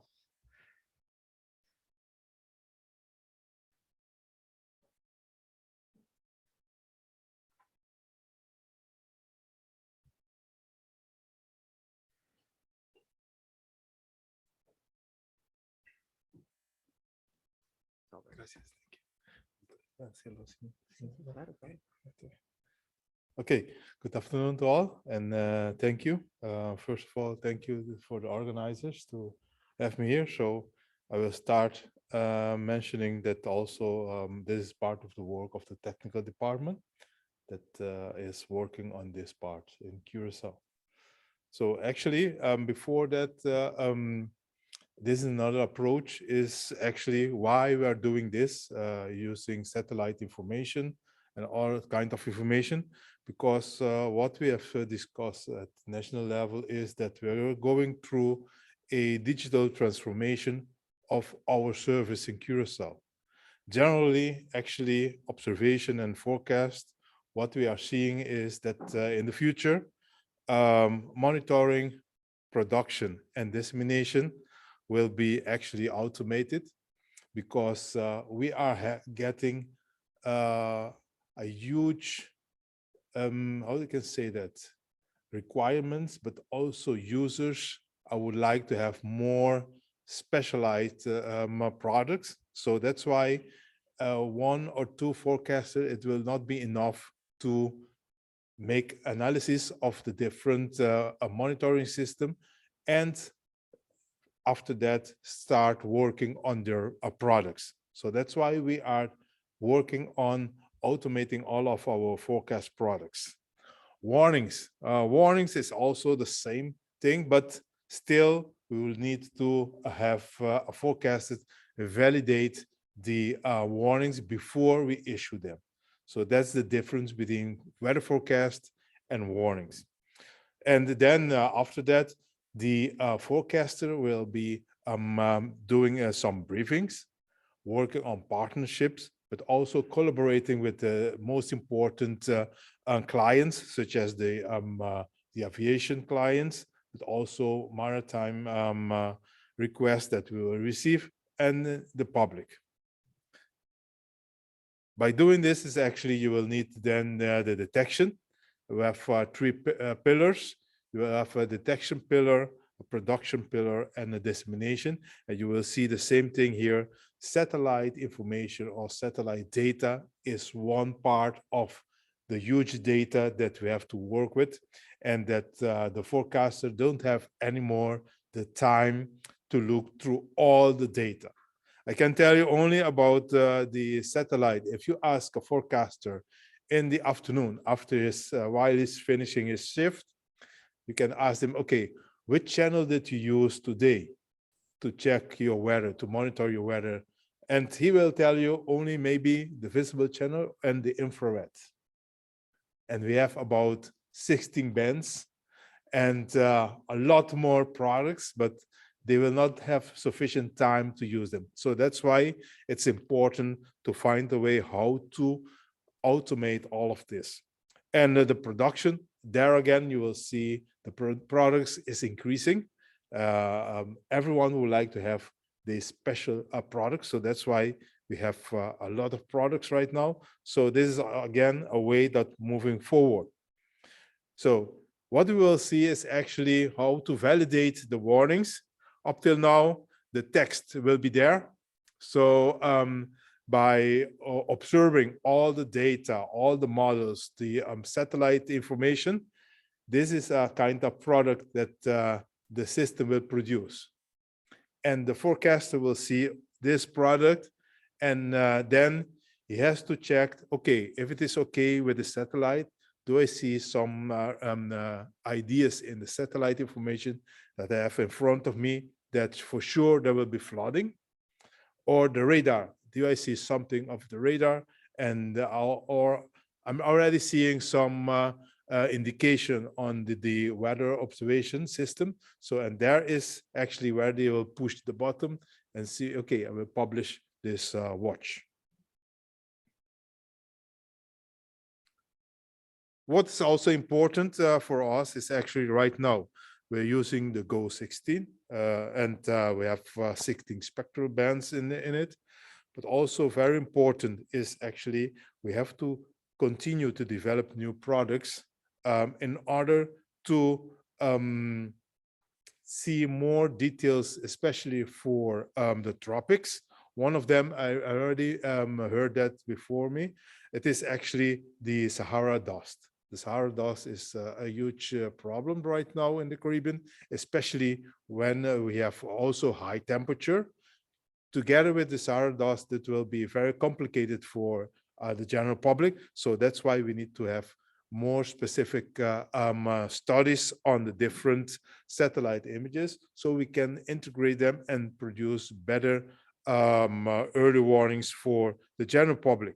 The GLM is also a very important tool that when there is a tropical storm or extreme event in our area, from the GLM data, we can extract the cycle of the system. And that is important. So that is also important for us. And one thing we are envisioning is the product SIGMET, that maybe can automate that product that using the GLM, it can automatically produce some products also for the aviation. The other thing is also important to know how to use this kind of data and try to figure out how in our office we also can develop new products. One of the products that we are using very often is right here in this neighborhood. Those are the products of the SIMS, that where we are combining divergence area of wind together with the clouds. So there is already, you can get a better monitoring tool about where are the areas that we have to continue to monitor.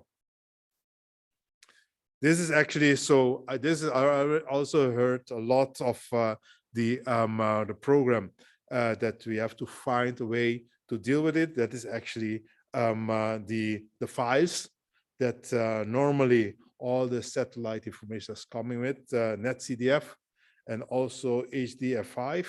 Those are the ones that we are using, and we have start developing some Python scripts around it, and we're looking on the internet. So it's important to note that this is actually the way that we are working on in Curacao. For example, identification of cumulus and CB, cumulonimbus. These are the images of our radar that we are able right now to detect areas of Taurine cumulus and CB. So that again is kind of starting doing some machine learning with Python and to make the products that will be used during the severe weather. And you also can combine radar data with GLM data, with satellite data. So you can combine them, all of them. So that will give you a better certainty of what's going on in your area. So this again, one tool that we also are using right now is the Makaides that is available on the internet. We have downloaded the program and we're using actually to monitor also our system. But there again is actually, we would like to have more information of this Makaides to get a way of support that we will be able to further develop it, because we see in Curacao that we don't need to start developing everything from scratch, but we have to find a way to use all existent system that are already available for us. And that is actually the way we see that we would like to further develop this together with the experts of the Makaides. For us, we have in Curacao, we have a RGB in Curacao, but still we would like to have the GeoNet cast data because we know that's more products in it, but also the NWIN, we had that one too. And that is something that we would like to continue to use.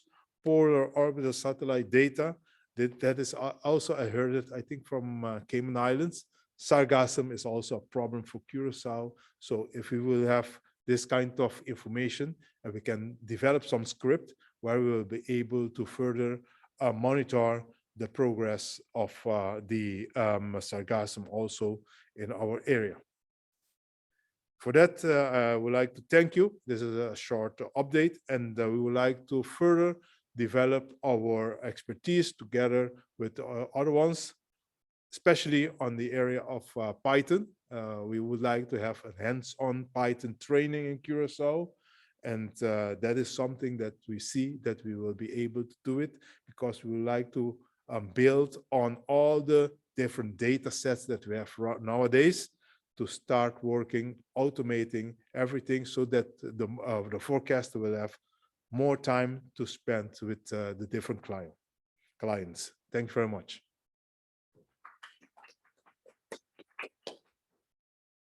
Thank you very much, Albert. Muchas gracias. Our next presenter is Sandra Torres de Ecuador.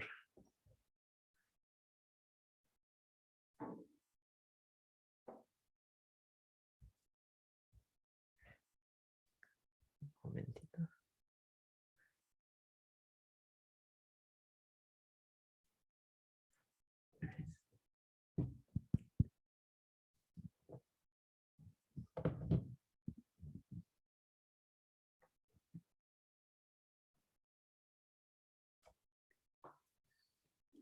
Buenas tardes con todos. Mi nombre es Sandra Torres. Soy especialista en climatología del INAMI, Ecuador. Hello, everyone. My name is Sandra Torres. I'm a specialist in INAMI. Especialista en climatología. Specialist in climatology at INAMI in Ecuador. Respondiendo a la primera pregunta sobre si nosotros qué datos satelitales no los tenemos de momento, les puedo comentar que con el ECU 911, que es el Instituto de Seguridad del Ecuador, estamos por adquirir una antena GOES 16 para esta transmisión en noviembre del 2022. So at the current time, they are working, they have some budget to work on trying to get an antenna for receiving a GRB, right? For receiving GOES 16 and 17 data at the end of this year, around November. Hemos revisado la plataforma de todos los productos que se tienen y dentro de ellos nos ha llamado la atención, por ejemplo, el NOAA Flood Mapping Products. El principal uso sería para, en este caso, el mapeo de inundaciones y todos los temas relacionados con la agricultura. So they've been revising different products from LEO and GEO, and one of the products that really generates interest to them is the flood maps. So they want to work and apply that for applications on mostly flooding and agriculture.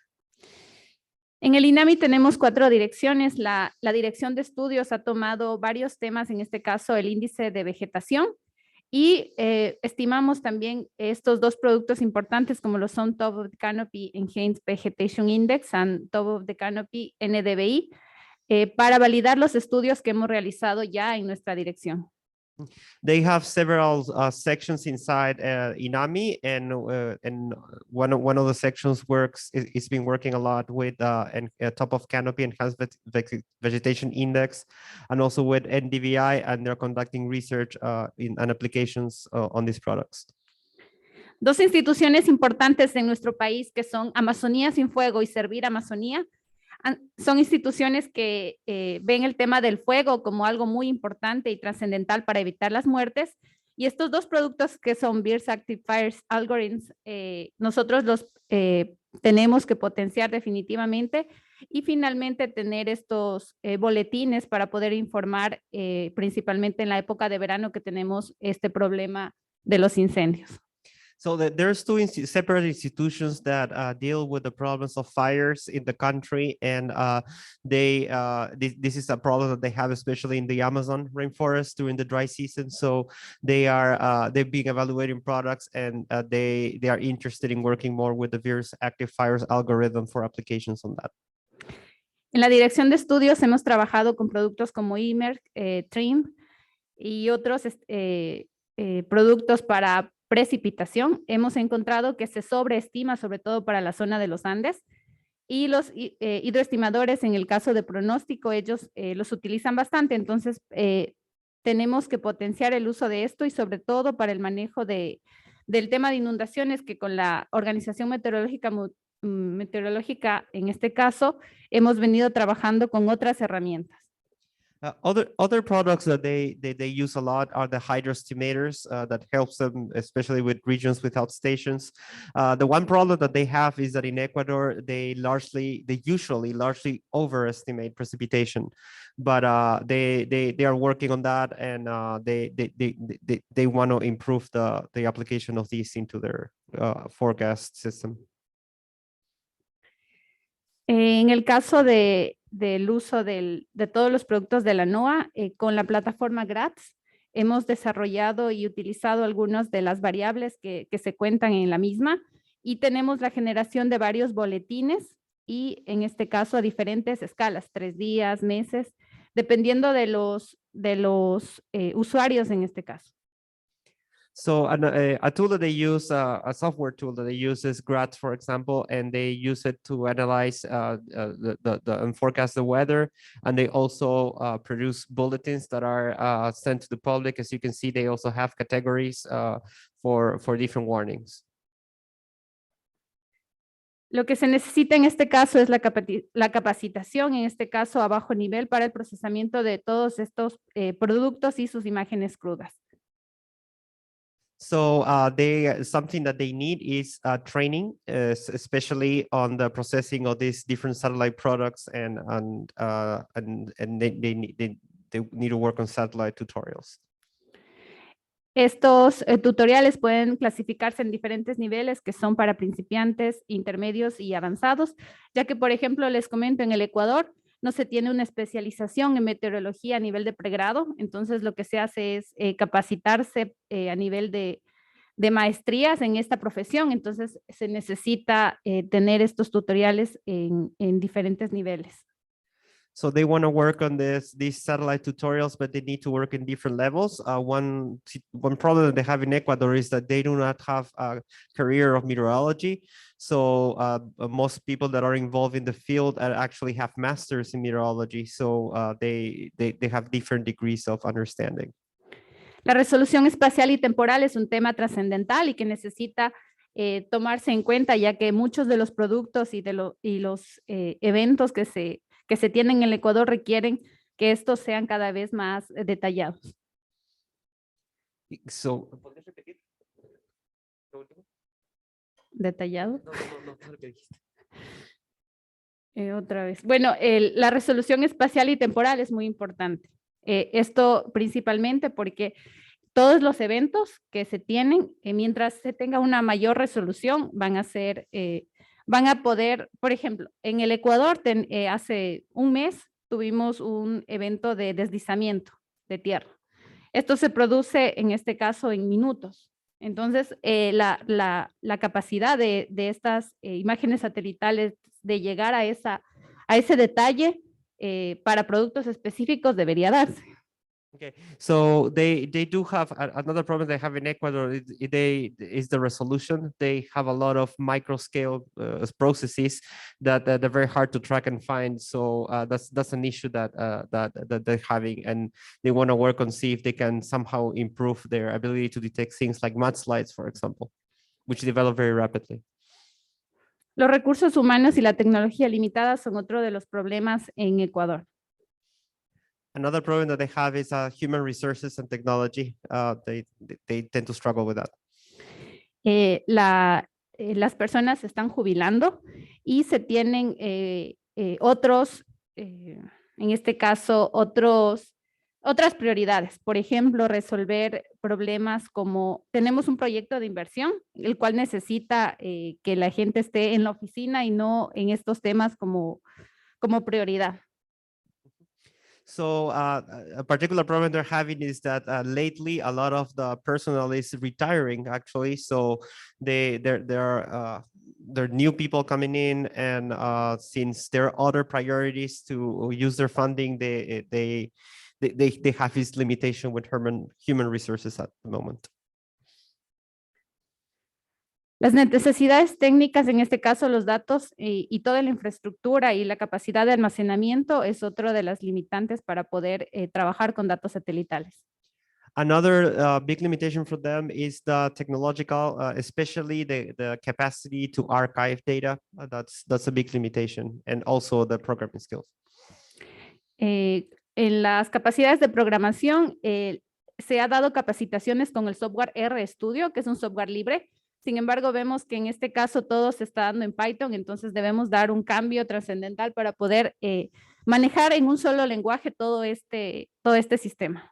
So regarding the programming skills, they have received some training on R, but now they're becoming more aware that almost everything is in Python. So they they would like to get some training in Python to be able to move in that direction. Entre los requerimientos sobre las instituciones, se necesita varias reuniones con las mismas y esto también toma su tiempo y debería ser una prioridad dentro de todos los servicios meteorológicos. So they also would like to have like more meetings and more interaction, and I think this should be a priority on the weather services.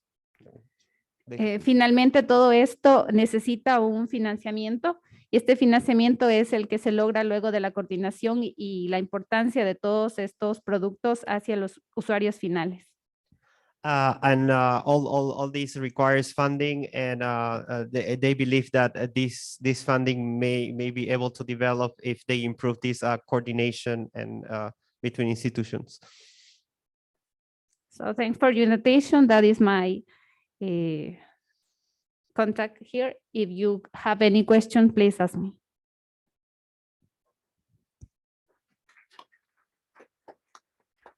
Gracias, Sandra.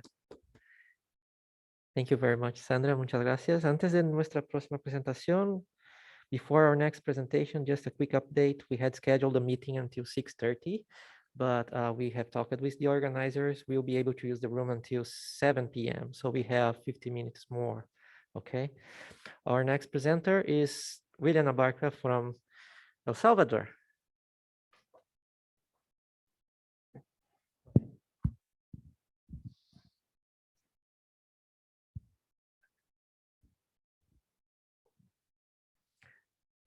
Good evening, everybody.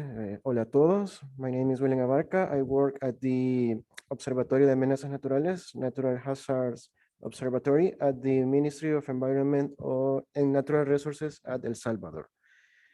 A little bit of context, the MARN is the only institution in El Salvador that provides the information related to natural hazards and their possible impact on the population.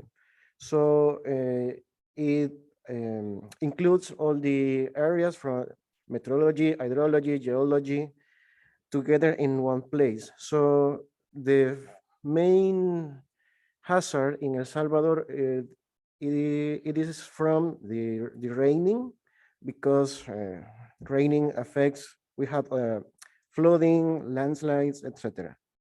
So as our requirements in this case, I know it could be very complicated because of technical limitations, but something I would like to see is we have the full resolution of GOES 16 band 2, and also we need to have access to oceanographic data. And we also want to have access to atmospheric pollution data. This in order to have a better monitoring of possible hazards in El Salvador. Regarding the oceanographic data, we have Pacific Sea. So we need to start working in the processing and visualizing of those products. Actually, we are receiving satellite data mostly, we access from internet, but we also have a GeoNetCast system, thanks to NOAA for the support. And we are processing those data. We are using Showcast system, thanks to Diego for the developing of that platform. It's mostly Python. We have a website. Can I open it? This is to show what we are doing. We have several regions. For example, we have El Salvador, and we also provide processing of the 16 channels for Central America, include the last image and animation of the last 25 images. Also, we are processing a lot of LEO products. For example, one that is being most used for the fishing, for the fishers at El Salvador is the ocean color, the chlorophyll concentration. This is one of the most popular products used by other institutions. And recently we started to combine satellite data with another products. In this case, for example, from the National Hurricane Center, we have the possible track of the tropical systems, and we are integrated that in the processing. We also have internet access. We using Makaidos B, serial slider, and the GOES viewer from NESDIS. What do we need to use Embedder? Well, we have a lot of products. We have a lot of access to a lot of information, but we need training regarding the product interpretation. There is, as we saw yesterday in the survey results, there is some kind of trend to remain only with the basic satellite channels, visible and infrared. But there is a lot of products like RGB products that need to be used, and people need training regarding that product interpretation. Also, we would like to start with the data assimilation in regional models. We are running WRF model, and we are planning to use satellite data in the assimilation process. Also, we need training for the application of those satellite data, for example, for nowcasting, forecast, agriculture, climatology, etc. And we need also training in the processing and visualization. For example, something like AWIPS could be very useful for us to integrate all those products in one platform. But also we know that it requires some budget to do that. And we are thinking to move to more free open source solutions like Showcase. Those are another examples of the processing we do. We have, for example, the sea surface temperature. We have precipitable water, also vegetation. And the tsunami warnings that came from the GeoNetCast systems are a good source of information in case that, for example, in El Salvador, we have problems with earthquakes. It's a very frequent problem. So in those cases, internet could not be available. So we have the alternative to use GeoNetCast system and have access to those warnings. And finally, the technical needs, as we have been talking about the storage capabilities. It's a very big problem for us. In case we want to storage for historical, I don't know, for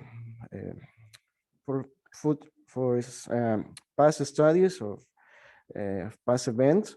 Also, with the increase in the availability of products, we need more processing power. And also, a main problem we have is with the reception hardware or upgrades or replacement parts. In case of our GeoNetCast stations, we have 5 stations, but currently only have 2 of them fully working, and we need to reactivate the remaining ones. So also another problem we are facing is with software updates. In this case, the fast software to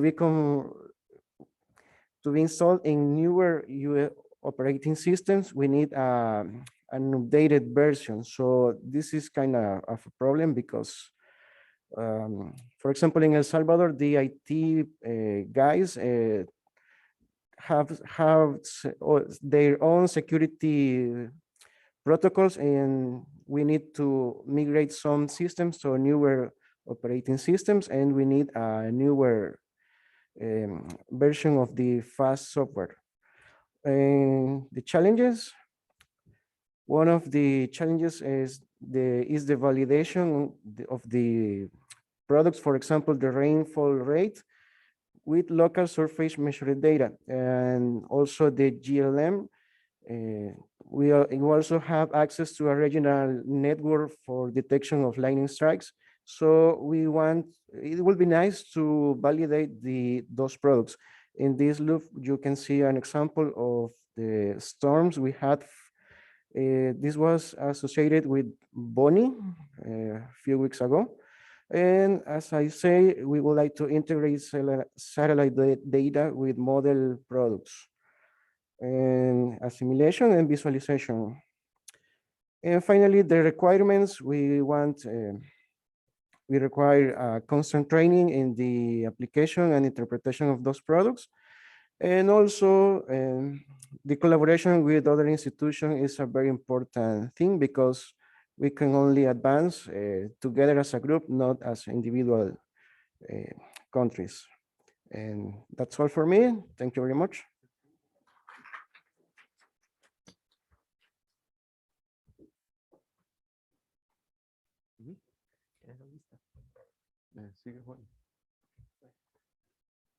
Thank you very much, William. Our next speaker is Joel. So, Joel, can you hear us? Hello there. Yes, I can hear you. Can you hear me? Yep. Okay. Are you able to watch my screen? Sí, adelante. Okay. So you ask if there is any specific data that we require by our institution. At the moment, as we were able to see in the poll yesterday, the data resources we have a lot of resources to download that information. So far, we don't have much problems acquiring this information, except for some specific information. I was able to speak with some of my companions here at the institute, and they requested some dust, aerosol data, some very specific data, if it's available from partículas menores a 10 micros. I don't know how to say that in Spanish, but they are known as PM10 and PM2.5, CO2, O2, NOx, and etc. What are we using the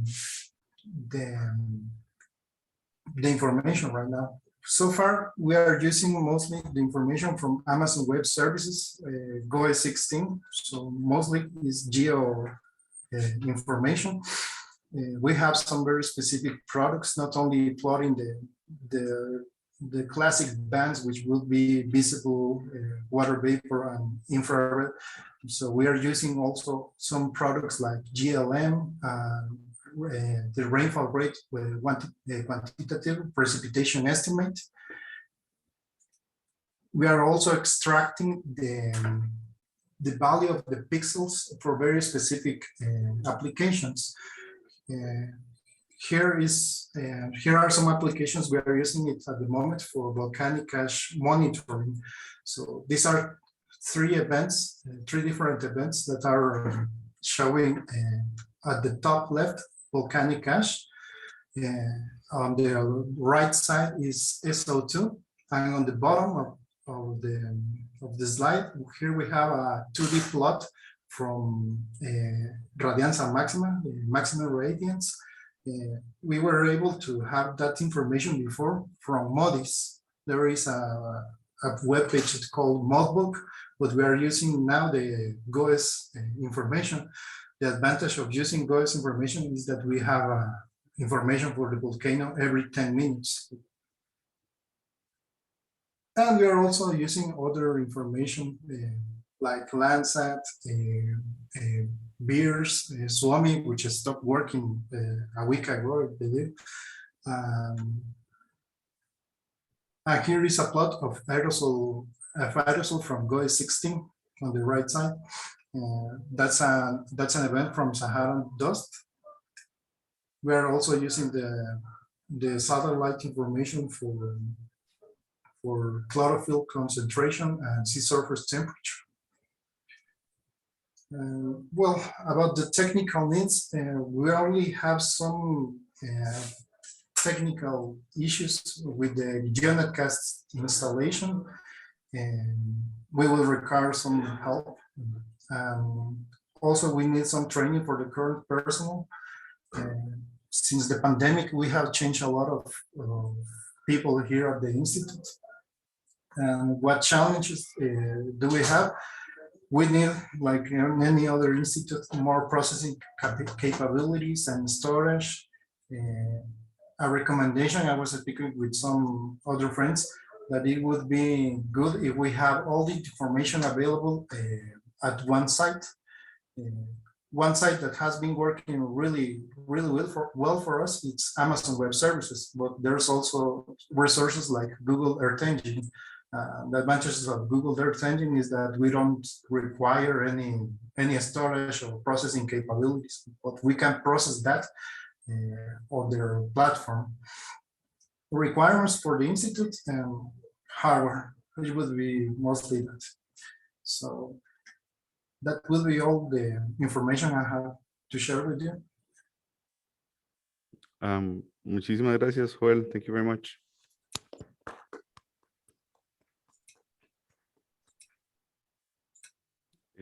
Now we're going to move to the next speaker, which is Gabriela from Mexico. Good evening. First of all, thanks for the invitation. Thanks for letting me join this group. It's an honor. I work at the National Autonomous University of Mexico at the National Laboratory of Observation that it's inside the Geography Institute. And the name may sound pretentious. It's Laboratorio Nacional, National Laboratory. And it's not because we wanted to make it that name. It's the National Science Council approves projects that are entitled to deal with national problems and to be the central focus of information or research, also research. So that's why we are validated by the National Science Council, and it's our goal to distribute information for all the country. Okay. So what we require, we are, as many other groups that have already stated, we need higher resolution information for specific issues like sargassum. We are also having a big problem in the most important touristic area in Mexico, perhaps, that it's the Riviera Maya. So we need to have better ways to deal with that problem, to forecast and to monitor that kind of problems. We need also in the same, dealing with the same problem, we need to extend the coverage of polar images to the east, so we can detect the sargassum further east in the Caribbean Ocean. And we have had in past several attempts to approach to the Caribbean countries to have a joint project to forecast and monitor sargassum. And we need that kind of information to be able to provide information to the Caribbean countries. Goes west, it's part of our needs to extend the area that we are monitoring in the Pacific Ocean. And we also need higher spectral resolution images to deal with the pollution. You know, Mexico City, one of the most polluted places on Earth. And we need to do a better job with that problems. So LANOT, its main objective is to receive, process, and store and carry out the distribution of remote sensing for several purposes, not only meteorological information, but I would say environmental information, and also to study the interaction with society. We are inside the Geography Institute. We have a geographical approach, social, economic, and etc. So in that way, we first of all, we have research, we have education, we have a lot of students. We are one of the biggest universities in Latin America. And we also have the purpose of distribution. So we deal with, well, we distribute information for many governmental institutions in Mexico. We don't have the responsibility of warnings or disaster prevention. There are governmental institutions that do that, but we provide the information to those institutions like SENAPRED, it's National Disaster Prevention Center. We have been working very close with them to have products like atmospheric information or ash. For instance, I'm going to present a poster later this week, and I'm going to talk about those issues like sargassum or ash, the products we're developing. So I don't have it right now. So we also work, we are part of a consortium.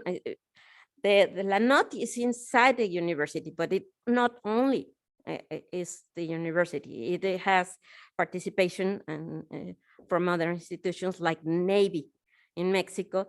And they produce their own products inside the LANOT, and then they send their products. So they have the whole meteorological information, satellite information that they produce are exactly from LANOT.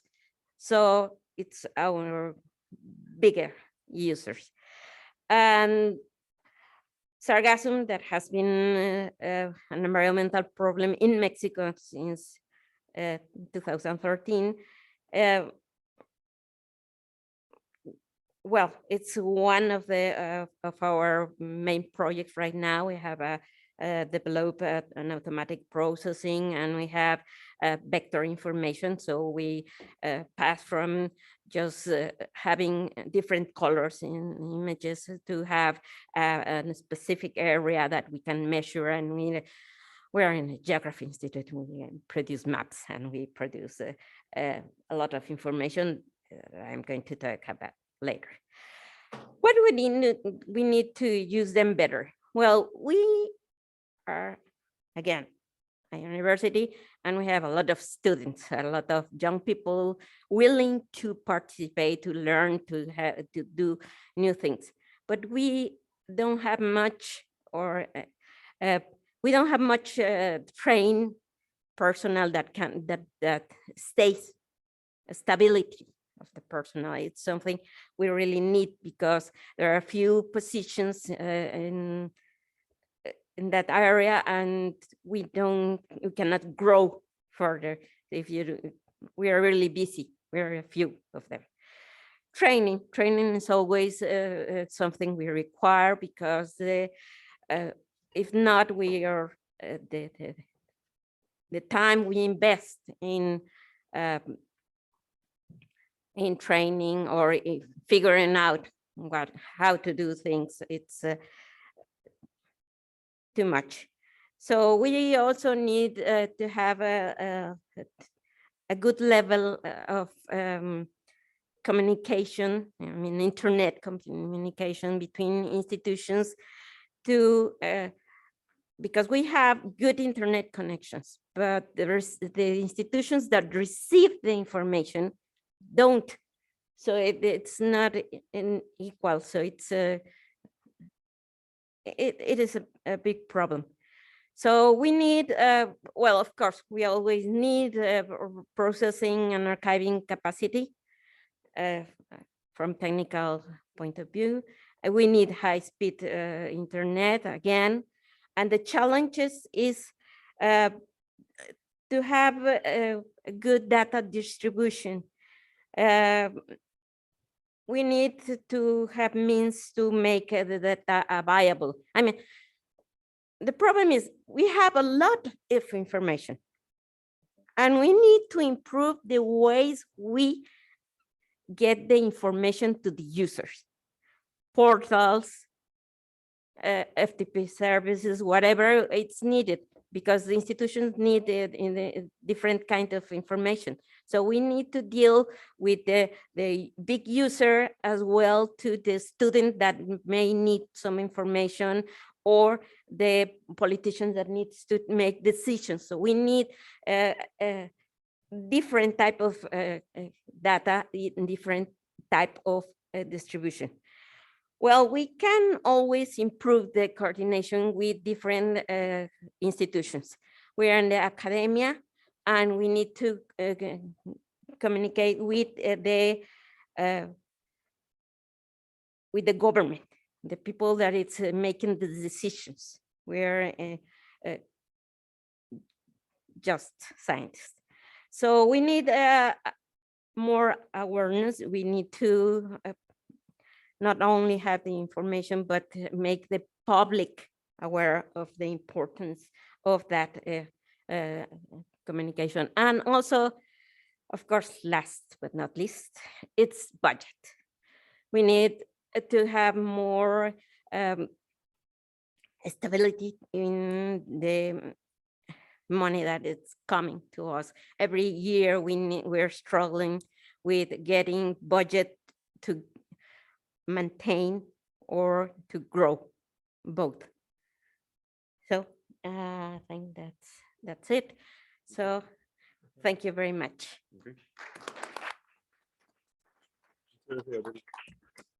Thank you very much. So we have 3 more. Peru.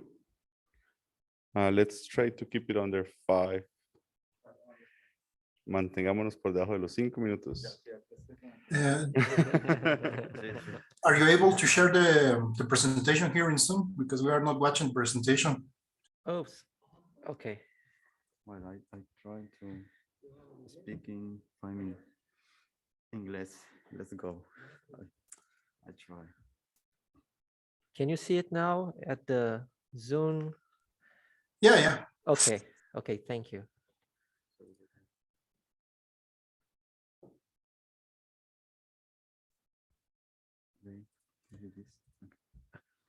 Hi everyone, my name is Joao Guaman. I'm from Peru, Senami National Weather Service. And well, I initiate my presentation with a context of area of satellite in tsunami.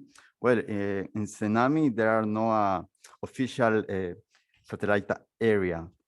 There are a group formed for 2 persons, a friend and me, and this group is inside of the forecast office.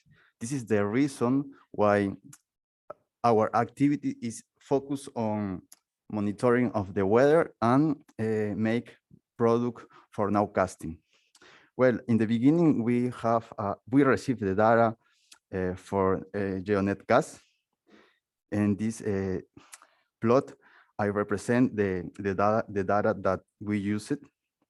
Then Tsunami purchased GRV, and according the arrival time of the data, we use different data. For example, GRV, the data arrived first, then GeoNetCast, and then GRV data level 2.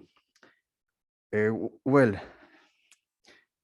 we make this split of the data because in some time in 2020, GeoNetCast just share 5 channels, and for us it was necessary change the threshold of the GRV.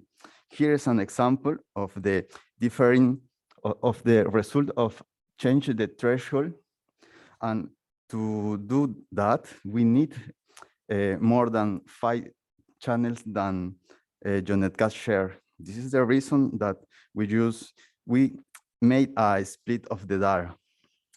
Well, then the receiver failed, and this happened at the beginning of the pandemic, and the product that GeoNetCast shared was downloaded from Amazon.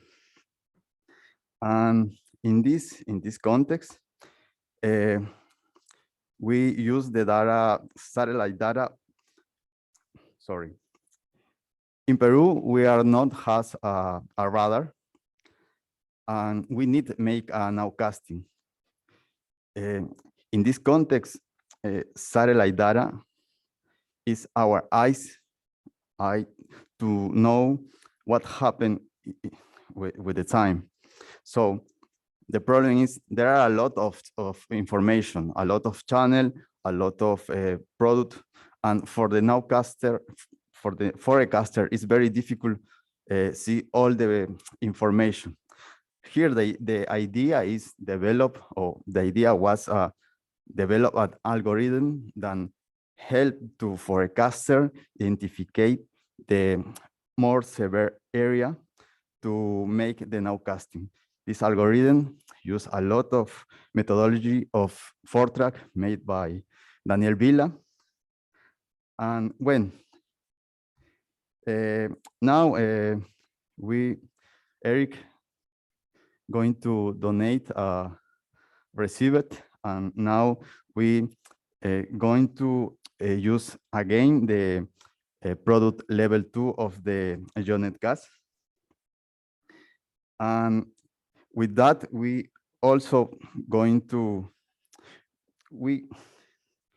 again use the product as a rainfall estimation and clear sky mask that we use especially for phenomenal that is the idea of this product is has an idea the what is the temperature at surface, because there are events in the winter season when the temperature decrease because there are no clouds, and this product is very useful to get an idea of the extension of the event.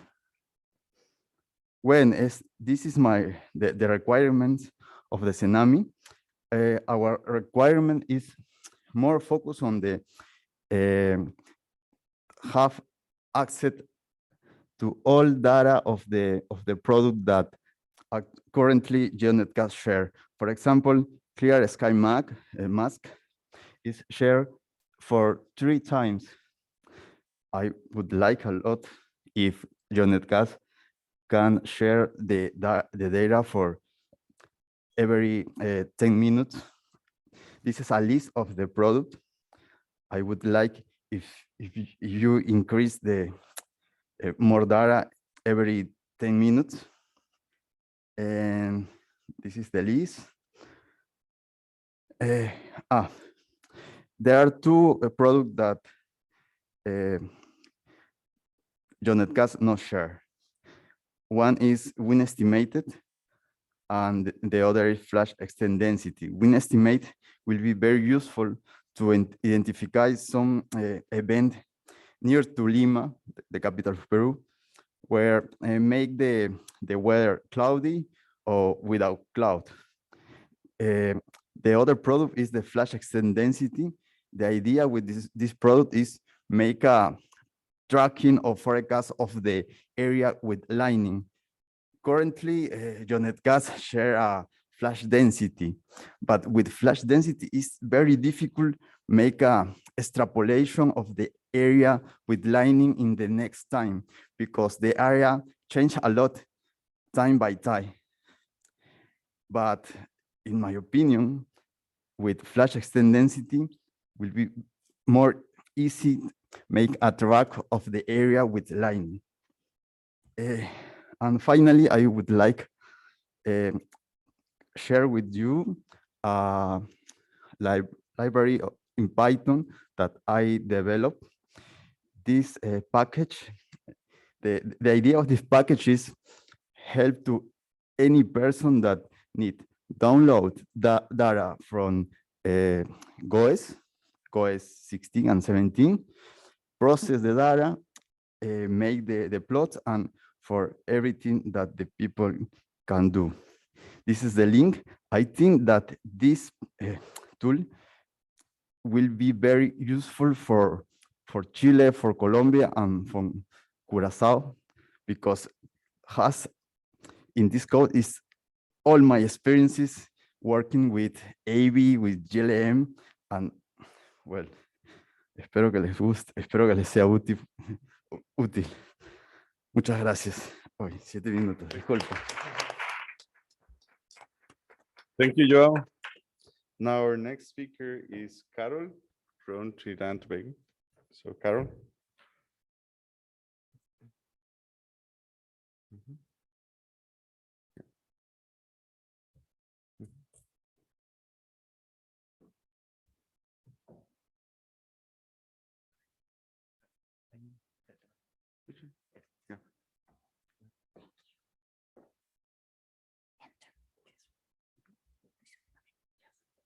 Okay, hi everyone. I am Carol Subrath Ali from the Trinidad and Tobago Met Services, and I'm going to speak as quickly as I can go. It is not moving. It's not going. Oh, that was a bit too quick. All right, so just to prep you as to exactly where we are, we're stuck between the Americas, and we are one republic, the Republic of Trinidad and Tobago, but we are 2 islands. So what that means is that we have 2 sets of budgets. So Trinidad has its own budget and Tobago has theirs. So what happened is that last year, Tobago acquired a GRB system, and they had training for their staff in October of 2021. And some of our staff from Trinidad also went. But we don't have a GRB in Trinidad where we have the main forecasting operations going on. So what Tobago have is all these lovely products, all the ABI and the RGB products. So what they tried to do was they tried to pipe the data and the images across to Trinidad. But what happened there was that it kind of incorporated what I would perhaps call a layered latency issue, where the forecaster there would upload the image and then it would come across via the internet to Trinidad, where we would try to access it. And of course, by that time, it's too late. So we ended up depending on Slider, Gold Star's Slider. Thank you, Sarah. It wasn't the best situation, but it certainly worked. Our applications include forecasting, nowcasting, climate studies, agromet. We look at extreme events, and we also try to put, this is a satellite image that we've loaded with our website where we put out our public forecast. So we advertise as well. And what we need would be continued training and dedicated staff. I know we talk about capacity building, but one of the problems that we have is that we try to train too many people in too many different things. So we don't get that specialized niche as you were. We also need to have increased technology, and not just with the training, but we also need to have increased infrastructure to support the satellite data usage. And also we have a problem with storage. We need a couple of NAS. What else can I think of? The satellite data that is required by Trinidad, and this is one of the justifications, we are an MWO in PRCO. So we were getting the satellite images. The refresh rate is static. We don't have our own system, yes. But the forecast data is needed for forecasting and early warning for both Trinidad, Tobago, and Grenada. So perhaps, and I say this very loosely, the current system in Tobago is perhaps just a little bit underutilized. And perhaps where it's needed, we don't have it. But we need to sort of convince politicians and the people who sign the checks on the dotted line that we really do need to get these systems in place. So again, lack of finances, definitely. We need to have finances to purchase the systems, to get staffing, dedicated personnel, and that is really a core area. We need to have access between the islands if we don't have our own just yet. One of the perhaps interim solutions would have been a submarine connection. Again, cost is very prohibitive there. So it comes back to the first point where we have lack of finances. We also need a parallel system because although we are two islands, the separation is very significant in terms of the fact that Tobago is further north. As systems come across the Atlantic, they're driven by Coriolis and they tend to veer northward. So Trinidad is a little bit safer, if you will, in terms of position, geographical location. So clearly here, the main identified issues, budgetary constraints, and we have no control over that. Some funding has been identified to be able to purchase a system for Trinidad, but there are some logistics to iron out. The time and the measures of control over that is out of our hands. Again, we have to depend on governments and the politicians and the ministries and the people who actually sign on the dotted line to be able to release funds. Right, so I think I'm just under 5 minutes. Great, thank you very much. That's great. Thank you very much, Carol. And we move to the last country report of today, which is Venezuela. Julio? Hola, Okay. ¿me escuchan? Sí, perfecto, Julio. ¿Necesitas traducción? Por favor, si es tan amable, doctor. Con mucho gusto, Julio. Creo que no estás conectado. Hola, muy buenas tardes. Soy Julio Cabanerit, del Instituto Nacional de Meteorología e Hidrología de Venezuela. Hey, good afternoon. I'm Julio Cabanerit from the Institute of Hydrology and Meteorology from Venezuela. La siguiente, por favor. Bien, nosotros tenemos una receptora de satélites del GOES. La adquirimos en el 2018 y debido al tema político de las sanciones contra el país, la empresa proveedora de servicios es una empresa norteamericana y dejó de operar en Venezuela. Y bueno, eso es un tema que ya no recibimos datos de este proveedor. Usábamos la plataforma Leads para la recepción de los datos.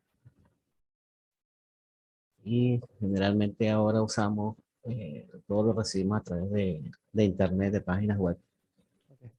Ya, Julio, antes de... ¿Puedes hablar un poquito más corto? Sí me acuerdo de todo. So Venezuela purchased the station in 2018, but because of political sanctions, the enterprise that worked with the station was banned from working in Venezuela in 2019. So they are not able to use the station since then. They are using the platform Leads to visualize satellite data, and they also use online resources. Okay. Bien, en cuanto a los productos y las aplicaciones, como todos los servicios meteorológicos, usamos para el monitoreo del tiempo atmosférico, seguimiento de perturbaciones tropicales, en climatología, en pronósticos, en modelización numérica. Okay. So basically all the satellite data they're using right now is processed via internet, and they use it mostly for monitoring current weather. Some of the key things that they monitor are tropical waves, tropical storms, and so on, among other things. Desarrollamos, disculpa un momento. Desarrollamos una aplicación, una app a través de Telegram. Okay, they have also developed an app that in the institution to be able to download satellite data.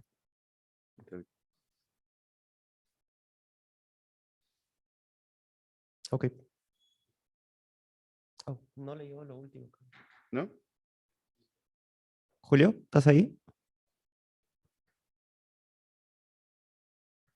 Okay.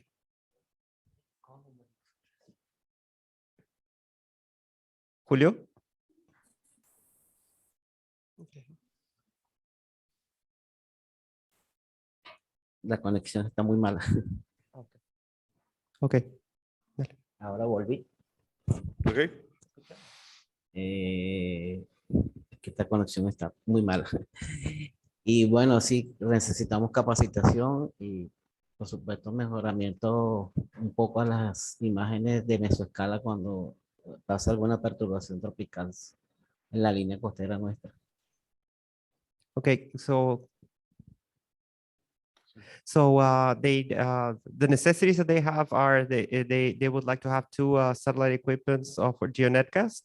They also need training. They're requesting training, and also they would like better access to mesoscale imagery, especially during the passage of significant weather such as tropical cyclones. Okay. Bueno, finalmente, como todo, necesitamos entrenamiento, tener acceso a los datos de satélite de nivel 2. Okay. So monitoreo de calidad ambiental. Okay. So they need the key things that they need at the moment are training, especially the technical personnel. They also with more access to satellite level 2 data and servers for applications, especially on weather, on pollution. Okay. Yeah, muchas gracias. Creo que es todo. Okay, that's it. Thank you. Gracias, José. Gracias a todos. Gracias, Julio. Muchísimas gracias, Julio. Gracias, Marcial. Muchas gracias, Julio, por la participación. Gracias, Diego. Un abrazo. Un abrazo. Okay, so for this last section of today's meeting, we're going to move into new actions and recommendations for the SDR. So we have all these actions. I'm not sure if we should read them all over. Just mention them quickly. So the first one, we're going to organize periodic meetings with other SDR regional initiatives, as WMO mentioned. I think it's very important to do that. Also contribute towards the development of the multi-hazard risk system, also mentioned by WMO, and follow up on the creation of the Latin American meteorological satellite as well. As a result of the survey, to raise awareness on the SDR group's activities. Similarly with the regional survey, to raise awareness on the available in-person or distance learning resources, because as we saw today, different countries, they said we need training, we need this specific training, and the training is already there, but they don't know where it is. So it's very important to raise awareness. And the 5.6 is organize periodical meetings with the presidents and vice presidents of WG and committees to discuss possible collaborations. I think that one's crucial, and it's also a result of what we have been doing.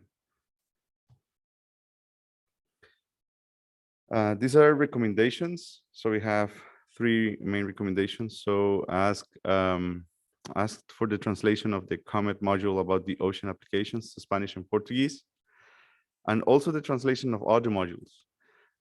It's also recommended prioritization could be defined by the SDS members in future meetings at the teleconference. The SDR group recommends the organization of capacity building activities prioritizing LEO access, processing, visualization, usage, and integration with geodata. This comes also from the regional survey. And finally, to include in future trainings technical aspects related to the topic that contributes towards data gathering, product generation, and visualization. That last one is, I think, all the way from Canada to Chile. We heard today that technical aspects, it's on the way of satellite data requirements. So we need to figure out how to include in the trainings these technical aspects as part of the trainings, or create specific trainings for technical aspects. I think we need to figure it out as a group. We need to figure out how to do this. And of course, with the collaboration with NOAA and all those who have these great needs, and we need to find a solution for this because it's been in our way for a long time. So I don't know if, well, we have also, you want to go over these ones? Yes, we have also some pending actions from previous meetings to follow up with WMO members that have not yet nominated an SDR group member, and there are some countries that still do not have a nomination. So we are not going only to the formal, joining people to the group only through the formal way, but also through the informal way, because that's easier sometimes. So that's something we need to work. Action 4.7, it's very important to exchange information on good practices by the services for the internal dissemination, utilization, storage of large amounts of real-time information, as well as for product generation, implementation, and interpretation. And that is something that we have heard today many times, and that is also important, and we need to keep working on that. Can I just say something? We call it the infinite action because it never ends. And 4.12, the SDR group members to remind their services to implement national training plans in line with WMO recommendations and to help coordinate within their services towards that effort. And that is something that we should cover on the next VLGM meeting, correct, Marcelo? Yep. Okay. And to finish, we have 10 minutes. We would like to propose we would like to propose the creation of some task forces. And this is something we could discuss in future teleconferences, but just for you to have an idea, based on what we have heard on the survey, previous events, and what we have heard today, we have had a significant progress in many cases with regards to data access, but we need to work on data usage in a higher priority. So we are proposing the creation of task forces to deal with processing and visualization, product assessment, and how would they work. Here we have a scheme showing how these task forces would work. So we would have task force number 1, 18 members, and we already have some volunteers from Brazil, Costa Rica, Peru, El Salvador, Guatemala, Argentina, and some other countries, Mexico, that would join us, that has volunteered to join us in this task force regarding data processing and visualization. How would that work? We would work together in including in our own services new products that are underused according to the survey, according to the feedback from the community. So this would be done by this group. And then after this implementation for these products is consolidated, we would facilitate the same, that the community could do that also by providing free scripts, free solutions in a common repository. So that would be very important. And the test, however, this group, most of the time, they are not aware, they would be not aware of which products should we work on, which would be the priorities in terms of, hey, these products are available, they could be very useful for the community, but they are not using it as needed. So we would need another task force related to product assessment that would provide some guidance to this first task force in terms of the priorities, which products, some experts in the second task force providing guidance in terms of which products the task force number 1 need to work. And then we would have this closed loop approach, as we are calling it here. And the SDR members that are involved with VLab activities would make these solutions, these scripts, known to the community through the training initiatives.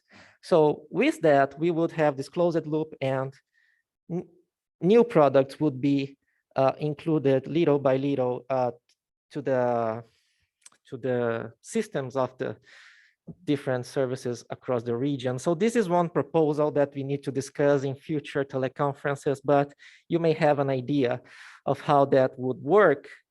And here we have some proposed terms of reference that we can discuss on next teleconferences for both task force number 1 and task force number 2.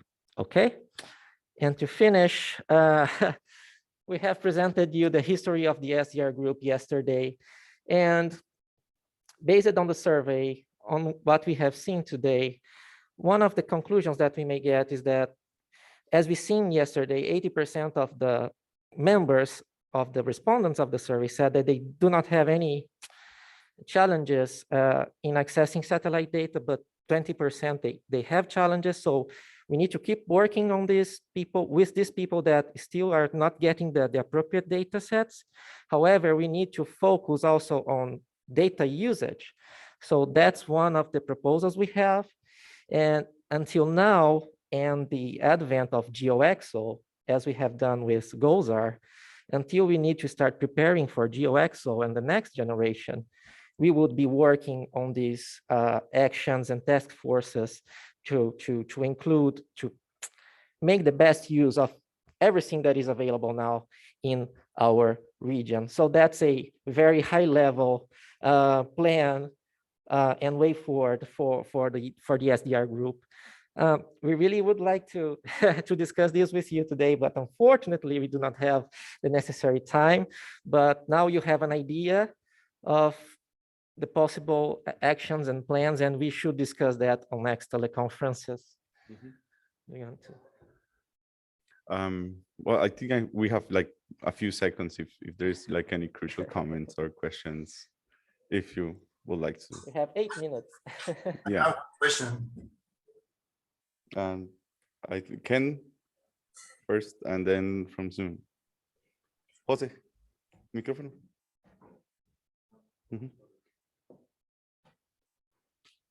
Yeah, thank you. I like the idea of the task forces. I think that is definitely worthwhile to elaborate further on. I think what is also important to really look carefully at the terms of reference are these. The word task force, one may interpret it in different ways. Is it a standing group or a task force, and does it have a short lifetime or a indefinite lifetime? So, but I think the principle, I think, is very good. The other comment I just had was that also yesterday we were talking a lot about access to training data and translations, and that came again out here, and we did sort of put on the table the proposal to at least start to sort of look at priorities on how to actually achieve that translation, not just say, oh, we need translation, but then there's no plan. So I would sort of suggest SDR together with VLab would sort of try to come together with some kind of a plan on how to actually achieve it with some kind of timeline. Okay, thank you. Había un comentario de Zoom, creo. We have a comment on Zoom. ¿Alguien quería hablar en Zoom? It was me, Joel. Oh, okay, adelante. I just have one question. How do you propose an SDR member? Formal nomination can come from the PR of a country, but if you want to be part of what we do, you can just email us and we can figure out how to do it. Okay, thank you. Bernie, Sorry. Kathy? Go ahead, Kathy Ann. Oh, thank you very much. Very quickly, I want to re-emphasize possibly adding, I don't want to add, but consider a task team on training. It worked well with the SDR when we had, and we do have a lot of us involved in VLab as well as SIGWIG. So I think that is something that we could continue in that we don't really have to include a separate one, but we just actually include it into the task team. And that will actually kind of link a lot of what is going on.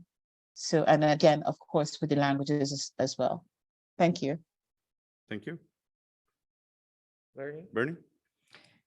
I was just going to say, I second the coordination on the translations, and maybe even in addition to VLab, pull in WMO ETR, because they have some, and well, and of course, Comet will be part of it in terms of their training resources on translations. But they might be a good partner in some of our training activities.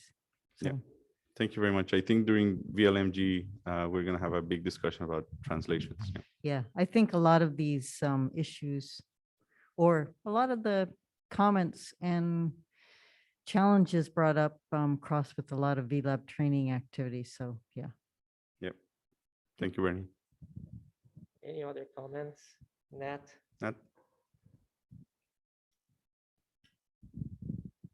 I mean, first of all, I really like this idea of task force, but I want to second Ken's note on terms of references to make sure we know what we're doing. But also, NOAA is committed to helping this group, and have great leadership support. Unfortunately, I couldn't make it for this meeting. Some of our delegations stuck with travel stuff. So, but I want to assure that it's on a higher level. But I wanted to add that we're working with WMO and CGMS community on developing best practices document on user readiness, and that's kind of lessons learned from GOZAR. So that kind of trickles to what we're going to do for GeoXO. And as you know, the engagement there is strong. So just wanted to add that. So thanks. Great job. Thank you. To answer quickly to Ken's comment, the idea, as we see it, this task force would exist for the next 2 years before the next meeting. And then we can evaluate during those 2 years the goals that they can achieve, the dynamics of the group. And if we consider it to be something that needs to be permanent, then in the next meeting, we can turn it into a permanent thing in the region.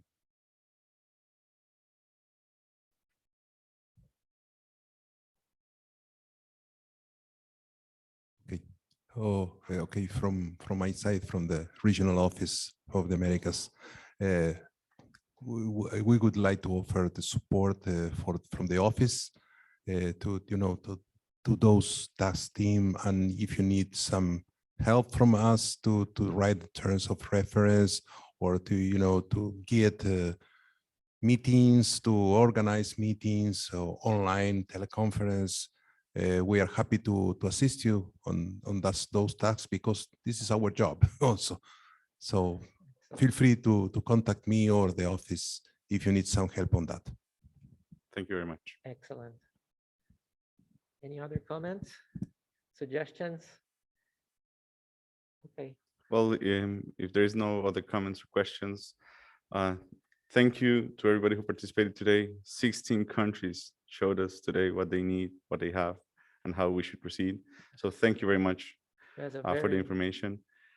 Very, very rich material that we have from now on to work and analyze and discuss. So we are very happy with the results of this meeting. So sorry for the extra time we took from you today. And have a good night. Meeting adjourned. Thank you. Oh yeah, photo. Yeah, photo. Thank you.